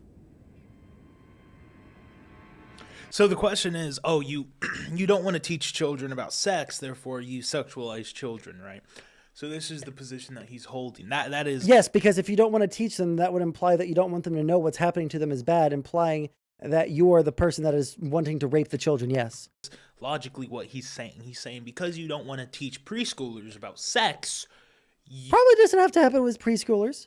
But this bill explicitly says, I believe, K through third grade, which I think kindergarten or first grade is probably an okay time to tell kids, hey, being raped is a bad thing and don't let your uncle do it to you. You are inherently sexualizing preschoolers. Now, where does this come in? Where's the problem come from in all of this? Well, first of all, I'm not.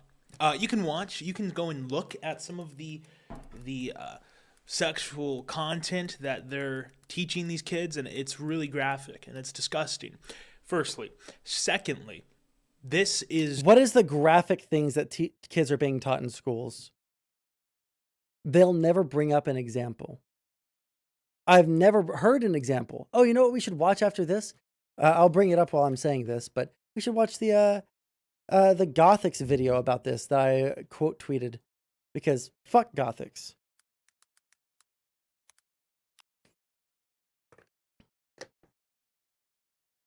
Conservatives think sex education is sexualizing children. Right. They say that this is an anti-grooming bill. Targeting an ethnic... Shush. Wait, did she post it?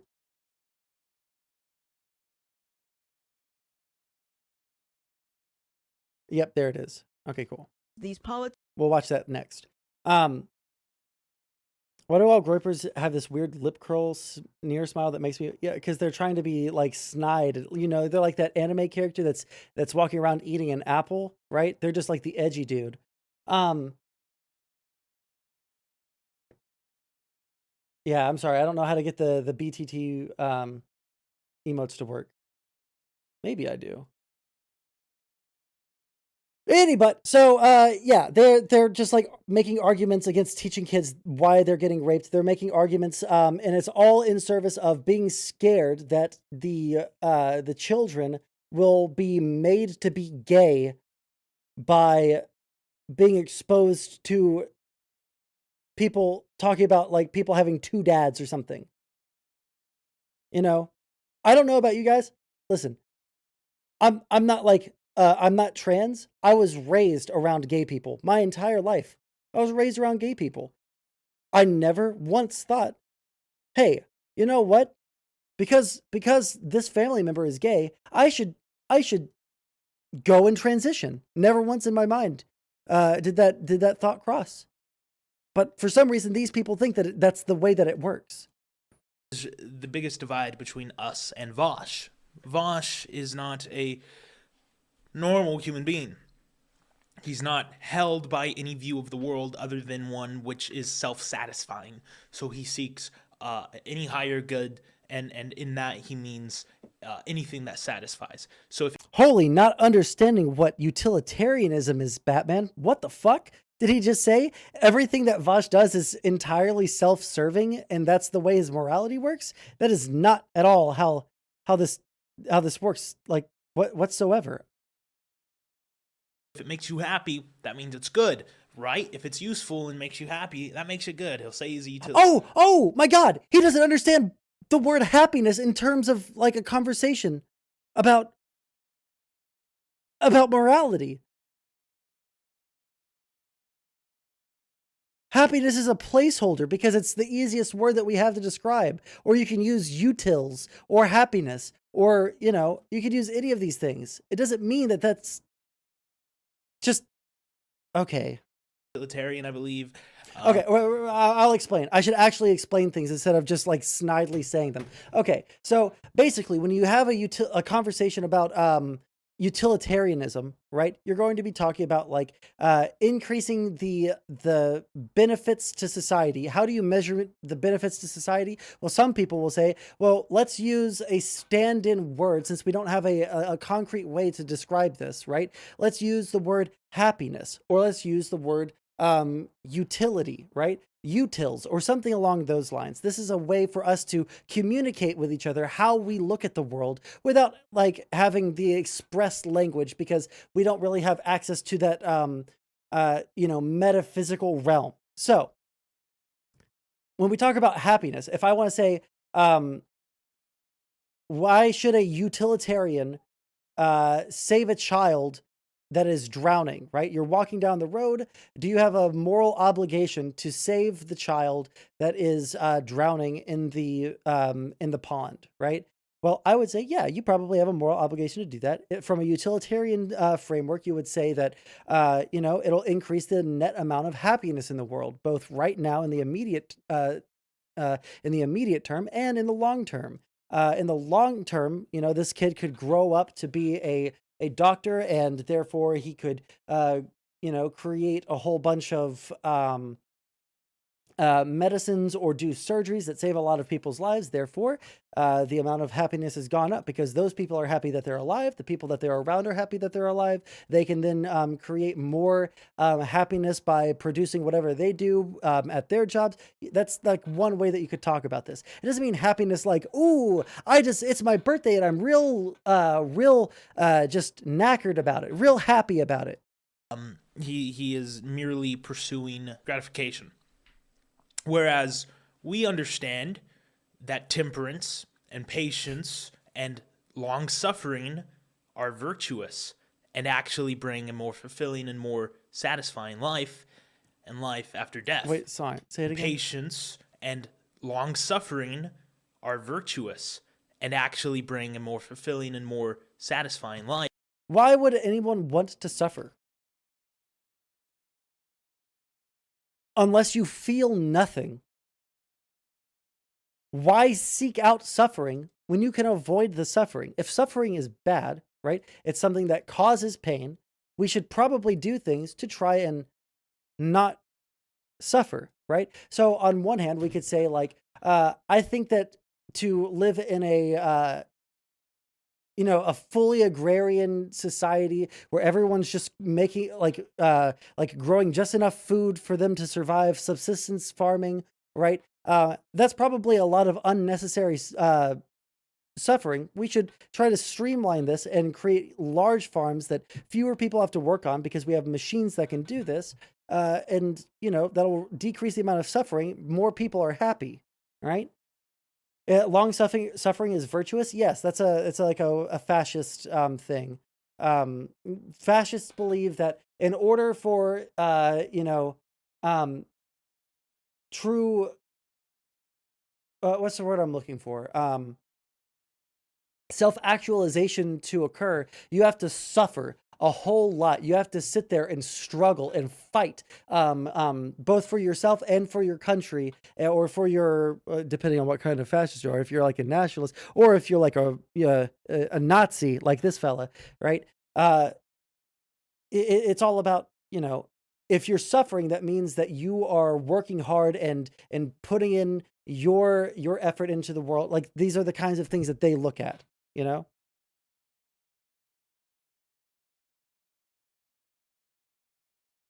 Hold on. Wait.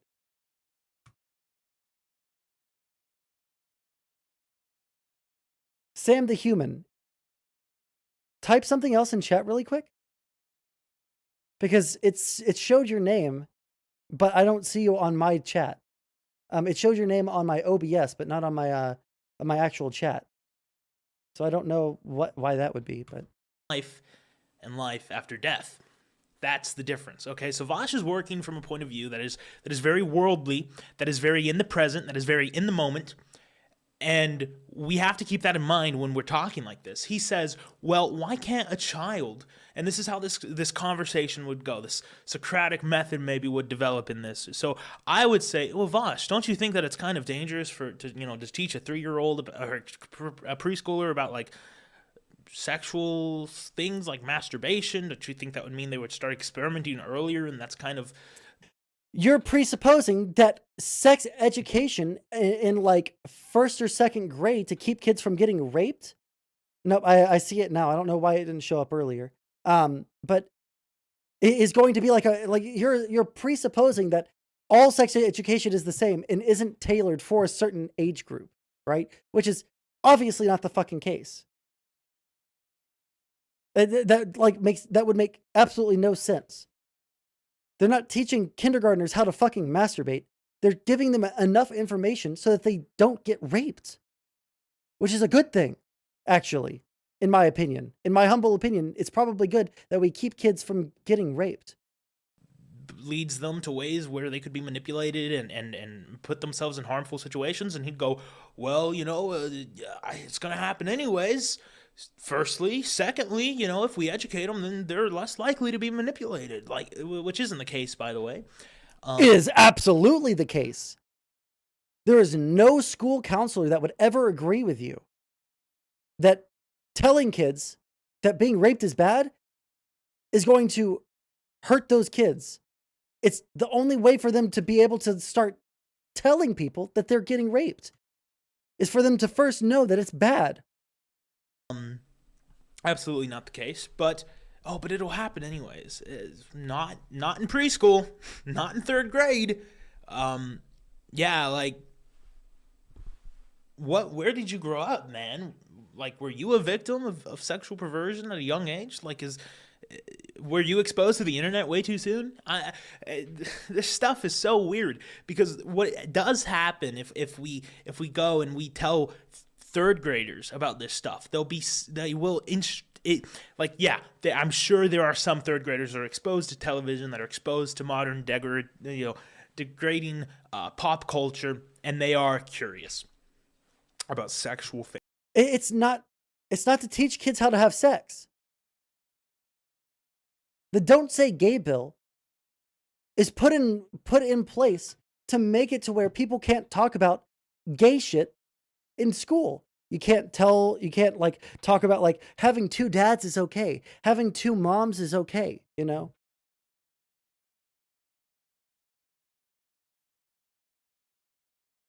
There's a fundamental difference between informing kids just enough to know that being touched in your no-no square is inappropriate. And that's something that they should tell an adult, like a teacher, especially if it's happening at home. Things. Obviously, 3rd graders have crushes. That's not inherently sexual. It's like, oh, I think this girl's funny and cute, or whatever, But if you introduce this curriculum to them at ages 3rd grade or younger, I mean, you are inviting them. You are basically propelling them into sexual curiosity, which is propelling them into early sexual gratification. Also, hold the fuck up. I'm pretty sure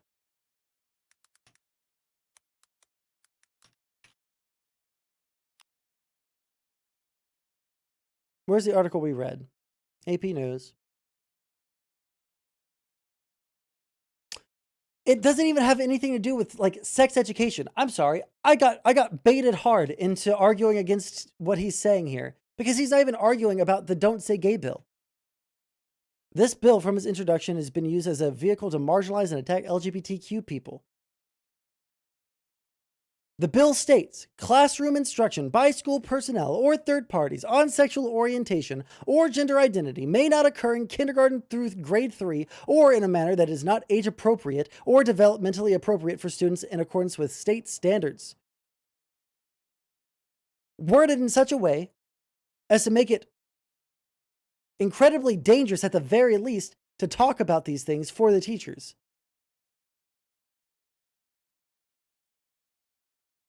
It has nothing to do with what he's talking about right now. It could be it could have to do with sexual education, and that's part of it, and that's something that we should fight back against. But this is explicitly an attack on the LGBT community. It's worded so vaguely as to like after 3rd grade, if you talk about it and a parent doesn't think that it is age appropriate, you could be hit civilly, I think, and also criminally for it. One second.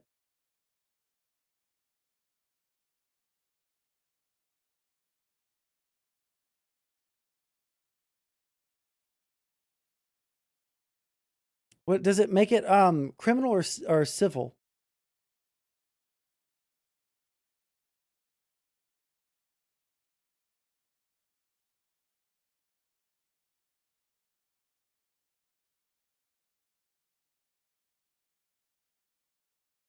Classroom instruction and age appropriate could be interpreted broadly enough that discussion in any grade could trigger lawsuits from parents and therefore could create a classroom and atmosphere where teachers would avoid the subjects. Yeah, that's the goal of it. Anyone that says otherwise is lying. Anyone who says otherwise is lying to you. Why can't I say this word? Early sexual gratification, which is endangering them to a multitude of things, including sexual degeneracy, which is inherently dangerous. Vosh doesn't agree with that. He's wrong, but he doesn't agree with that because he doesn't view the consequences for sexual degeneracy the same way we do, because he's working from a different model. His model says, ooh, gratification good, self-discipline bad. Whereas we say, well, no, we have temperament. He never has ever said that. He's never said that. It's not full debauchery. This is a video by someone that genuinely has no grasp on what the other side thinks. They just know that they're supposed to think it's bad no matter what it is. He has no fucking clue what he's talking about. We have commandments in the Bible, and there's a natural law, there's a natural order of things that we must abide by, and Vosh rejects that. So he's saying that your problem, you don't want to educate a child because you want to sexually assault them? Is that what it is?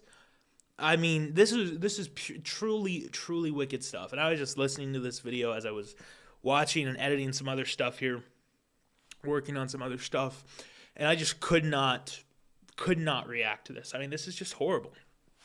Who talks like this?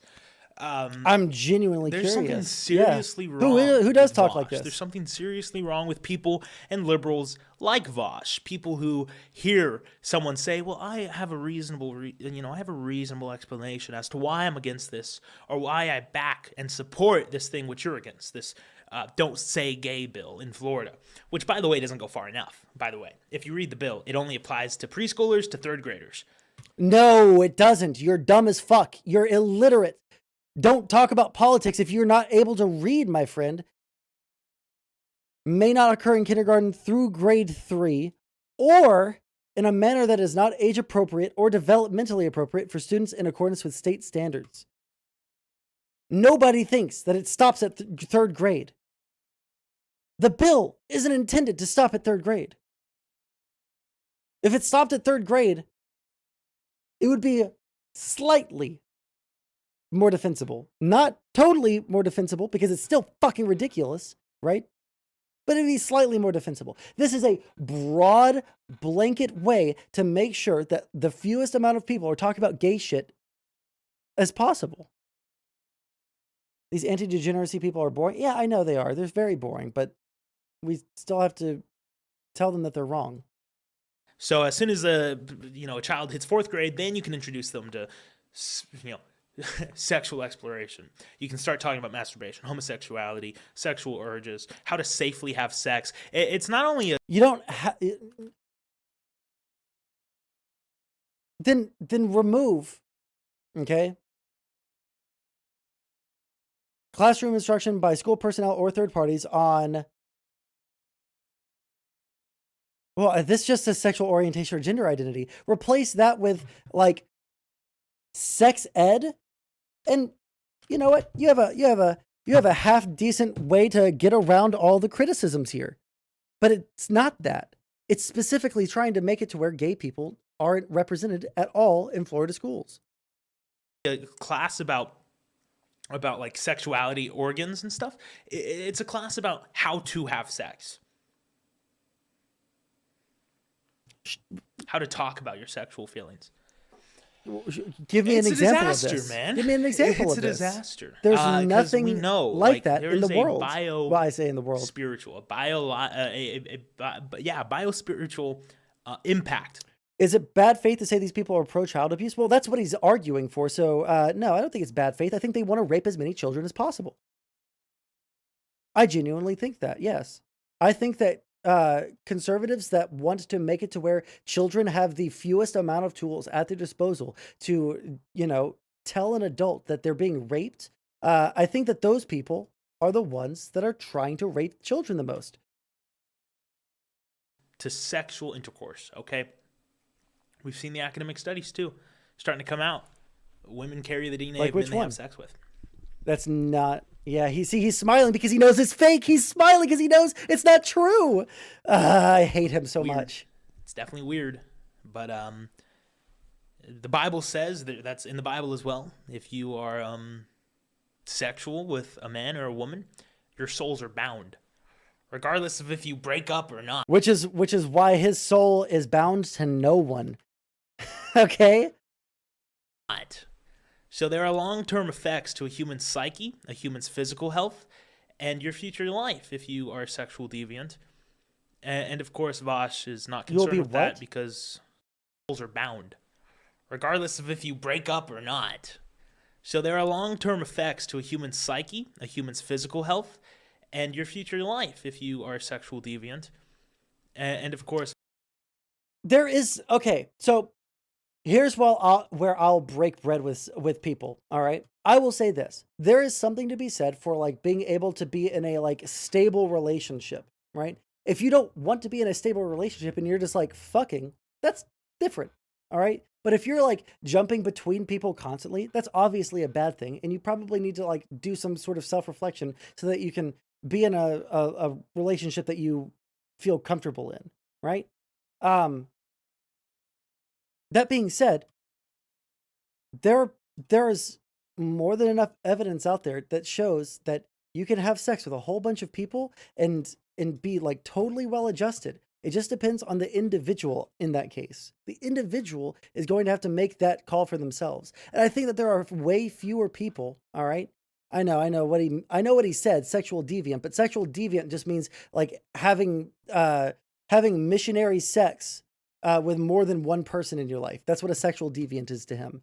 But I think that there is something to say for, there are a lot of people out there that think that they're way more capable of fucking a whole bunch of people and not being emotionally damaged from that than there actually are. There are people that think that they're bad bitches and they can just do whatever they want to. But, that's something that they're going to have to work through themselves. It's not a societal problem that's ruining everything that the Western society has built up for us. It's just a thing that people have done for all of human history. And now that we have social media, you can see it more. Vosh is not concerned with that because consequences be damned. Sexual gratification worldly gratification. That's all I care about. That's all he cares about. So I want to have a conversation with this guy on morality. I want to have a conversation because he has no fucking clue what he's talking about. He has a passing knowledge of what his moral framework is, but he has no clue how any other moral framework works, right? I think he's implying that he's a religious deontologist is what I'm getting from him, but he could be a virtue ethicist, where basically doing good things is good and doing bad things is bad. So virtuous things like being courageous or strong or brave, those are morally good actions. And, you know, like non-virtuous things like sexual degeneracy and, you know, those would be morally bad. Right. But he also implied that he was following the 10 Commandments. So he's kind of like a deontologist where there are good actions, there are bad actions, not just based off of, you know, being brave or something like that, but like the action in and of itself. It's the action, not the thought behind the action, you know? Divine command theory. Yeah. Maybe divine command theory, but like I also like can't tell because he also was implying like virtue ethicist shit earlier, so this is what we're dealing with. This is what we're up against. And the thing about it is you can't argue like morally from this standpoint with this guy. You can say no, you can. You're just shit at it. Because you're too fucking stupid to understand why a utilitarian would call something moral or immoral. It's not all self-gratification. That would just be hedonism, not utilitarianism. Don't you think it's maybe would be dangerous? And go, no, actually, I think it would be safer. Don't you think it would maybe be wrong for kids to be like, you know, experimenting with themselves? And he'd go, no, but, you know, what's wrong with that? There's nothing wrong with that. And there's really the only way that you can convince Vosh of anything in this scenario is by having him change his whole worldview, which is very unlikely. Vosh is ardently entrenched in his position because it has a monetary benefit, and he's basically I mean, oh shit, are you telling me that people do shit for money? Oh my god, I can't fucking believe it, dude. I'm fucking blown away. My entire worldview is shattered. I can't believe that people do things that makes them money. Believed his own BS. Simply, I mean, that's true. Like, yeah, there's a monetary thing. No, he's not only saying what he's saying because he's a grifter. That's not the point I'm making. But I'm just saying that if you presented Vosh with very convincing evidence, because he makes money based on his worldview, which he currently holds, he would be much less likely to change his mind than someone who isn't currently making money because of their worldview. You understand? So, yeah. I doubt that Vosh will ever change his mind on stuff like this, unless he, like, naturally matures, which could happen, but like I said, I doubt it. It makes sense, doesn't it? I think it's really ironic, because I think that this kid is, like, going through life in politics because of his worldview. He's making money off of his worldview. He is doing the thing that he's accusing Vosh of being bad for doing. Like, it makes sense to have children not having sex. Like, it's not children having sex, you fucking retard. Holy fucking shit. All of human history, that's been, like, frowned upon, right? At least modern history, at least the last 1,500 years, maybe. Well, what about this one? What about this one city-state in Greece? What about this one time in Rome? You know what happened to Rome, buddy? Like, when that started, it fell apart. You know what happened to those city-states in Greece once this started? They fell apart. When did that happen, buddy? Was it before or after they started getting invaded from the north, south, and west? So, but that doesn't matter, because, and that doesn't matter. These city-states, Rome fell apart because sexual degeneracy as a benefactor to its collapse. First of all, Rome collapsed over the course of, like, what, 300 years? How did sexual degeneracy cause it to collapse over the course of 300 years? This is insane. This is fucking schizo posting, and it's fucking like, oh no, too many P's went into V's. Too many dicks went into asses, and therefore Rome was destroyed overnight. Shut the fuck up, you fucking idiot. Like, this is the kind of person that will sit there and fetishize ancient Rome and ancient Greece and ancient Athens and all these different places, and then they will have no fucking clue as to why they collapsed. He contests the history, he'd disagree with the history, and then he would try to say something smart like, oh, well, also, it doesn't matter. It doesn't matter, David. You know why it doesn't matter that Rome or Greece collapsed? Because it's not in Vosh's worldview.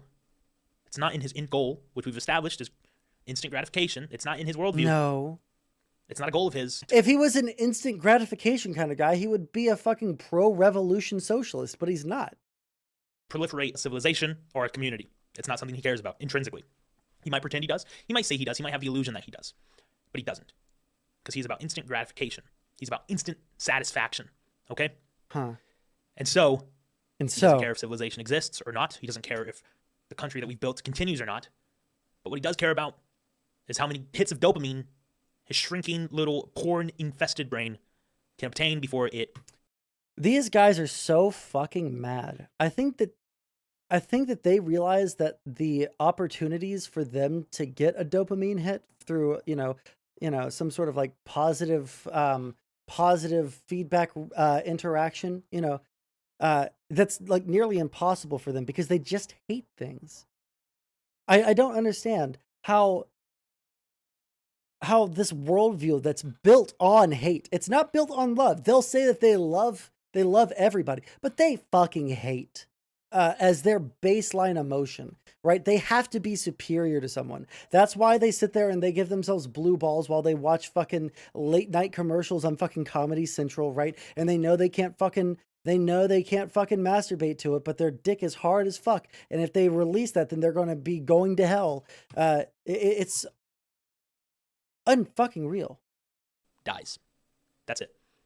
That's the problem with Vosh. That's my reaction to this very short clip. I hope you guys enjoyed. God bless. Good night. Oh, yeah. Also, that was a very short clip. How much of the fucking Vosh thing did he actually play? Hello, ladies and gentlemen. Welcome back to another video. Today we're going to be talking, and I just wanted to briefly touch on it. So get into my rebuttal, my response. Sorry, Vosh, right-wingers going pretty moderate/liberal. I'm pro-LGBTQ rights, but I support the don't say gay bill because it's really just saying convos about gender/sexuality are unnecessary at primary school ages. What do you have, like, do you want to, like, rape a child? I don't understand. What's wrong with sex education at primary school ages? It's like a normal thing. I don't get it. So the question is, 22 seconds of a clip, and he got all of that out of that 22-second clip that he did not play the full thing of, mind you. It was 20 fucking seconds.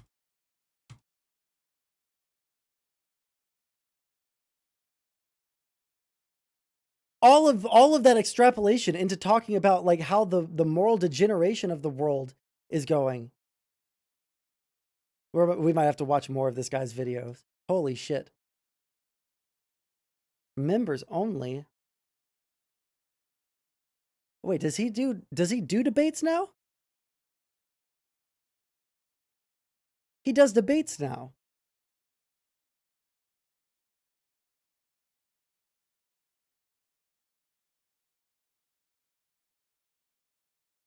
I'm a nationalist, destroying the family. Wait, I don't remember watching this. Oh, 8 months ago, that's why. Is this when he was in his, like, fasci wave phase? Friedrich Engels once said, because of his living standards, or any type of revolutionary who wants to that men and women kids vote even more. Planet. I don't remember watching that. Holy shit. Popular uploads. This one is 2.1 thousand. Debate him? I tried to. I said that at the beginning. I want to debate this guy. I think he's a horrible fucking person, right? I love talking to horrible fucking people, right? But he saw, if I go to my YouTube, my channel, and I go to videos, and I go down, see, I don't have that many, so I can find it pretty easily. Reacting to DC Perspective. Now, I don't know if I still agree with everything that I said here, because this was a long time ago. December 31st, 2020 is when we uploaded this. But, yeah, see, he canceled it because of this comment. This is embarrassing. I wasn't infuriated at Trump not winning. I was infuriated at the FBI. You people never watch the video or understand it before you make your petulant comments. And I just said, this is the format that we're in, buddy. Like,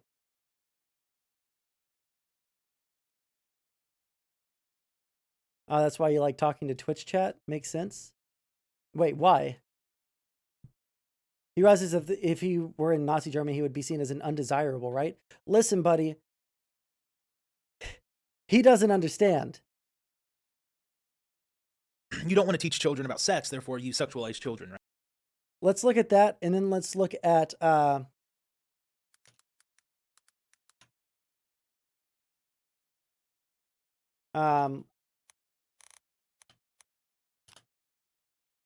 Hold on YouTube, I'm not going to get auto banned like I would on Twitch for showing like Nazi imagery, right?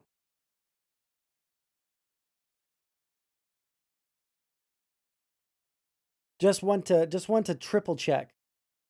Because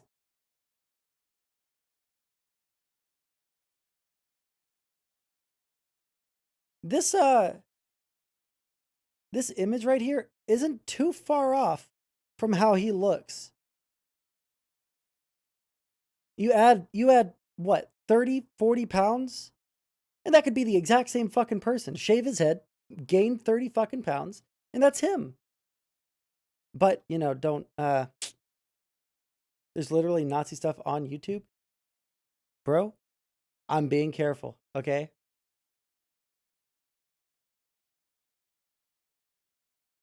But you can't fucking tell me that he would be considered part of the Ubermensch, like, at all. It's fucking insane. Anyways, I would love to debate that guy. He'll never fucking do it. All right? You can clip this YouTube clip and you can find a way to contact him. He'll never fucking do it though, because he's a fucking coward. He is a fucking loser, fucking no accomplishments in his entire life, young white dude who is upset at the way that the world has been changing. Look up Nazi fashion. Yeah, I mean, listen, they got Hugo Boss to design that shit, dude. All right, they were going for an aesthetic. Okay, I wonder though if they, while they were designing that, were they going for like, let's make the most evil looking, you know, like ultra government evil fucking suit possible? Do you think that's what they were going for? Because they definitely fucking achieved it. Holy shit.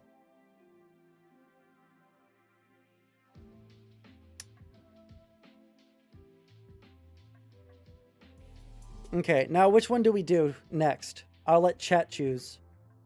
All 17. Holy shit. I haven't had chat down to fucking 17 since I think, I don't know, since 2020. Holy fucking shit. But what do y'all think? Do we do the truth about non-compete, Jimmy Dore on anti-Ukraine war coverage, or do we do Gothix on the don't say gay stuff? Which one first?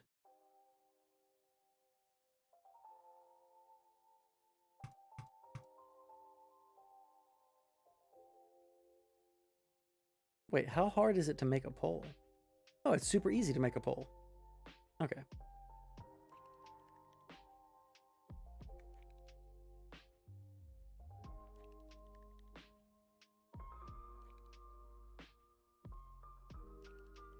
How about this?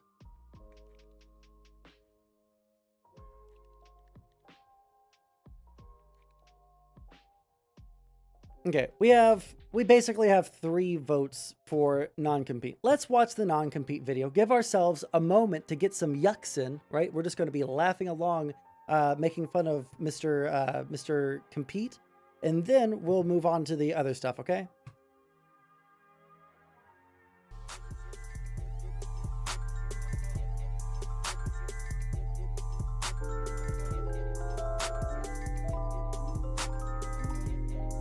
What is this? I recently uploaded a video about the credibility crisis affecting the online left.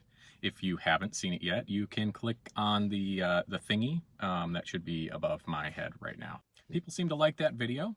I enjoyed making it, and I think that it's an important topic. But that video only really scratched the surface of the online left's credibility iceberg. That video introduced the issue and gave a high-level explanation of how to get better at analyzing credibility. The point is, if you don't really know what's lurking below the surface, you're sailing blindly. And there's a reason why that's not a good idea. Hey, listen, I understand why viewership is going to be low. I'm streaming on YouTube. I don't have a huge base to pull from right now. But you know, that's just what we deal with the cards that we're dealt, and we just keep on moving, you know?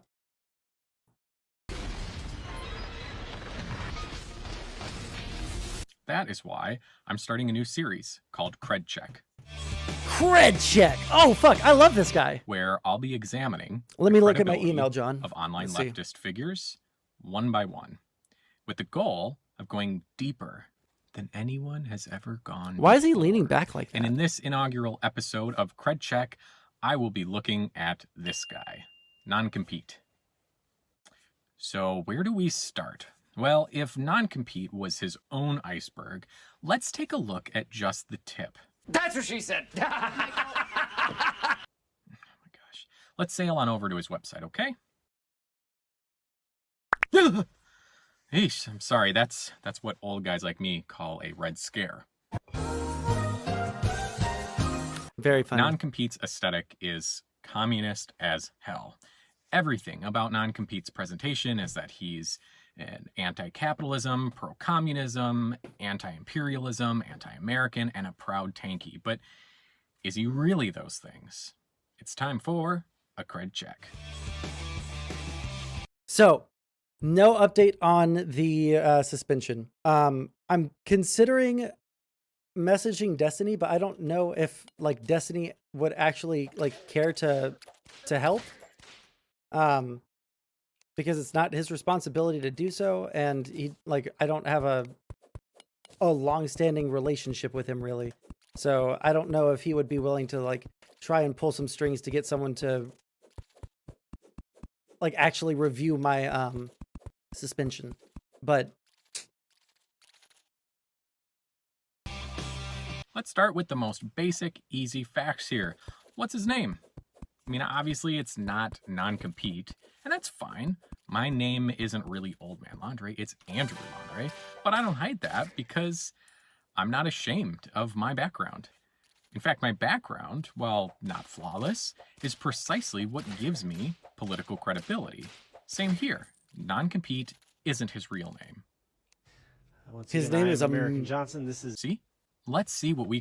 American Johnson, by the way, I just gotta say, is one of the fucking craziest names I've ever heard in my entire life. Is American a normal name? Is that like a thing that people name their child? American with an E? Because that's fucking crazy. We can learn about American Johnson. Actually, you know what? Let's just pump the brakes here for a second. No disrespect to anyone with unique names, but Oh, look at this. That can't be his real name, right? A few moments later. Yeah, no, that's not his real name. Oh, Let me you show you fucking how kidding me? I figured that out. But first, I suppose I should tell Is you he about to why dox it him? really grinds my freaking gears so Hold on. Is this publicly available knowledge? Or is this like a dox? Because, much when people like non-compete don't use their real names online. A few years ago, I was defamed by a criminal who created a fake Facebook profile and fed a slanderous, fabricated story about me to the local press and my community. And as I've said in a previous video, not a single person bothered to ask, wait, who are you anyway? No one in town goes by that name. As it turns out, if anyone had bothered to ask that last simple and obvious question, basically, who the f are you? They would have discovered that the account accusing me of being a fraudster was actually, ironically, you might call a fraudulent account. Bruh. Because it was a fake Facebook profile used to obscure the identity of the real owners and operators. Perhaps more ironically, though, it turns out I was being labeled a criminal, which I'm not, He ran for nor office, have so I it's ever public. Okay, been. got it. I was being accused by someone who, unlike me, just for emphasis, unlike me, they actually have a criminal record, and a lengthy, serious one at that. But the thing is, you know what? I like this guy so far. I think he's a leftist, but you know what? I think that I think he's a good memer. I think this guy knows how to do a meme. Okay? if an average person wants to use a fake name online, I say go ahead. The internet is full of insufferable assholes, and the worst of them, the worst of the worst, are too cowardly to use their real names when they do their very worst. So if somebody wants to be anonymous online, I don't have a problem with that. In fact, I think it's often a very smart thing to do. But what I do have a problem with is when people create fake personas and then attack real people who have the stones to use their real names, and when Fucking people true. create fake identities and speak authoritatively about really important subjects like economics, politics, and cultural issues, all without allowing their viewers to determine if, based on that person's background, if they actually have any real credibility on the topic at hand. One of the most irritating fucking things in the world is arguing against someone that has a fucking, like, they have like a character that they're playing online, right? So like, unless, like, because there's no way for you to be a serious person or like present yourself as like semi-serious and come out on top in an argument against someone who's just memeing, right? Like the big example for me on this was that time I argued the RTSG people. Like they're like infrared friends, not part of the infrared collective or whatever, but they're like fans of his or some shit. I don't really fucking understand what they are, but the guy just pretended to think that Putin was a socialist and was building the USSR. Like he was trying to like become a socialist nation, but the West wouldn't let them. And like, that's an impossible thing to argue against when you are talking to someone that is fucking insane and it believes in weird schizo conspiracy theories about the dude being a fucking socialist, actually, you know? So it's irritating from like someone in my position, you know? I find that to just be very dishonest, scummy, self-serving behavior. Okay, now where were we?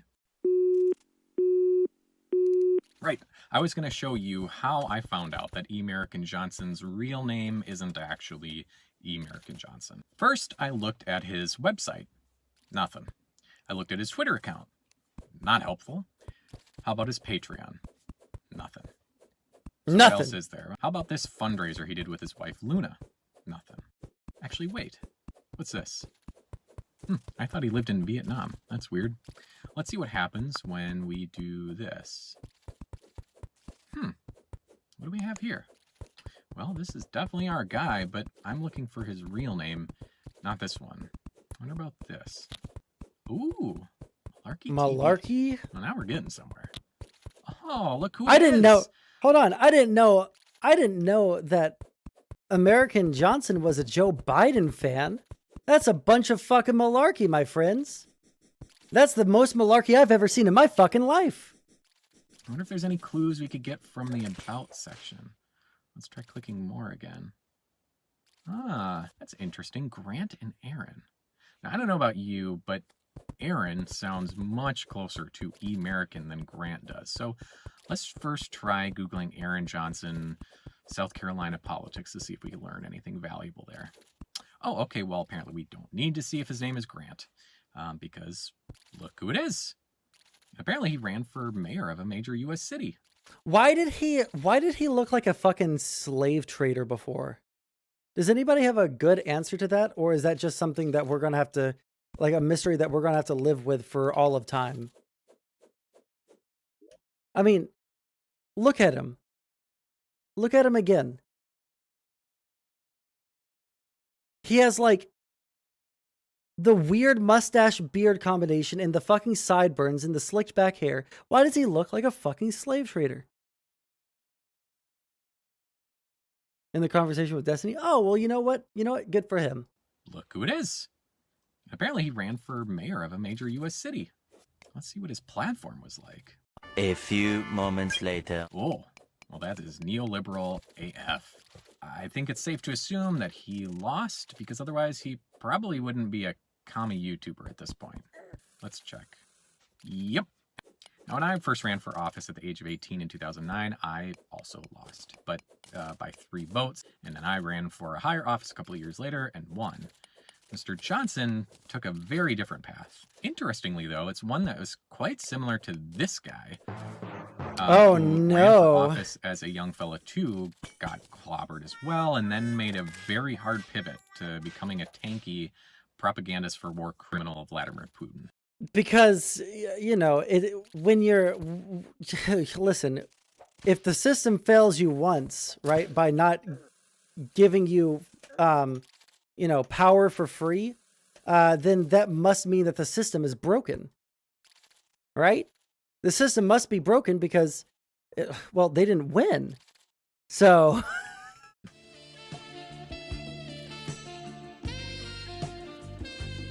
But if Mr. Johnson ran for mayor of Columbia in 2010, got his butt kicked, and then uploaded his first video as non-compete in 2018, what was he doing in the intermediate time frame? Well, let's see how he presented himself in that first video. Maybe there's something we could learn. But actually, before even hitting play, it should be noted that if I, for example, said, "Hi, my name is Natalie Wynn," you'd probably point out that what I just said is what the dictionary and most people would call a lie.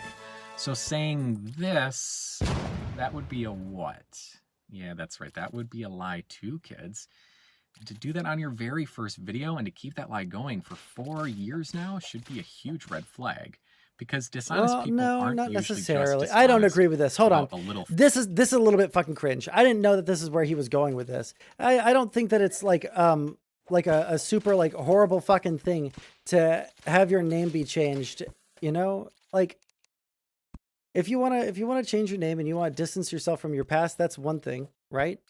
I think it's a little bit weird to imply that this is like some sort of moral failing on non-compete's part.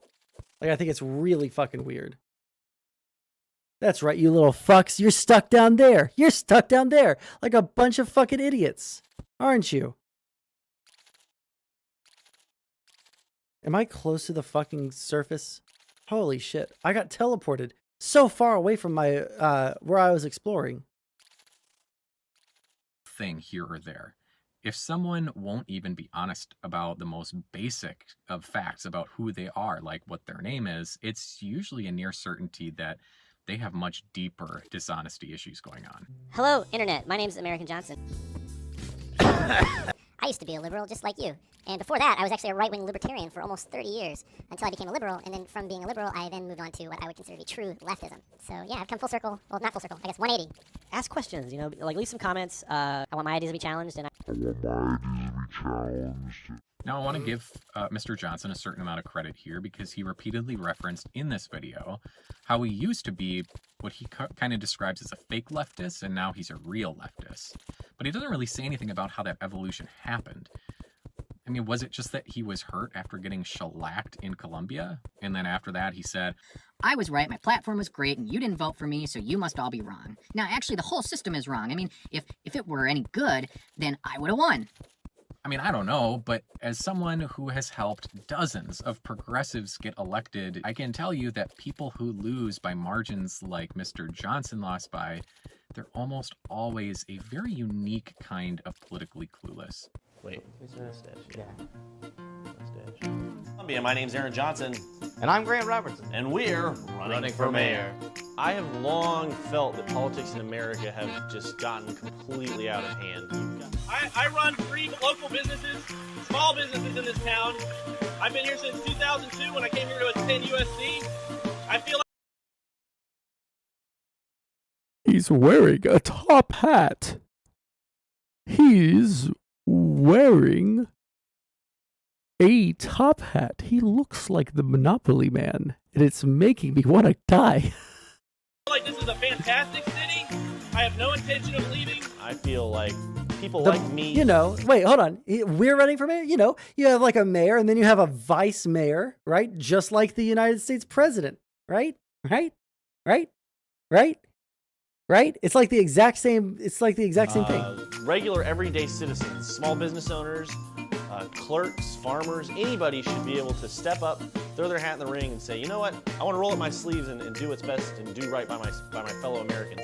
And that is really where this whole campaign is coming from. That's the heart of the platform for us, because, you know, it's not so much we think about parties or, you know, experience. We think it's I sure hope this music isn't it's copyrighted. about values. We think it's about listening to your fellow Americans, listening to your constituents, listening to your citizens, and doing what's right. We're also announcing the foundation of a new party here in Columbia, South Carolina, the Cocktail Party. Sweet berry wine.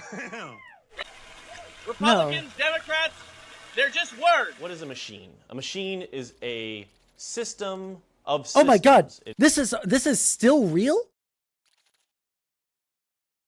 American Democrat, those are just words. Don't you know? Those are just words. They don't mean anything. Least of all, like, specific things that everyone, like, tends to understand. No, they don't mean anything. They're just words, guys. It is a grouping of dynamics. There's no such thing as a Republican idea. There's no such thing as a democratic solution. An idea is an idea, and a solution is a solution, and we need to find the best ones. And the only way we're going to do that is through a system in which people are allowed to freely share their ideas. And what we're doing is locking down and shutting out ideas because they don't fit into a certain...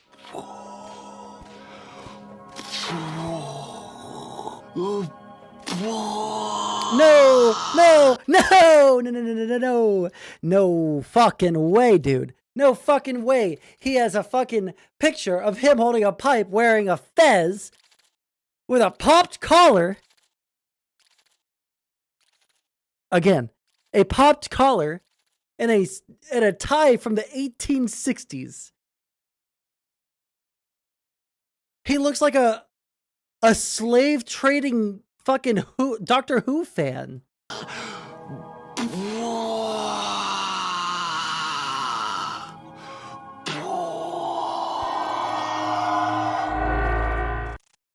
So there's a lot working against Mr. Johnson's credibility here, and yet he's treated by a lot of people as being somehow politically credible. But maybe now that we know his real name, we can do our own digging to see if perhaps there are some paths to credibility redemption here for Mr. Johnson. So let's try checking out his LinkedIn. Whoa, okay then. Wow. All right. Well, before I show you this, I just want to say that consistency isn't everything, and it isn't even always a good thing, especially in politics. In some cases, there's clear value in evolving politically, but then in some other cases, like let's say with Bernie Sanders and his legendary level of consistency on so many issues, that sort of consistency is often rightly viewed positively. There are a few terms that really annoy me when it comes to political discussion, and one of those terms is flip-flopper or flim-flammer, or, you know, the idea that somebody can't change their mind or their viewpoint. I think that that's ridiculous. I think that as human beings, we're meant to grow and to evolve and to learn and to change our ideas and our conceptions again and again. You know, you might go back and forth on an issue a few times as you learn more information, and that's a good thing, I think. I think I've certainly changed my mind several times on several key issues, and if you look back at my history, then that's fine. I mean, you'll definitely find plenty of situations in which I've changed my opinion. But if the main consistent part of your politics is that your politics are constantly morphing, and dramatically so every few years, that's a red flag. And more so if you've got a public image that looks like this, and a private one that looks like this, that's a major red flag. Like, are you currently an anti-capitalist if you also currently own several functioning businesses? Are you really an anti-military? Wait, I thought he sold. Hold on. I need to know. Does American Johnson still own his businesses? I thought he sold them to live in Vietnam, and that he was living basically off of his retirement because he was like a fairly successful businessman. Does he still own and operate fucking businesses in the United States?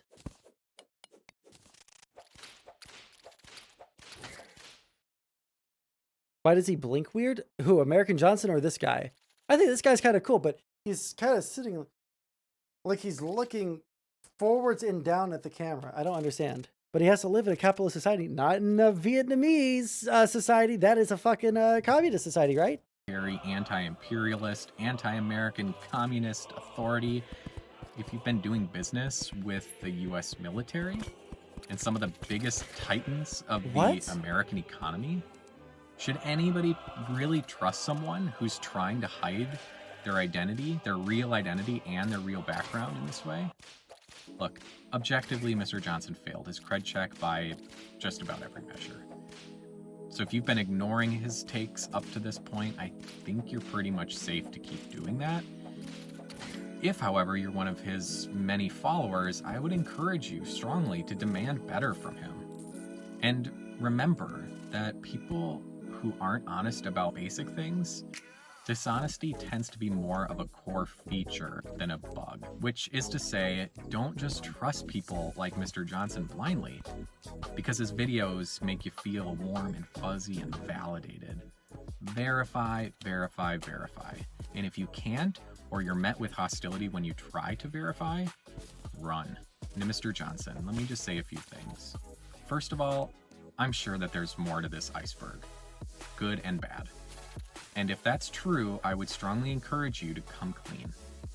Be proactive here, because if you aren't, it'll be a whole lot worse when those skeletons inevitably emerge from your closet. Second, from a distance, you actually seem like a nice guy. I genuinely mean that, and I hope that anyone who is upset with you... To be fair, you know what? I think he's right. I don't get like the evil fucking socialist vibes from American Johnson. He just seems kind of dumb, in my opinion. You know? Like, he doesn't come off as like an especially smart or bright dude. He's just like a dude who probably doesn't want to, you know, who probably does want some internet clout. He probably does want to seem like relevant, but I don't think he's like a bad person. Whereas like Haas or whatever the fuck is the other dude's name is, Hinkle, I do think that they're just like genuinely fucking horrible fucking people, right? The Nazis or like the Haas types, I think they're like genuinely like pretty fucking horrible people. So like take that as you will. After this video comes out, that those people express themselves openly, but also with fairness, empathy, and kindness. Lastly, if I'm wrong about any of the facts that I presented here, or if you think that there's more to say, please reach out and I'd be happy to make a follow-up video. But until then, to the rest of you, thank you for watching. Please let me know what your thoughts are. You know what? I really like this guy. Holy shit. This is super interesting. Who is this guy? What the? People keep on linking me his videos, but I want to subscribe.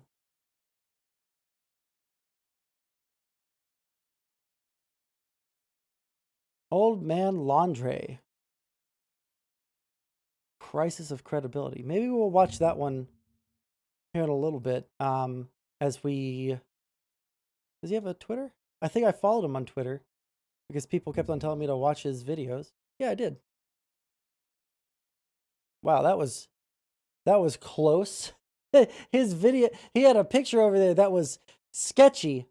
Luckily, it wasn't bad, right? But wait, hold on.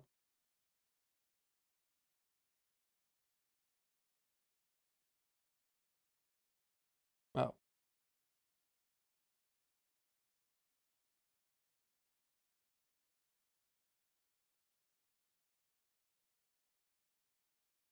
Okay, cool. I just had to make sure that I didn't say something bad on Twitter because I've been really, really in the name of probably a little bit too aggressive on Twitter recently. I don't know what the fuck my deal is, but I just can't I can't stop being mean to people.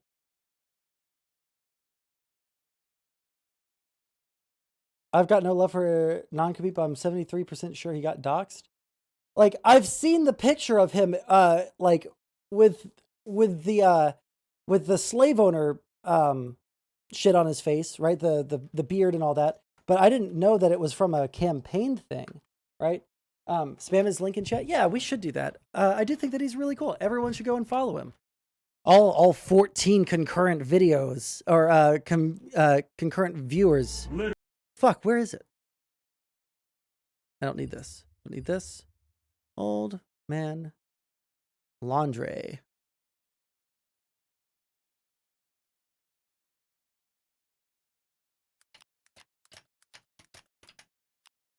Yeah, go fucking follow him.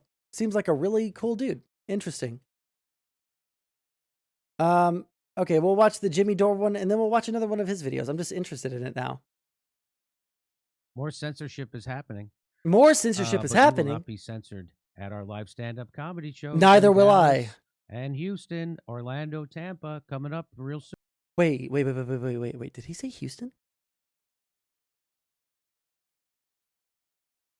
March 22nd. Oh no. I'm going to be in Wisconsin. I can't go. Oh no. Fuck.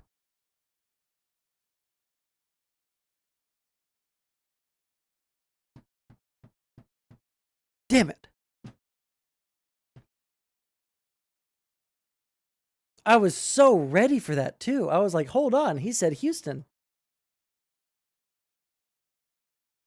Sorry, I was looking at, listen, pause, champ me, motherfucker. I'm looking at the fucking tour dates. Fuck you. We've seen his, listen, we've seen his stand-up before. It's not good shit. More censorship is happening, but you will not be censored at our live stand-up comedy shows in Dallas and Houston, Orlando, Tampa, coming up real soon. Go to jimmydorecomedy.com for a link for tickets. Here's what YouTube said. I don't know what to think about Xander Hall. I think it's kind of cringe that he defended Demon Mama in the weird, you know, anti-growth, you know, no, whatever you call it. What's the word? No supply chains thing. But I don't think he's a bad person. I just my only thing that I say about Xander Hall is that he seems very young. And because of like his youngness, it makes it very hard for some of the things that he says to be taken seriously sometimes, just because of the you know, there's just like no real world experience there. Today we began blocking RT and Sputnik's YouTube channels across Europe. Since Russia began its invasion in Ukraine, we've been focused on removing violative content and Why are you connecting laughing? That's a people word. to trusted news and information. Trusted. Is there anywhere that you know that's a trust? Wait, is he really starting a podcast with her soon? Sorry, I don't know anything about that. When did they announce that?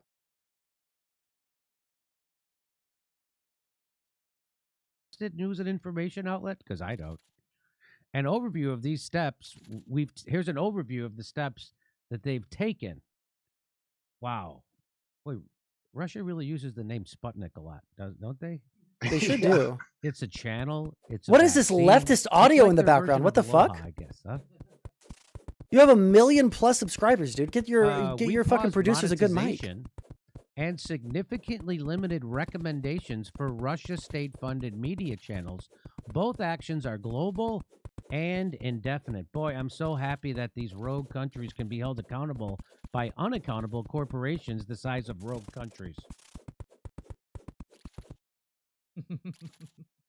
They were late to his cue for laughter. Oh no, he already started moving on when they started chuckling. Did you see that? Oh no, look at his sad little face. Look at his sad little face waiting for applause. Corporations the size of rogue countries.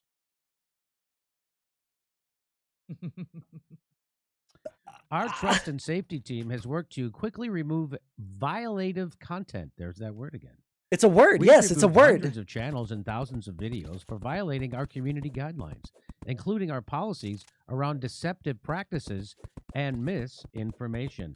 Our trust and safety team. Kurt, did you hear that? Yeah. It's so good to know we can trust the team to keep us safe. When people search for topics on Russia and Ukraine, our systems prominently surface authoritative news content, you know, like the authoritative news that said Iraq had WMDs. You know, that kind of, and the authoritative news that said Hunter Biden's laptop was Russian. Yeah, okay. Again, I'm desperate for this kind of information. And the only way that I could get it is if I did research. And I hate having to do shit like that for such dumb little things, right? But the narrative has gotten so fucking strong around the Iraq war on this that I have to know. I have to know how many news outlets were actually saying that there were WMDs, or were the sources that they keep on saying, like, said this. Did they say something along the lines of, it is the U.S. claims that there are WMDs there? Like, I have to know, because I was too young at the time to be reading the media then, right? Like, my basic understanding comes from, like, just what people have told me around the coverage of the Iraq war, right? In 2004, I was 9 years old. Okay, so I have no fucking firsthand experience. Got the bomb squad called out to it this time. Wait, didn't they just have that happen already to them? Jesus fuck. But yeah, like, fuck me. I just want to know, for my own gratification, right? Is it true that that all of the media was 100% on board with what the U.S. government was saying, or is there maybe something a little bit deceptive going on here? You know, Hans Blix, the guy that worked with the Russians on Chernobyl, stated repeatedly that Iraq had nothing. Yeah, I just have to see, because I don't know. And it sucks that I have to know everything, because these people are so dishonest. They will fucking sit there and lie about things that are easily researchable, but just like most people don't have the time nor the willingness to call them out on it. So yeah. Propaganda. That authoritative news that said that Donald Trump was working with the Russians for 5 straight years.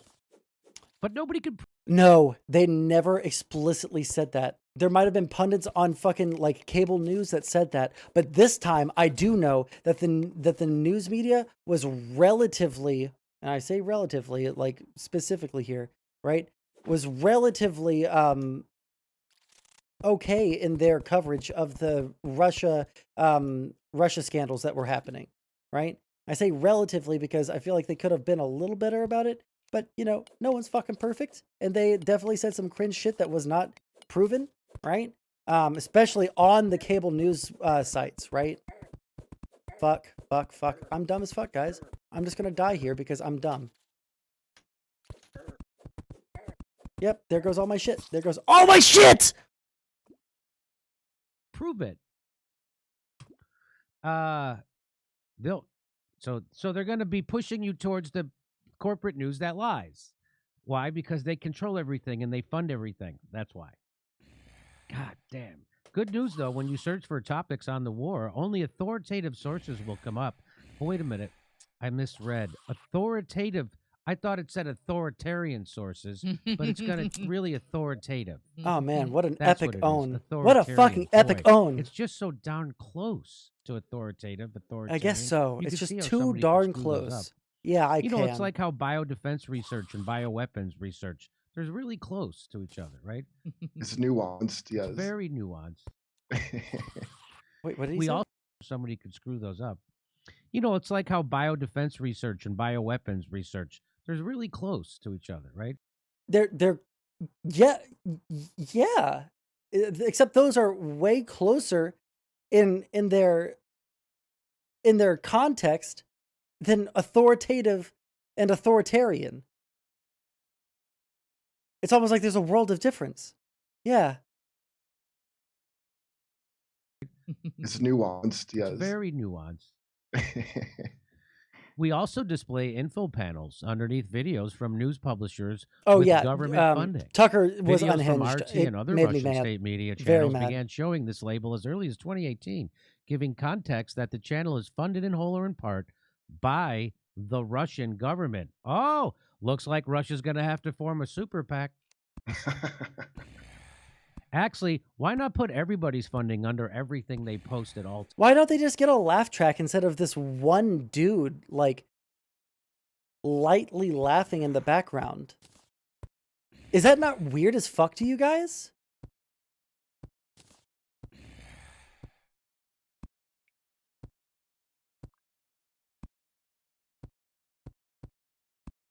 It's just one dude awkwardly chuckling in the background when he's pausing for laughter.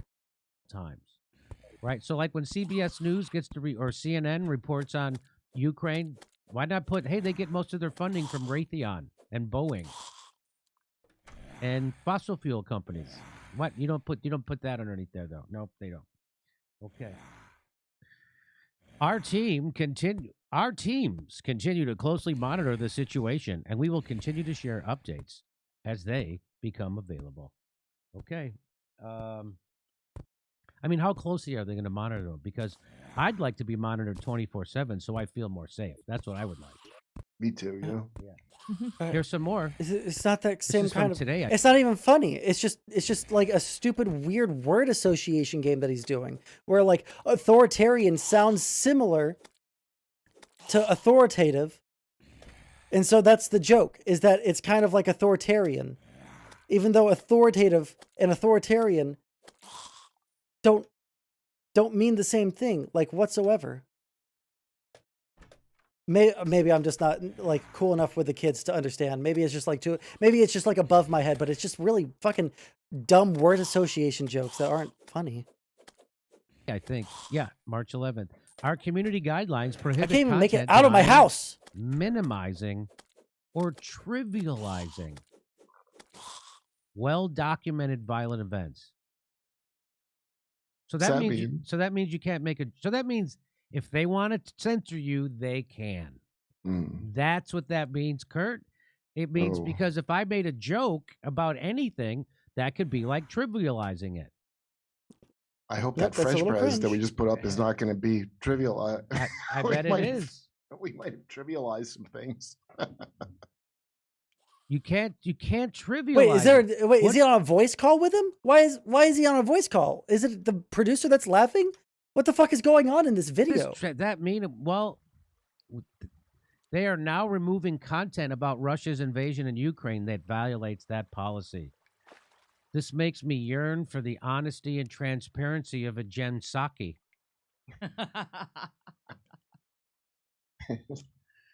In line with Okay. that, we are I- also now blocking access to YouTube channels associated with Russian state-funded media globally, expanding from across Europe. This change is effective immediately, and we expect our systems to take time to ramp up. Wow, yeah, a lot of stuff is really ramping up right now. I'm speeding it up. I'm Since our sorry. You last guys were update, right. Our This teams was a have now- mistake. They brag. They brag about how much censoring they're doing. You'd think they would be embarrassed and they try to hide it. No, they're No. bragging. They go, we've removed over 1,000 channels and over 15,000 videos Based. around our policies of misinformation. Well, how do you know it's misinformation if I said always the official policy is always wrong? Oh, the official narrative, WMDs. The official narrative isn't always wrong. If the initial official narrative was always wrong, then the United States would have been wrong when they said that Russia was going to invade. I was about to say Crimea, Ukraine, but they were right. Wow. Our systems are also connecting people to trusted news sources. So far, our breaking news and top news shelves, our homepage, have received more than 17 million views in shit. Ukraine. So I don't know. I don't know. In addition, we recently paused all YouTube ads in Russia. We've now extended this to all ways to monetize on our in Russia. And guess who says thanks? Hats off for carrying on. Listen, I will say this. It is really cringe that they're targeting specifically like Russian creators. Like they said that they're turning off all their ads. They're not allowing them to monetize anything. Not that they would be able to easily access that money anyways, but you know, like it's kind of like fucked up. The Russian creators didn't do anything, right? It's not helping the fucking war effort to fucking do this. So why are you doing it? Oh, fuck off. Fuck you. Fuck off. I don't have a fucking grappling hook. Fuck my life. Come here, motherfucker. Come here. 3 or 4. I can't see shit.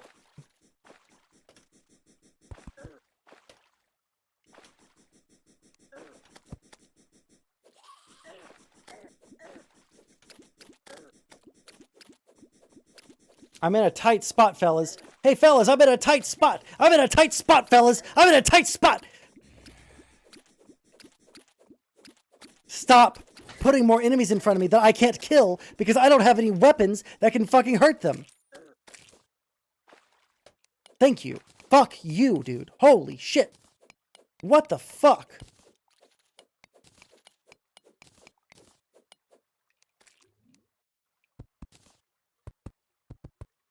Okay. Holy shit. Okay.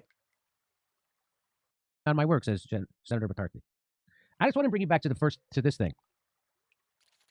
No, let me bring it back to this thing. This. Our community guidelines prohibit content denying, minimizing, or trivializing well-documented. So if this was at the beginning of the Vietnam War and I said the Gulf of Tonkin was false, they would take my channel down because of it. They would. Listen, I'm not saying that YouTube needs to create a whole bunch of systems to get around the sanctions to care for the YouTube creators there in Russia, right? That would be nice of them, right? But what I'm trying to say is that it's kind of weird to target the Russian creators by like specifically turning off all ads in Russia, where like I don't think that this is going to help the war effort in any way, shape, or form, right? This just seems like a way to, you know, virtue signal and say, hey, look, we are also on the team of not Russia. Haha, see? We're making all these people's lives demonstrably harder. One second. I'm concentrating so fucking hard for this shit right now. Because I very much would like to not die. Would take my channel down because I said it was false. So if we said that the Snake Island report from the Ukraine government was false, they would take our channel down because it was false. No. Because we were denying a well-documented violent event. So you're not allowed to push back against, if the Pentagon says it, that's that. If the Pentagon says it and the New York Times prints it and CNN broadcasts it, that's that. So now you wouldn't be able to ever debunk a false flag that starts a war. We wouldn't be able to debunk the Bay of Pigs. We wouldn't be able to debunk the Gulf of Tonkin. We wouldn't be able to debunk anything. WMDs. So that's where we are. And so they're coming for us. So if you were wondering, hey, if YouTube was around during the beginning of the Iraq War or during Vietnam, how would they censor YouTubers? That's how they do it. They would just say that you are trivializing, minimizing, or denying a well-documented violent event. That's all they would say. You can't trivialize it. And so they could say you're trivializing it by saying that Russia had a legitimate reason for going in, or they could say you're trivializing it by saying we should worry about other things and not this. So, you know, like if I say... These people don't give a fuck about Iraq, okay? They don't give a fuck about Iraq. They don't give a fuck about Afghanistan, okay? They are solely there making money off of their belief system, all right? Just like, who was it that was mad at Vosh earlier for doing that? Oh, yeah, the fucking, whatever his name was, the DC Perspective dude. It's like, you don't actually care about the things that you're talking about, I don't think. I think you're lying. I think you're a liar. And you're pretending to care about things so that you can also make money on the internet. And there's just like no other way in my mind to try and square what they're saying. Fuck off! Please, for the love of God. Give me a fucking second to breathe. Nope. Said, hey, maybe we should care more about what's happening in Palestine or what's happening in Afghanistan or Somalia or Libya or Syria, which is a country we're occupying right now. We're occupying Syria. If I said that is more important than Ukraine, they could take my channel down for that now. No, what are you talking about? How are we occupying? How many soldiers? Hey guys, can someone please tell me how many soldiers we have in Syria right now? Because that'd be trivializing what's happening in Ukraine. So that's how so if you wondered how they would get rid of us, this is how they're going to do it. So as soon as another war started, I told you something like this would happen, and here it is. They're not going to let us tell the truth about this. And that's so now we're going to get into World War III with only state-run media. And I grew up, and everybody, that's the whole thing. You think that Russia, they're the dictators. They're the ones who control the narrative. They're the one who squelch free speech and dissent. No, this is what the United States does. This is what the United States does and is doing. Wait, hold on. Brag about it. We already took down. Also, you're describing the actions of a private corporation. You can make that critique if you want, but this is not the United States making these decisions. This is YouTube making this decision. So how the fuck are you going to say that we live in a more fascist government than fucking Russia when you're not even quoting the United States? Like not the government, not the military. You're just quoting YouTube and saying that this is like the world that we're living in. That's right. Get fucked. Get fucking poked from the ground, you fucking idiot. 15,000 videos and 1,000 channels. It's amazing how fast that snowballed from. I just think every idiot I know is like, well, if it's a corporation and doing it, it's like censorship. It's only if the government does it. You're supposed to be against censorship. First of all, YouTube and social media are supposed to be public utilities. Second of all, you're supposed to be against censorship no matter where it comes from. No matter where it comes from. Listen, I can be against censorship without saying that it's like an unbelievable thing for it to happen, right?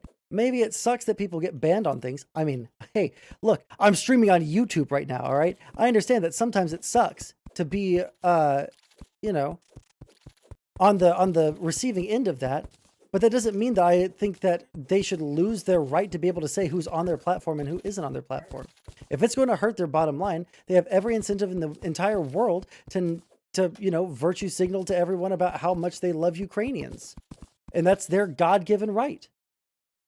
The idea of anti-censorship and free speech comes out of the Enlightenment, and the Enlightenment, the idea, the spirit was you were opposed censorship no matter where it comes from, whether it comes from the church, no matter whether it comes from the state, or if it comes from a corporation. Kame Yorko, can you link me the people, or like the whatever you got that source from, or the source wherever you got that information from? And on YouTube Discord, and not in Facebook, chat. It won't let you do it in should chat not be for some private reason. corporations anymore. They should be public utilities, just like the phone company is. You can't cut off someone's phone service if you don't like what they're saying on the phone. Wait, AT&T can't. Wait, hold on. Did you say James from the internet? Sorry, is he on the screen somewhere? They should be public utilities, just like the phone. No matter whether social media is. It's amazing how fast that snowballed from. I just think every idiot I know is like, well, if it's a corporation and doing it, it's not censorship. It's only if the government does it. You're supposed to be against censor. First of all, YouTube and social media are supposed to be public utilities. Second of all, you're supposed to be against censorship no matter where it comes from. No matter where it comes from the idea of anti-censorship and free speech comes out of the Enlightenment. And the Enlightenment, the idea, the spirit was you were opposed censorship no matter where it comes from, whether it comes from the church, no matter whether it comes from the state, or if it comes from a corporation. And YouTube and Facebook should not be private corporations anymore. They should be public utilities, just like the phone company is. You can't cut off someone's phone service if you don't like what they're saying on the phone. AT&T can't cancel your phone service. They can't cancel the phone service to the Ku Klux Klan. They can't cancel the phone service to Republicans. They can't cancel phone service to anybody they don't like because it's considered a public utility, even though it's a private company. So that's what it should be. Same thing for YouTube and Facebook and Twitter. That should be public utilities. If you're going to take away someone's free speech, you got to present a case in the court of law that shows they're breaking free speech rules. But again, there's a lot of people, most of them consider themselves progressives on YouTube, are for this kind of censorship. They're 100% behind it. And those are people who prop up fascism and don't know it. Listen, I know it's something that's like really, really difficult to, it's like honestly very, very difficult to like draw the correct line or how you would do it. But I do think that we need to have like extreme consequences for people who are like purveyors of misinformation like Jimmy Dore. All right. These are the only people that I'm okay with deplatforming. Like I fucking hate Nazis more than fucking anything in the entire world. Right. Like, my virtue signaling on what my opinions are on Nazis were too far for even my chat. Okay. Which is fucking saying something, because that's like, you know, people really don't like Nazis very much in the world. Believe it or not. So, like, I don't even think just deplatforming someone just because they're a Nazi is enough, right? Only if you're, like, the purveyor of, like, literal disinformation is when I say that we need to get rid of you off the internet. Fuck you. You're just, like, a net negative for the world, you know? Anything else you'd like to say on this, Kurt? Wow. Well, it's a good thing our government has cleaned up its act since the Gulf of Tonkin's days. So That's I'd be really worried. Me too. I don't have to worry about going against it. Hey, we got more dates. Well, that was the most boring fucking thing in the entire world. Just like shitty fucking jokes interspersed with awkward laughter.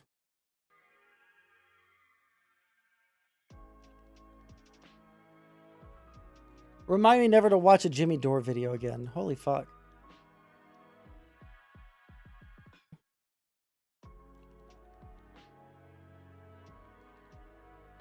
Funny Bone. Oh, that's the name of the. Sorry, I thought that was the name of the town in Ohio. I just saw Ohio and then Funny Bone.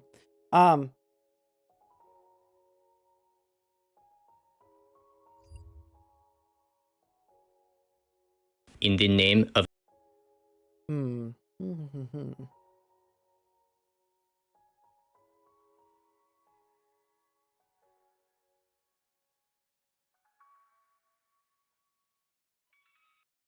Politicians are weaponizing the knee-jerk reactions of people, which is why you'll see a lot of people that advocate for this sort of LGBT indoctrination, because that's what it is that they're young. See, at least Gothix is 100% like open with it. She thinks that they're grooming people to turn them gay. She thinks that they're turning people gay. Let's fucking go. I'm super fucking ready for it. Should I change the title of my live stream? I don't know if I'm even able to do that. Let's experiment with the YouTube algorithm really quick, y'all. All right. They're naive. These politicians are weaponizing the knee-jerk reactions of people, which is why you'll see a lot of people that advocate for this sort of LGBT indoctrination, because that's what it is that they're young. They're naive. So what I want to do right now is open up this video by talking about a psychological phenomenon that explains why we're even entertaining the conversation about whether or not kids should be allowed to transition into the opposite sex, or whether or not teachers should be allowed to have conversations with their students about their sexuality. And what this is shifting baseline syndrome. And I'm just going to read the definition off to you. In shifting baseline. Okay. So just so I'm ultra clear on my level of understanding as to what's going on with the Don't Say Gay bill, all I know is the bits that people have largely reported on. I don't know what individual politicians have said. I don't know what individual fucking parents have said. I don't even know what the curriculum in Florida is. I have some experience working in an elementary school. I have some experience helping out in a different elementary school setting. Like, I've been around educators my entire life, right? They ask me for help sometimes, and I go and I help. So I know what goes on in schools, and it's not like this weird grooming thing like they keep on trying to convince people is happening. It's just people are like, a kid will ask like why or they'll say something really fucking hateful about a gay kid or about a kid whose parents are gay, right? And for some reason, that's like this fucking horrible thing for a teacher to try and explain that it's okay to be gay, right? That's grooming.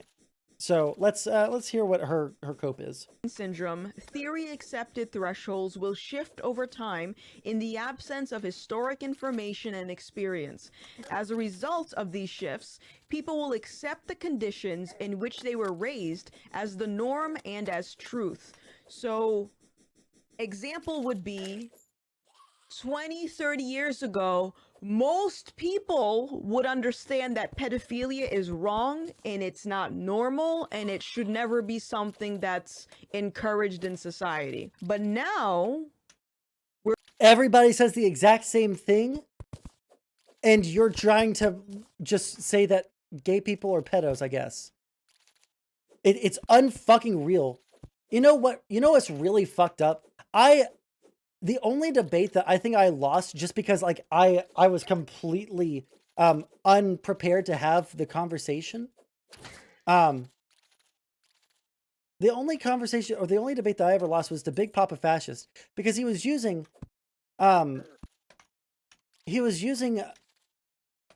such antiquated things.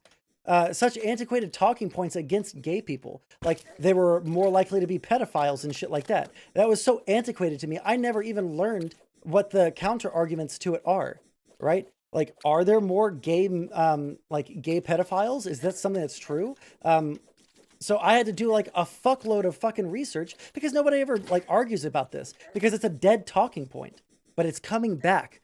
It's coming back in a big way, folks. And so we have to actually address this. Are there more gay people that are pedophiles? The answer is no. Now, you might ask, well, some people are saying that because there are more little boys that are the victims of sexual assault, that means that they, and most of the, what's the word? Most of the abusers who, you know, do this to kids are men. That must mean that those people are gay. No, because pedophilia is not a sexual orientation, dude. Even the fucking American Psychological Association, the APA, they don't believe that pedophilia is a fucking sexual orientation. They call it a paraphilia, meaning it is something that is not normal to be attracted to, right? Like, you have a paraphilia for for like dogs or something because you watched too much fucking like a goof troop when you were a kid, right? Like that's something that could happen, right? You could just be attracted to dogs for some reason. And that would be a what? Paraphilia, because it's not normal to be attracted to dogs. Just like it's not normal to be attracted to fucking children. It's not something that can be considered a sexual orientation because that implies that someone has undergone some kind of what's the word I'm looking for? Like puberty, right? They've undergone something that has changed their outward appearance in such a way as to make them no longer like a child or looking like a child, right? They have secondary sex characteristics, etc., right? So that's like the baseline. Pedophilia is not a sexuality. It is a paraphilia. It is not something that can be equated to being gay because it's simply not a sexuality, right? It's something that's considered basically a mental illness. Fuck me, holy shit. We're at the point where people are advocating for complete strangers to talk about their sexuality and talk about gender identity, which if you paid attention to my previous video, it is causing a lot of students to become very confused. It's leading to depression. It's leading to suicide. It's leading to misdiagnosis. It is... How does learning about gay people make a kid kill themselves? I'm calling absolute bullshit right now. Oh no! 2 dudes fucked each other in the ass? Better go fucking swallow a bottle of fucking aspirin and follow it with a bottle of vodka. Fuck you. Creating larger problems, and that is shifting baseline syndrome. How did we get to this point? Well, you can usually figure it out by going back little by little and seeing what encourages this sort of behavior. The end result of this, I need to make this very clear before we get into this bill, is that if we don't stop this, we're going to be looking at a society that normalizes pedophilia. Point blank, period. This is why in my previous She's just video... saying, listen, she's just saying that gay people are pedophiles right now. I hope you guys realize that. There's no 2 ways around it. I became gay by learning about gay people. I didn't even know you were gay. So if you are, I don't know if you're like memeing right now or not. I emphasize the importance of always telling the truth in relation to this gender identity debate. If you're a guy and you think you're a girl or vice versa, listen, do whatever you want. The issue comes when you're expecting the rest of society to participate in that lie. Because when you do that, the standard that you're setting is that there are no rules. And when there are no rules, anything goes. And that type of rhetoric will end up hurting you in the long run. And that is what I'm trying so hard to get people to realize is the thumbnail, let's see.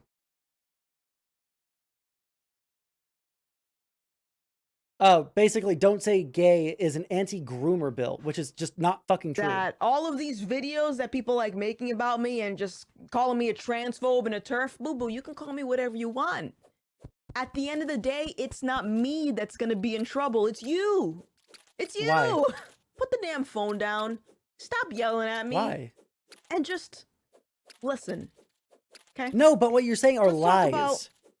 You talk so much about how much you hate people when they lie, but all you do on your show, the 3 or 4 segments I've ever watched have all been just like provable, unbelievably false claims. Like there's been no way to look at it other than that. It's just falsehoods. It's really weird how her falsehoods seem to line up exactly with what her I think her parent company says about the same thing. You know, it's really weird that, because I'm pretty sure she's employed by the Daily Wire. I could be wrong, right? Maybe she does actually have a thought process of her own. I would be really that would actually be worse to me if she honestly thinks that she's telling the truth while lying about literally every single fucking thing she's ever talked about. But you know, whatever. This don't say gay bill in Florida. I have seen so many people lose their minds over this bill. And after reading it myself, it is clear as day that these individuals that are upset about this fall into one of three categories. They either didn't read the bill and they're lying and saying they did. They are advocating for pedophilia, or they're naive enough to believe that allowing I want the fucking text of the bill in front of me immediately. Don't say gay bill. I want the full... I want the fucking text. Understanding Florida's Don't Say Gay Bill by Richard Dahl, the lesser-known brother of Road Dahl, I guess. A conservative movement to restrict objectionable curricula and educational materials began about a year ago when groups began targeting critical race theory. First, it was the blacks trying to convince your kids that they were black. Now it's all the gays that are trying to turn your kids gay. Who would have fucking thought? They then expanded to their aim to objectionable books in school libraries. Oof. In both areas, Republican lawmakers joined the crusade by passing laws giving parents greater power over what goes on in local schools. Now activists have a new target: classroom discussions about sexual orientation. And with the Florida Senate's recent passage of a bill that would restrict those discussions in the state's public schools, the combat is certainly to intensify elsewhere. The combat is certain to intensify elsewhere. The Florida bill. That bill, I assume that they link here. There it is. Cool. Titled Parental Rights in Education. I think that no parents should have any rights in education. Fuck these people, all right? They are using their children as proxies to be hateful towards another group of people. Literally subhuman fucking activities, okay? Literally the most subhuman way of weaponizing children to damage other people that you don't know. They just hate. They are just full of hate. Says that lessons about sexual orientation are banned outright in kindergarten through 3rd grade. It also prohibits lessons in other grades unless they are age appropriate and developmentally appropriate. The measure, which would give parents the rights to sue school districts, awaits Governor Ron DeSantis' signature. It is scheduled to go into effect on July 1st. The bill's supporters say it strengthens parental rights by preventing teachers and school staffers from withholding information about gender issues from parents. So if a kid is trans and they're not comfortable telling their parents because their parents won't accept them, right? And they tell a school counselor, if the parents ask them to tell them, right, they have to, even if that puts the child's life in danger.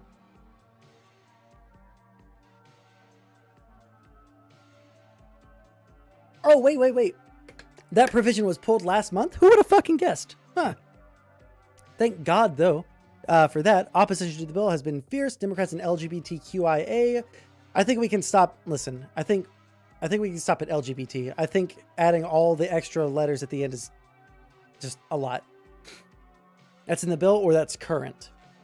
I believe an earlier version of the bill went even further and they took that provision out, so they don't have to out their students to their parents. The Don't Say Gay bills say the law would stigmatize marginalized students and lead to bullying and attacks. Bill in Kansas, Tennessee, Indiana. Transgenderism. These efforts is fueled by indignation at what they perceive as sheer meanness of these bills. But opponents also make a constitutional argument. They contend that muzzling classroom speech of teachers may run afoul of the First Amendment, and it does. But fuck these people, all right? When it comes to teachers in public schools, however, this is not a black and white issue. Public schools teachers have limited First Amendment rights. School districts make the decision on curricula and teachers must follow it. Therefore, the amendment argument that the bill is posing unconstitutional limits on public school teachers may not hold up because teachers are already limited in what they can say. But as Clay Calvert, the director of Marion B. Breckner First Amendment Project at University of Florida told Changing America, the Don't Say Gay bill law could have a chilling effect. Teachers may be inclined to censor themselves for fear of retribution by parents who might even sue.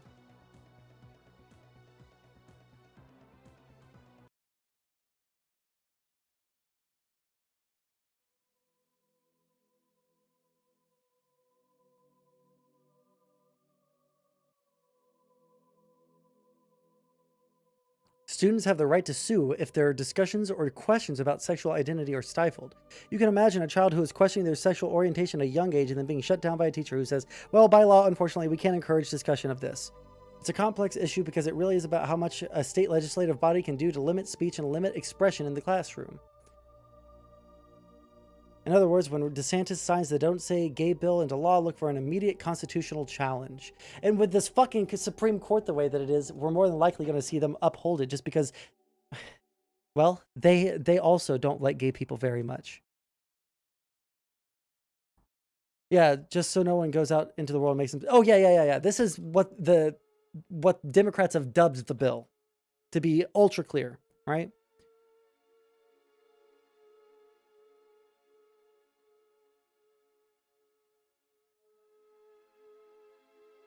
Is this the whole thing? Cool.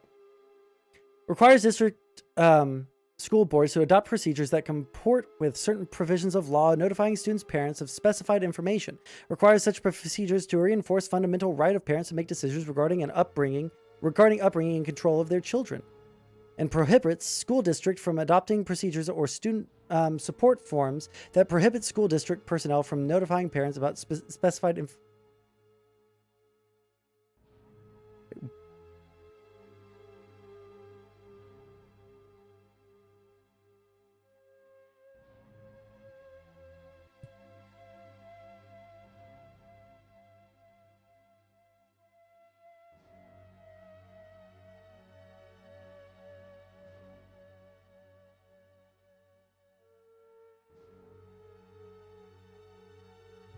This is what I wanted.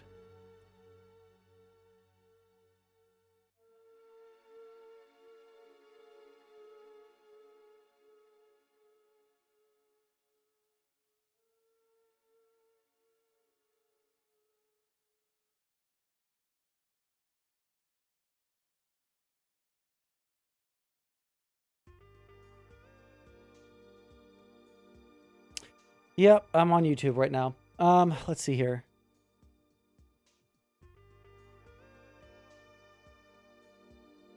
A school district may not adopt procedures or student support forms that prohibit school district personnel from notifying a parent about his or her student's mental, emotional, or physical health or well-being, or change in related services or monitoring, or that encourage or have the effect of encouraging a student to withhold from a parent such information. These people claim they're anti-authoritarian, and yet they have to know literally every single fucking thing about their kids. And if they don't like it, they're going to change it. It's unfucking believable to me. It's like actually unbelievable to me. My parents were so hands-off with me. My parents did not fucking need to know every single fucking thought that went through my head. My parents did not need to intrude on my privacy. Basically ever. I actually can't think of a time when I felt like my parents were unduly encroaching on my privacy. And that made my life much better.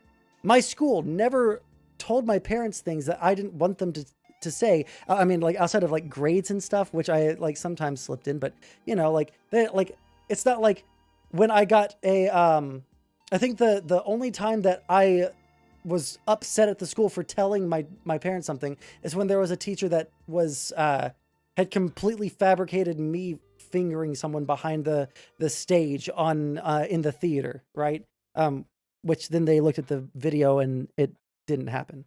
But they like called my parents about it before they had any fucking proof. So I thought that was really fucked up. But other than that, like school was pretty hands off with my life. My parents were pretty hands off with my life. And I think that I'm a pretty well-adjusted person, all things considered. These people that have to know literally everything going on in their children's life are so fucking weird to me. Grown adult, a complete stranger, a teacher, to talk about their sexuality with a minor would not inevitably lead to pedophilia. I believe it's a mixture. Wait, how would that happen? More so being naive and lying because... I'm sorry, I'm pausing it every couple of seconds and then talking for a long time because what she's saying is fucking schizoid. Do I have time to click away? Cool. Repeat that. I believe it's a mixture of all of those things. No, go More say it so again. being naive to talk about their sexuality with a minor, a grown adult, a complete stranger, a teacher, to talk about their sexuality. A teacher is not a complete stranger. A teacher is not a complete stranger. What are you talking about? A teacher is a trusted adult to the kid. If they're talking about the fact that they're gay to their teacher, that teacher is probably pretty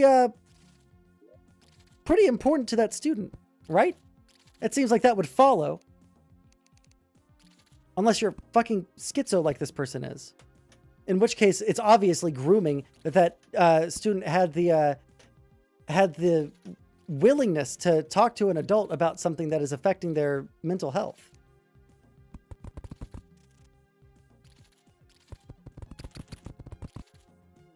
Cool.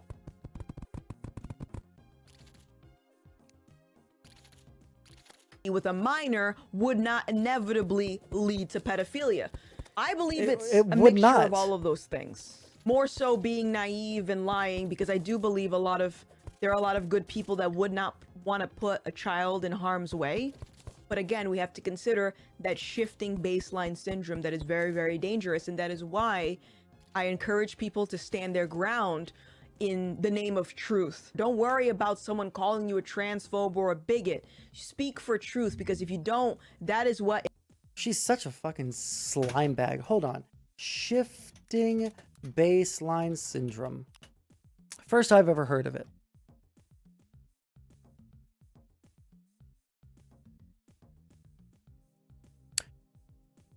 The shifting baseline syndrome is the situation in which over time knowledge is lost about the state of the natural world because people don't perceive changes that are actually taking place. In this way, people's perceptions of change are out of kilter with the actual changes taking place in the environment.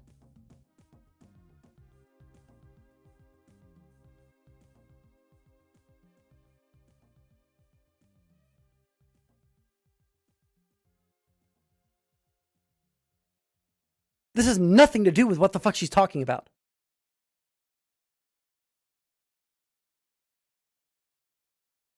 What the fuck is she? Why is she bringing up shifting baseline theory? This has nothing to do with what we're talking about.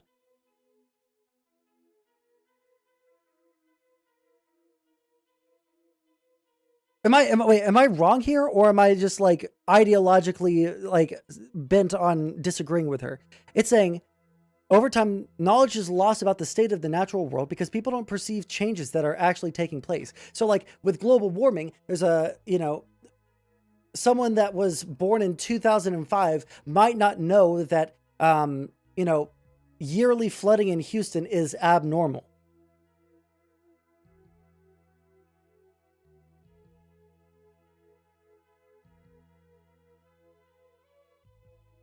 Wait, that's not an argument that's going to be very strong to them, is it? I would think that an involved parent would feel it's their right to know what the teachers know about the child. Remember that we're talking about someone who thinks the schools are indoctrinating their children. Right, but I listen, I don't know, listen, I'm not giving you the tips and tricks on how to argue with these people and convince them, because I don't think that these people can be convinced. I think that they are so unbelievably hateful. And susceptible to fucking propaganda about, the gays coming through and teaching their kids to be gay and that their teachers are grooming them. They'll fall for any moral panic there is. I don't know how many people you can actually change the minds of, right? This isn't about trying to fix those parents, because I don't know if you really can. My thing here is that you should probably try to focus on getting people to not lie in the first place. I'm less mad at the parents who are just dumb fucks than I am at Gothix, who was like blatantly lying on her videos and thus like feeding their fear for their children. Because people are going to be scared for their children. People are going to be scared for their children. And that's probably good that they're involved in their children's lives. But you can't trade that for the kind of damage that can happen if you're just like trying to tell people that gay people are fucking grooming pedophiles that want to fuck children. No, I understand. I'm just telling you, like, the parents probably can't be convinced out of this because they're being fed false information. It's people like Gothix that are making the world a worse place for everybody around them. For everybody else in society that is trying to live their everyday fucking lives, Gothix is the kind of person that is making that more impossible.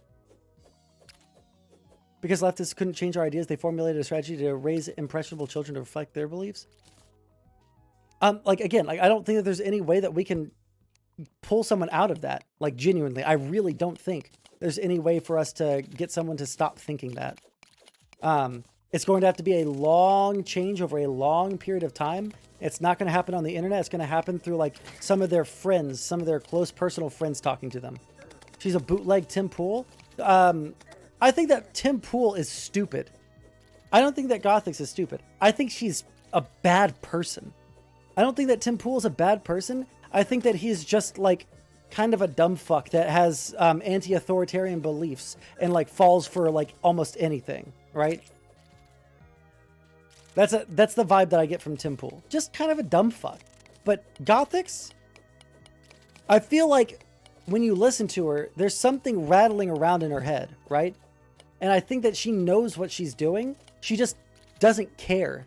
She doesn't care if it hurts gay people, right? Because she's getting that fucking bag, you know? And that's enough for her. Enables this psychological phenomenon that hello? That we're seeing. So I read the bill. Nowhere in the bill doesn't mention the word gay. So all these politicians are protesting. Yeah. It just says the word, and you can't talk about, like, the concept of sexual orientation with your with the children in the classroom. Yeah, I'm sorry. You're right, Gothix. It's not at all a dishonest fucking thing to say, to imply that because it doesn't say gay in it, it's no longer bad. See, this is what I'm saying. Like, she's just disingenuous. She's just a liar. She's a propagandist. And there's almost, like, nothing else, like, to be said about her. The defining feature of what Gothix is a liar on the internet who talks about politics so that she can make money, right? Who talks about politics because she can make a lot of money off of it. That's all I can get out of her. And doing all this virtue signaling on social media, they're either lying, they didn't actually read it, or they're encouraging this for either votes or because they actually want to see pedophilia come to fruition. There's one part in this bill, and I'm going to go ahead and link this in the description so you can read it yourself. But there's one... It's just worded so vaguely that anybody could take what a teacher says and say that they're grooming a child and thus, like, sue the teacher and, you know, ruin their life. It's so vague. That's the problem. That's what she hasn't even listened to the opposition talking points around this, obviously, because otherwise she wouldn't be saying that, like, oh yeah, like, it doesn't even say the word gay.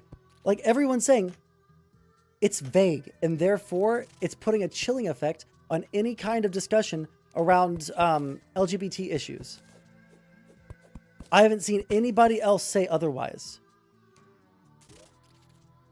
One part of this bill I want to hone in on.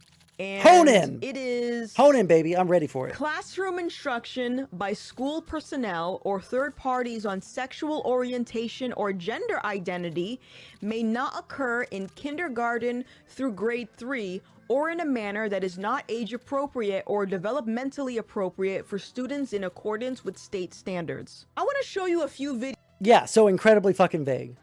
A few disturbing videos that I have seen on social media. These are teachers. What you're about to see are teachers that are boasting about the fact that they're talking about their sexuality and pronouns and gender identity with their students when 20, 30 years ago, it was expected that kids would learn about math, real science, English. We learn about that in school still! We still learn about it! What are you talking about? We still learn about math. The math hasn't disappeared into the ether. Does she, like, there's no way that she thinks that people are walking into schools and learning about gender fucking, I was about to say gender critical. There's no way she actually thinks that people are walking into school and learning about fucking gender theory and not walking away learning anything about algebra. Business. Now we're learning about gender identity and sexuality. I am an out teacher at my school, out as both bisexual and trans, and a lot of other teachers on TikTok were wondering how I managed coming out to my students. This comment has me hot. It's in response to a video that another creator did about the Don't Say Gay in Florida bill. And this commenter is saying that, you know, it's their right as a parent to keep their kids in the dark. And my response to them is, you're wrong. True. It's child abuse. Is entitled. We as a community are responsible for educating our children with sound and scientific knowledge about healthy human bodies, which includes sexuality. Okay, so during third period, we have announcements and they do. So, I'm not even going to argue with anything she just said. Like, everything she said is correct. But to pull people who aren't, like, trained rhetoricians or, like explicitly, like, politicians who know about, like, what things do play well and don't play well with an audience as your proof that these people are groomers is so fucking weak. And it just shows, like, their evidence that this is a pro-groomer bill is weak. They got nothing. Nothing.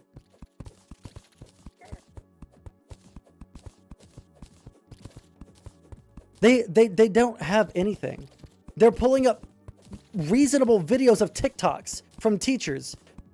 Well, so far reasonable. I don't know about like what this lady's going to say or if she has any more. But like so far, nothing that's been said has been fucking crazy, like at all.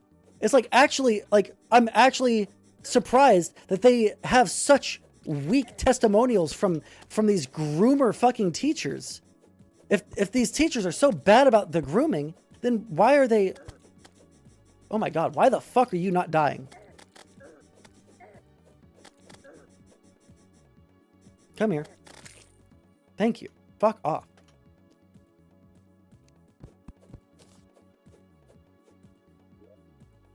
For the sake of devil's advocacy, 1% Destiny did a stream one day where he reviewed the cherry-picked worst of the actual CRT. Oh yeah, no, I also saw some of those. And again, like that's what I was expecting to see here. But like listen to the first person. Let me go back. Listen to these teachers and tell me what they say that is wrong. It was expected that kids would learn about math, real science, English, business. Now we're learning about gender identity and sexuality. I am an out teacher at my school, out as both bisexual and trans, and a lot of other teachers on TikTok were wondering how I managed coming out to my students. This comment has me hot. So that's not like how if you're trans and you want people to refer to you as a fucking woman, right? You're gonna have to tell people, assuming that you're not like passing societally, whatever like memes are there, but like, what was wrong about what she said? How did you manage to talk about like that you're trans in a way that was school appropriate? Like, play the rest of that fucking video. That would be good information for you because you would see how she talked about it without being like a groomer. But she didn't play the rest of it. Why? Because she has such weak evidence that she has to make it seem like this person was actually grooming kids into being trans as well. Like, no shot on anything else being the case. Right? Let's hear what this lady has to say. It's in response to a video that another creator did about the Don't Say Gay in Florida bill. And this commenter is saying that, it's their right as a parent to keep their kids in the dark. And my response to them is, you're wrong. Your child is And that is true. I consider it child abuse. If there is someone that says that they don't want their child to go to public school, yeah, you can private school or you can like homeschool your kids, right? That's fine, right? But if you are like explicitly hiding parts of the world from them their entire lives because you simply don't want them to know about it, you are doing a child abuse there. On par with fucking, any other type of mental abuse. And I 1,000,000% stand by this, all right? This was my last fucking conversation with Lady Rain after she, like, lost her fucking mind at me, okay? I think that if you're a parent and you don't allow your child to learn shit, you are a fucking child abuser. Like, on par with the ones that fucking lock children up and lock children up in their fucking room and don't let them ever go and see the light of day. And I genuinely fucking believe that. Entitled. We as a community are responsible for educating our children with sound and scientific knowledge about healthy human bodies, which includes sexuality. Okay, so during the period, we have announcements and they do the Pledge of Allegiance. I always tell my class, stand if you feel like it, don't stand if you feel like it, say the words if you want, don't have to say the words. So my class decided to stand but not say the words. Totally fine. Except for the fact that my room does not have a flag. It used to be there, but I took it down during COVID because it made me uncomfortable. In the meantime, This is cringe, but it's not bad. I tell this kid, we do have a flag in the class that you can pledge your allegiance to. And he like looks around and he goes, oh, that one? So today I came out. That was cringe, but like obviously a fucking joke. She laughed at the end of it. Like implying that it wasn't like... Does Gothix think that was like some sort of like insidious laugh? God, I'm just trying to like put myself in her headspace, but do I think that Santa myth is abuse? No, I don't think it's abuse, but like, for me, I probably will just like tell my kid, like the way that I, like, if I ever have kids, this is how I'm basically going to do it. I'm basically going to be like pretty hands off. Anything goes, right? If they want to, if they want to be, if they want to say curse words, I'm fine with curse words as long as they keep them, in like appropriate areas, right? Like don't say curse words at school where I'm going to get in trouble over it, right? Because I don't want my kids to be fucking like cringy losers that don't know how to socialize with other people. I'm not going to fucking condemn my children to being homeschooled because unless the state is teaching them things like race realism or something like that, I'm probably not going to homeschool my kids, right? I'll just try and like, try and make sure that they have a good moral foundation, and then like everything after that is just going to have to be the way that it is. I don't know. It just seems so weird to try and police your kids like this. Out to my students. So in my 5th grade classroom, we have a unit where we talk about identity and how people identify. And we talk about traditions and customs that are handed down from ancestors and things like that. Okay. So I modeled for the kids today how I identify myself. And in doing so, I told them that I identify as a mom, as a sister and a daughter, as a teacher. I said, and I identify as a cis woman, and I explained what that was because they had no idea what I was talking about. And then I said, and I identify as gay. This has been my first year in preschool. So?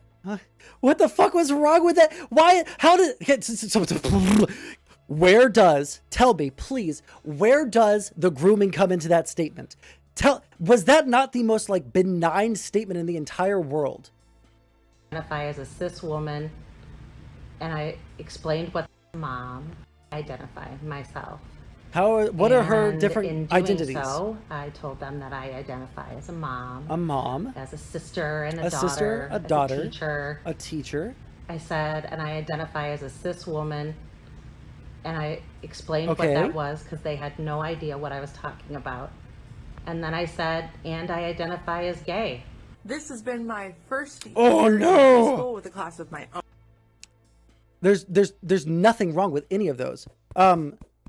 Also, John, the point of this isn't to be, you know, like they're not expanding the term, you know, grooming, right? They're using it in its original thing. They literally think that teachers are giving students bad information to turn them gay, to make them do wrong think. And it's so unfucking believably cringe. Own teaching alongside another queer neurodivergent educator, and we have been rocking our Choose class. We've been talking about gender and skin color and consent and empathy and our bodies and autonomy. It's been fabulous. But our teaching team is shifting and a new person is being onboarded, someone with many years of experience. So today at the lunch table, when the topic of gender and genitals came up, one of our students plainly looked up and said, "Well, I'm a girl today, but I know that teacher Co isn't." No, they're NB. And the look on the incoming teacher's face was priceless. The goal of the transition closet is for our students to be able to wear the clothes that their parents approve of, come to school, and then swap out into the clothes that fit who they truly are. Most days of the week, I come to school in stilettos. I get to stand at about 6'6", and the reason why is so I can create an explicitly queer space for all of my students. Yeah, it's a little that cringe. That way they know that this place is a place for them, by them. If you send, that's fucking cringe. But who cares? Do you think that the stilettos are going to turn the children gay? Was it the stilettos that made their parents straight? Is that why they all jack off to the same fucking tired ass porn that nobody fucking watches anymore? Because it's all fucking the exact same, like, fucking bimbo-y white woman with big hair and unbelievably gross fake tits? Like, what is it? What made you straight? Your kid to a public school for 8 hours a day, you don't know what they're teaching them. When people say that failing to teach these things to their students is going to lead to emotional harm and might lead them to commit suicide, when they say that, that's called manipulation. That's them manipulating you, manipulating your emotions to cave into this idea that it is necessary for a complete stranger to have inappropriate conversations. It's not a with complete minor. stranger. She's got to fucking stop saying that. Students have personal relationships with their teachers. They know them. They're supposed to be trusted fucking adults. There's no reason at all to assume that children are being put in a position. Oh, one second. Let me just.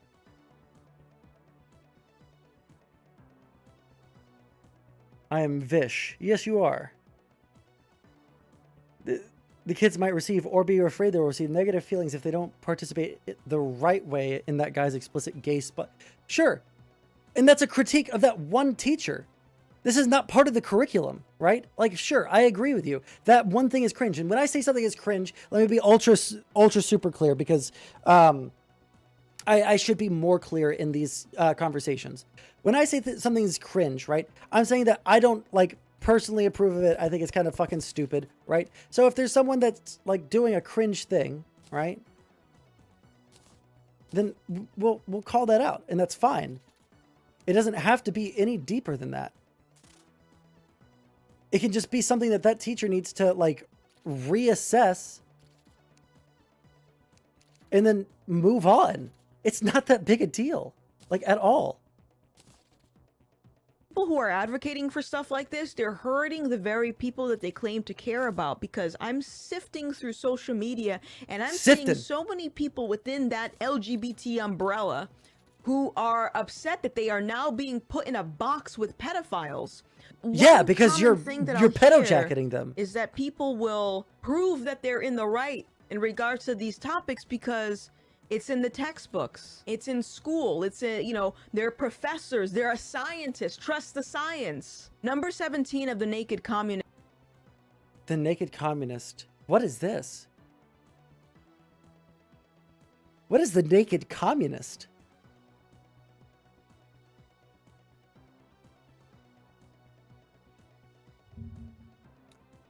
Okay, the naked communist book. I almost hit enter, but then I realized, oh shit. Naked Communist is a 1958 anti-communist book by American faith-based political theorist.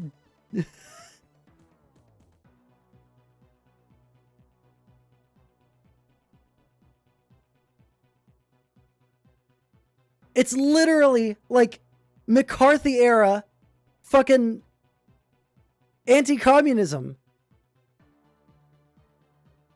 Get control of the schools. Use them as transmission belts for socialism and current communist propaganda. Soften the curriculum. Get control of teachers and associations. Put the party line in textbooks. No. Listen, James, I understand. Listen, and anytime, and for anybody that is watching on YouTube and y'all haven't watched me on Twitch before, I can be ultra antagonistic towards chat and yell at you and be mean and shit. And you guys are more than welcome to call me a dumb fuck and shit. I'm prone to violent outbursts on stream. Okay. Explains this so well. Get It's control the of the toxic schools, masculinity use them in me. as transmission belts for socialism and current communist propaganda. Soften the curriculum. Get control of the Teachers Association. I really wish that communists actually did the shit that they keep on claiming they did, for the sole reason that I wish that they actually had something that was real. There's no way to, like, all you can do is say, like, there's no proof of this. But to them, a lack of evidence is evidence in and of itself. Because, and I gotta make this super clear, they're fucking retarded. And they just need to hate someone. All right? They just need to hate someone. It doesn't matter who it is. Right now, it's gay and trans people. They really find like some visceral disgust with those people in particular right now, right? But it doesn't have to be like gay and trans people. It could be black people, just depending on what month of the year it is, you know? We can drop tactical words in here? No, you can't. All right? There might not be any mods in chat, but listen, chat's not moving too fast for me to block you, okay? Put the party line in textbooks. It is not a coincidence that gender identity has taken over education. And if Wait, if it's all about like control of like information and stuff, how does she know that the people that are giving her information aren't the real communists that are putting out their ideas, right? And they're just using you know, their party line in order to have some sort of you know, ulterior motive. How does she know that she's not the one that's being the useful idiot here? I'd actually be super genuinely interested to find out why she thinks that she's so special, you know? people say, oh, well, these things are only taught in college, they shouldn't be taught in elementary school or to young kids, it's the same thing. Because what happens when you learn about this propaganda in college, and then those college graduates go on to be teachers, and then those teachers teach the propaganda to their... Listen, most teachers aren't going to have a fucking graduate degree. Sorry, it's just the fucking truth. Most of them have a fucking bachelor's, maybe a master's if they wanted to continue their education and eventually move on to administration. But like teachers, they have bachelor's degrees. They're not learning about fucking critical race theory. They certainly don't have a fucking law degree, because if they had a law degree, they wouldn't be fucking teaching. Okay? Shut the fuck up. Students. This is why I say that it is so important to step back and observe and stop relying on a college degree or stop relying on what the scientists are telling you, because just go with your gut feeling. You don't need to have the evidence in front of you. Fuck evidence. Why have evidence when you can have other fun things like you know, a very strong gut reaction, right? We have to be street smart about this. What do you think the response is going to be when parents get fed up that their kids are being brainwashed with gender identity in school? How long of a mistake, how many mistakes are... God damn, my left ear loves this. Holy shit. ...we going to take before my child almost lost her life? They didn't tell me. that my child is suicidal. You allowed these teachers to open their classrooms teaching predatory information to Holy a young shit. child, a mindful child that doesn't even know how to comprehend it all. I'm so dumb. I hate myself. I fucking hate myself. I'm going to lose my fucking mind. I've spent the past fucking hour and a half trying to get back to this exact fucking point to pick up my shit that I just fucking found. And what happens? I immediately do the exact same fucking thing. But I'm going to take a deep breath and I'm going to chill. Holy fucking shit. Why does this happen all the fucking time? I just need to play a game that isn't shitty, okay? I just need to play a game that isn't shitty like this. It's essentially a boiling pot. Oh, also, for the fucking lady that was soy raging there, like, obviously, it sucks that her child tried to kill themselves, right? I'd like to see more context. Was the administration actually at fault? Or was there possibly, I don't know, some kind of, thing where, like, teachers will get information and then think that it's dangerous to tell the parents because the child told them that their parents would be really upset with them if they found out, and so like they're just like really they're just upset and they needed someone to talk to, and so they listened, and that's what the responsibility of the teachers legally is. I don't know. Go turn on Haz's stream. Why?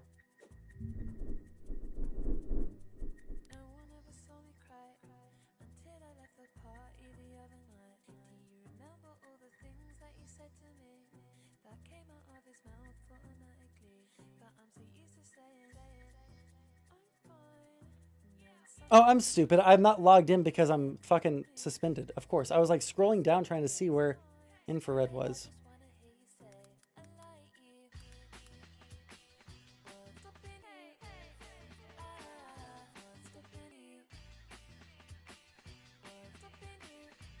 It doesn't say he's live.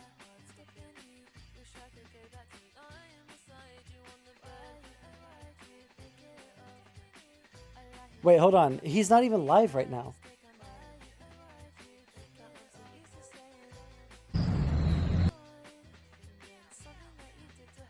Oh, shit.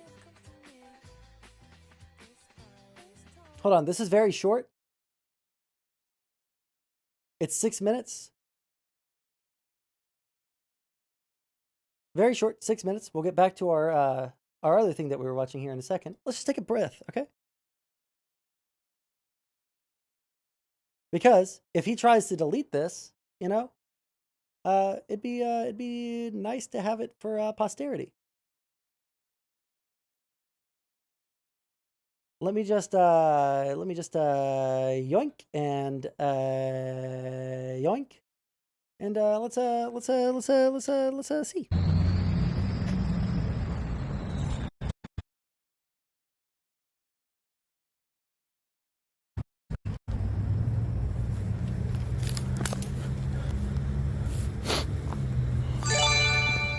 Here I am. This is the photos he put on his fucking Twitter. Here I am. This is the place he put on his fucking Twitter. And I'm right here. And I'm looking for this motherfucker and I can't find him anywhere. Here I am. So I guess we're not having our debate.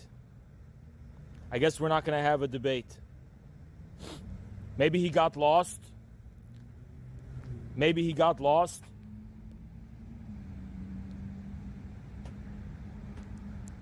Let me add the chat.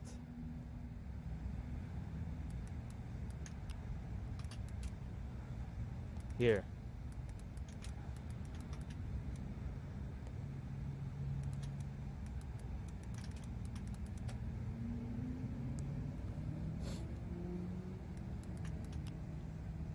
Here I am.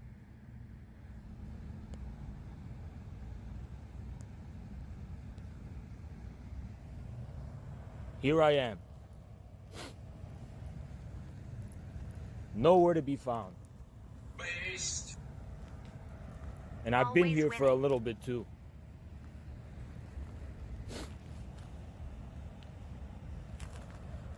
This is the place he put on the Twitter, right here. See? You'll recognize it. Because this is what they put on their fucking Twitter. Nobody fucking showed up.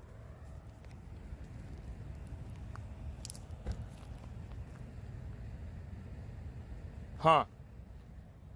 It's almost like I was fucking right to demand he put a fucking video and a selfie confirming he was here first before I wasted my fucking time. It's almost like I wasn't making an excuse and I had a fucking reason for demanding that because this motherfucker wasn't gonna fucking show up in the first place. It's almost like I had a fucking reason. It's almost like I don't make fucking excuses, right? Carlos, we're done. We're done with this whole fucking thing. This whole fucking thing is done. I am blown away. I changed my mind. Shit. I am going to fucking talk. This is fucking hilarious. That's why he's definitely going to delete this. Yeah, he definitely is. But guess what? We got to it motherfucking first, bitches. So fucking funny. Oh, and here's the thing. I just looked it up. Okay, we'll rewind and then people can edit it together correctly. Okay, but like, look, is 3:14 EST and Infraraz is still not giving me the location or time to find him in Detroit, a city he does not even reside in. Beta, you never gave me a neighborhood or place to meet. Everyone can see through you. Beta, went back to Chicago. How the fuck am I supposed to back out of anything? Yeah, you were talking shit all fucking day, and then someone challenges you to go fight. I woke up at 2 to 3 p.m. today. I don't know about that one, Haas. Hold on.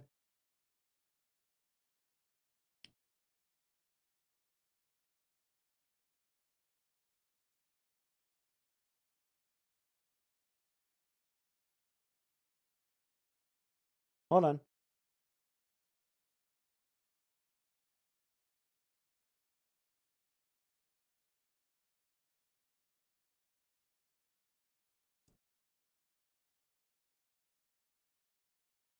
I'm trying to see what times he's been tweeting, but it's all been in the past like 20 minutes. Okay, here.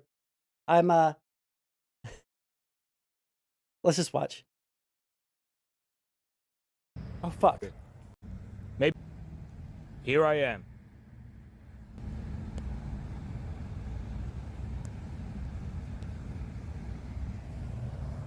Here I am. Nowhere to be found. Based. And I've been here for a little bit too.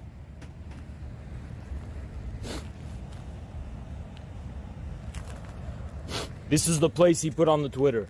Right here. See? You'll recognize it. Because this is what they put on their fucking Twitter. Nobody fucking showed up.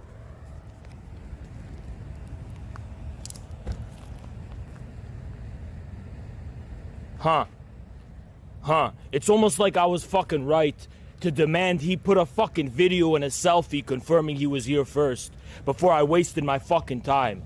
It's almost like I wasn't making an excuse and I had a fucking reason for demanding that because this motherfucker wasn't gonna fucking show up in the first place. It's almost like I had a fucking reason. It's almost like I don't make fucking excuses, right? Khalas, we're done. We're done with this whole fucking thing. This whole fucking thing is done. I don't ever want to hear shit. I don't ever want to hear shit that I'm all talk. I gotta know what their next excuse is. It doesn't mean that you're not all talk, right?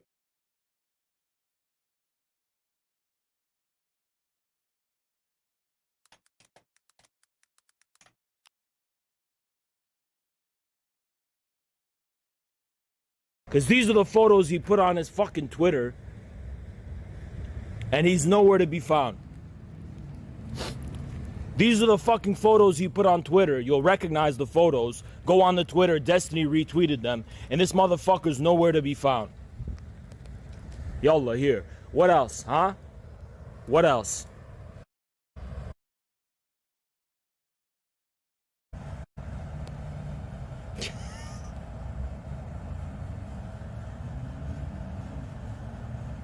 It's not showing the fucking chat for some reason.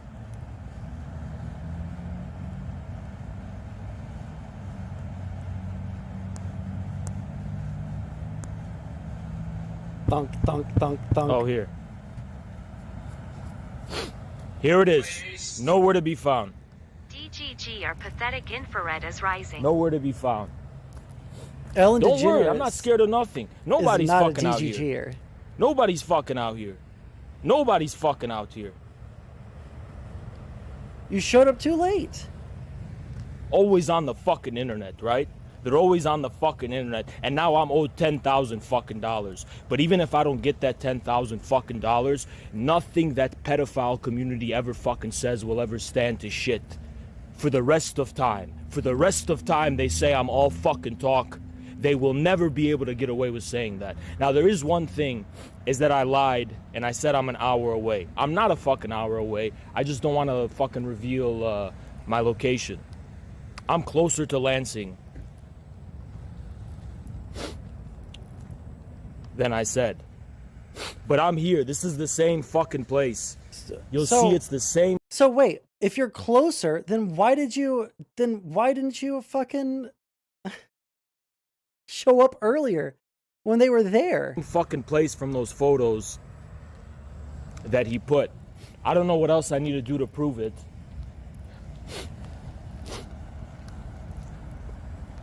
You know,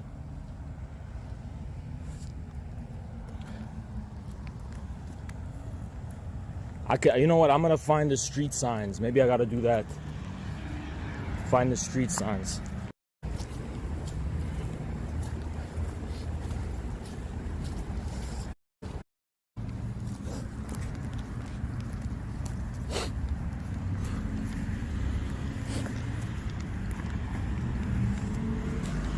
So there's that speedway. Here it is. Look up the one that he showed. There it is. It's over. All right. There's nothing else. There's I'll nothing show the else. intersection. Final thing is I'm just gonna show the intersection, and then khalas, we're done. I'm gonna show you the intersection. Ready?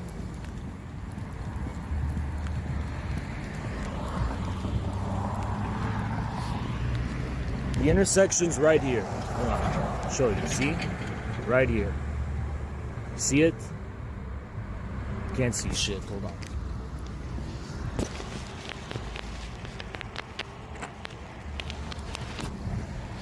Give me a sec.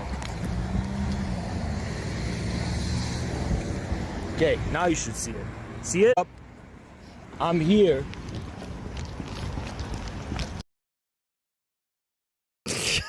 I'm here, and Destiny is a liar, owes me 10K. What was Destiny's involvement?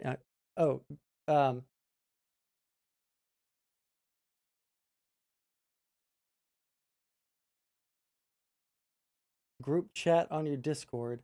The person is gonna jump on stream really quick.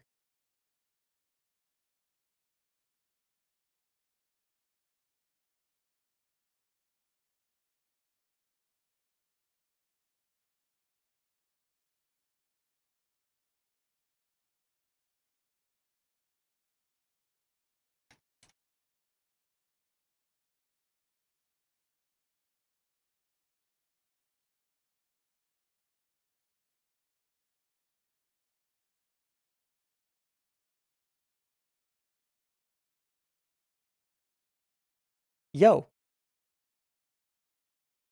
Oh, wait, hold on. I fucked up.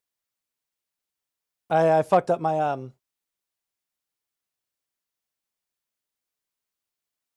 I forgot I gotta do that and then go here and then voice and video and then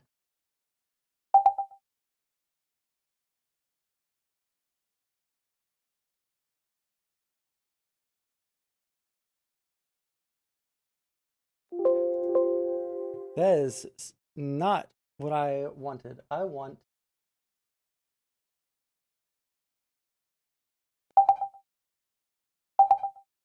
what the fuck? Hold on.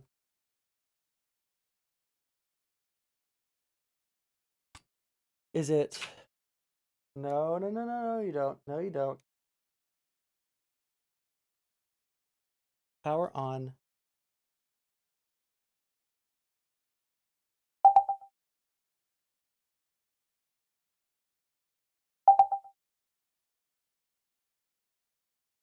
Test, test. Can you hear me?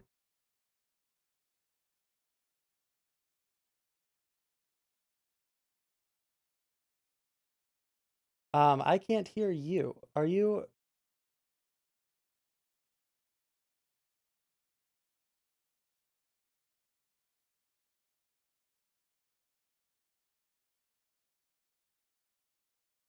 How's it going? I'm doing good, but hold on. I gotta fix this because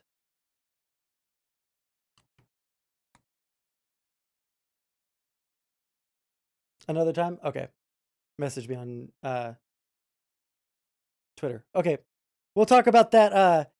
We'll talk with them when we do the when we finally get back on Twitch, because it'll be even funnier then.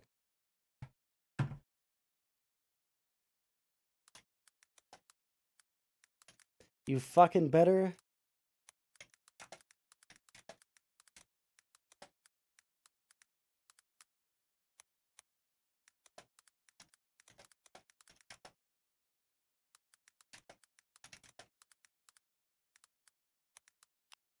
Okay, I'm one drink deep right now, and I might get a second one. Oh man, you're one drink deep, and you're already sloshed. How man? What a fucking lightweight.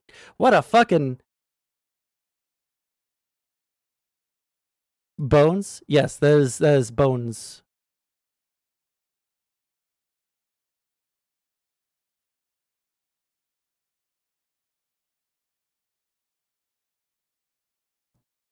Okay. Let's go back to what we were watching. Actually, I don't know where that is. One second.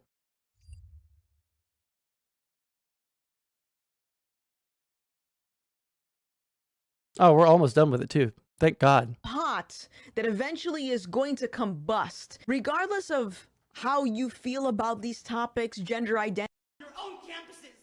It's essentially a boiling pot that eventually is going to combust, regardless of how you feel about these topics, gender identity and sexuality, and if you believe that it truly should be taught to young kids. I need you to understand that that is irrelevant. How you feel about these topics is irrelevant.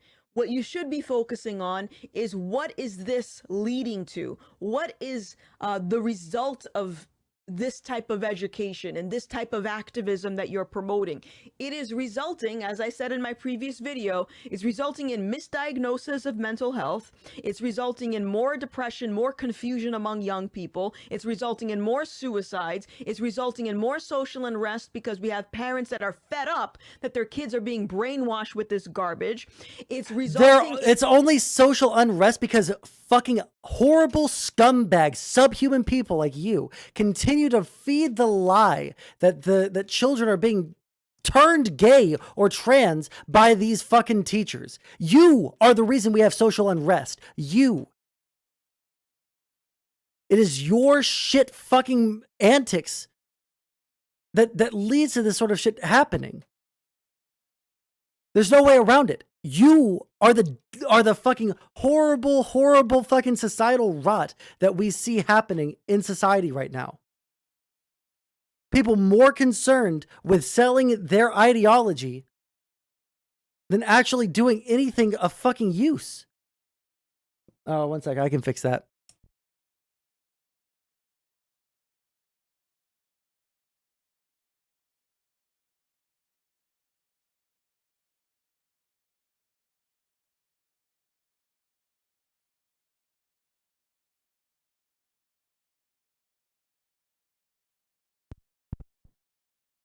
All right, should be done.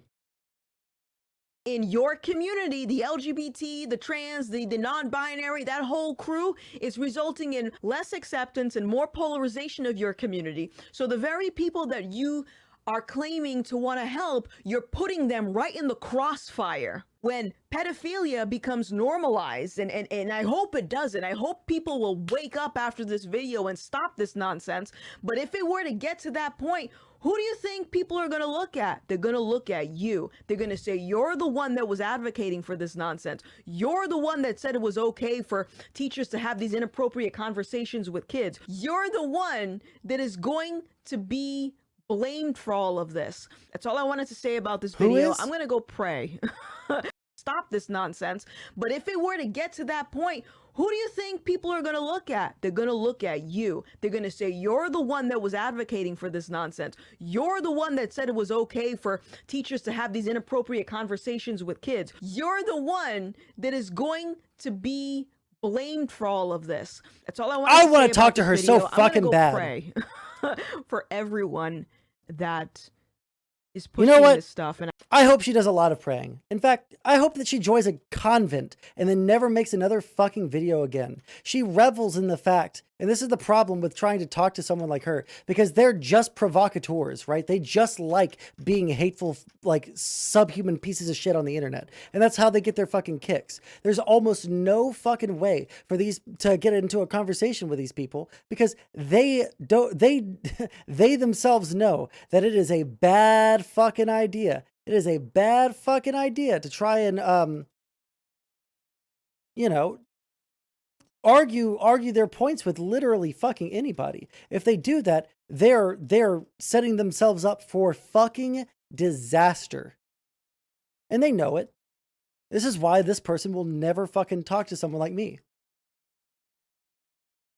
And I pray that you guys wake up, and I pray that parents will speak out and fight back against this stuff, because they're coming for our kids. You don't They're have coming kids, for bitch. them. Shut the They fuck want to up. own your kids. They want to weaponize them. They want to breed a generation. The only person weaponizing children here is you. You are the person that you're talking about. You are the fucking horrible person. You are talking about yourself here, and you don't even realize it because you're too fucking stupid. You're too ideologically driven to admit that you've done anything fucking horrible in your entire life. Okay, let's hope and pray that when I dig straight down here, oh, nope, this is the wrong spot. I don't have any source of light to not die on my way over here.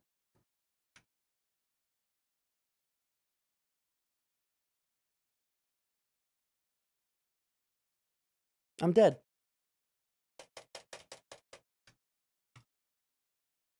Generation of Democratic voters for the next 20, 30, 40 years. This is all about politics. This is all about power. We are living through something right now that no one has seen before. Or I shouldn't say no one.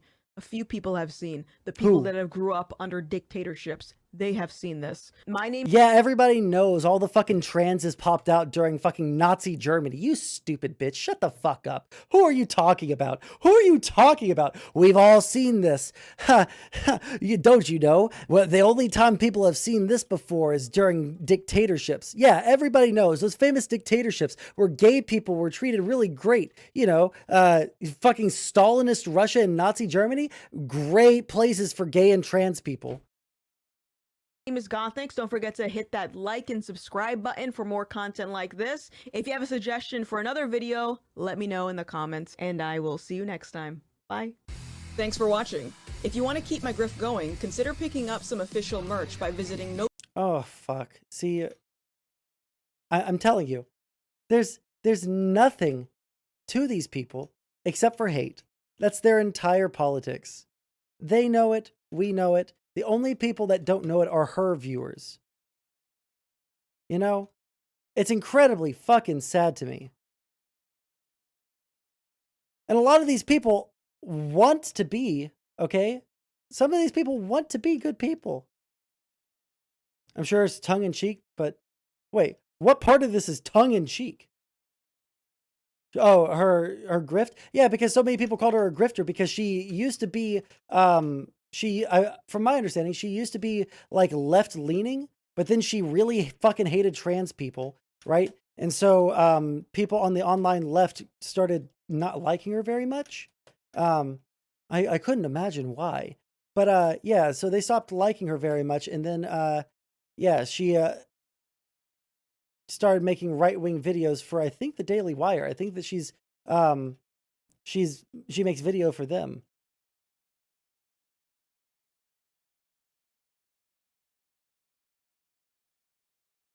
Unfucking real. Okay. What else should we get to today?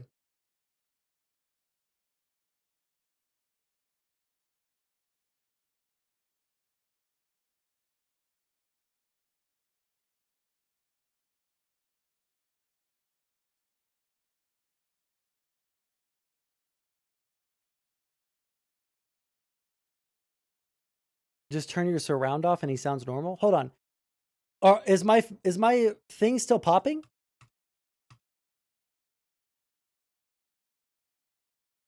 Here, I'll try and fix it again.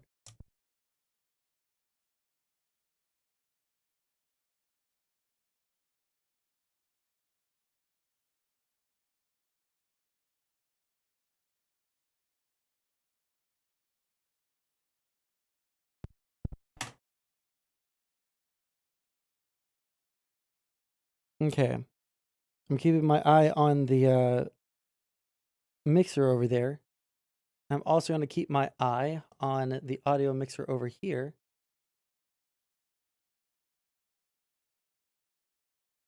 But I don't see anything quite yet.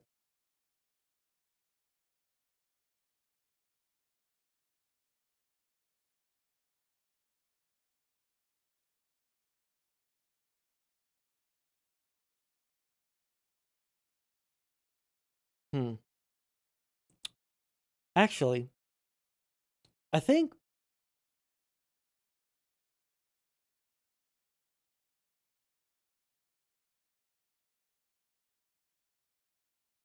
today, actually, I think that we've done enough today. I've been streaming for 7 hours. And I mean, we're not like, it's not like we're like destroying the fucking YouTube algorithm right now. But we did do pretty good on the likes today, which is pretty awesome. If you guys haven't already subscribed to the channel though, please do that because that will make it to where in the future I can monetize this shit. Because right now, my entire YouTube is unmonetized. I can't get super chats. I can't get ad revenue, nothing. So if you guys haven't already, definitely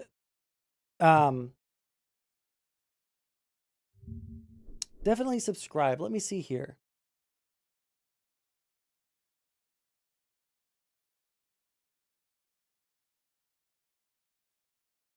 I'm trying to choose.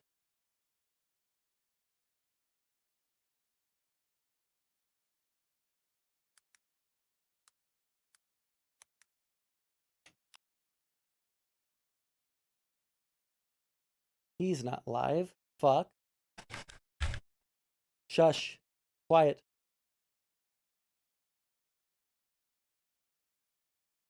To do what you're doing. Okay, this is what we're going to do. All right. Because there's no rating system here and I can't raid you guys to another website, everyone go watch Wicked Supreme. I really like him. And it looks like he's only just started streaming. He's only at 50 viewers right now, and he's always putting out good content. All right. I'm going to end stream now, and I'm going to spend the rest of the night trying to figure out how to get back onto Twitch. So I'm probably going to message Destiny and see if he cares enough to help a poor dude out. So, yeah. Cope Sondsol? Yeah. That's how it is. Anyways, love you guys very much. I will catch you guys tomorrow, maybe.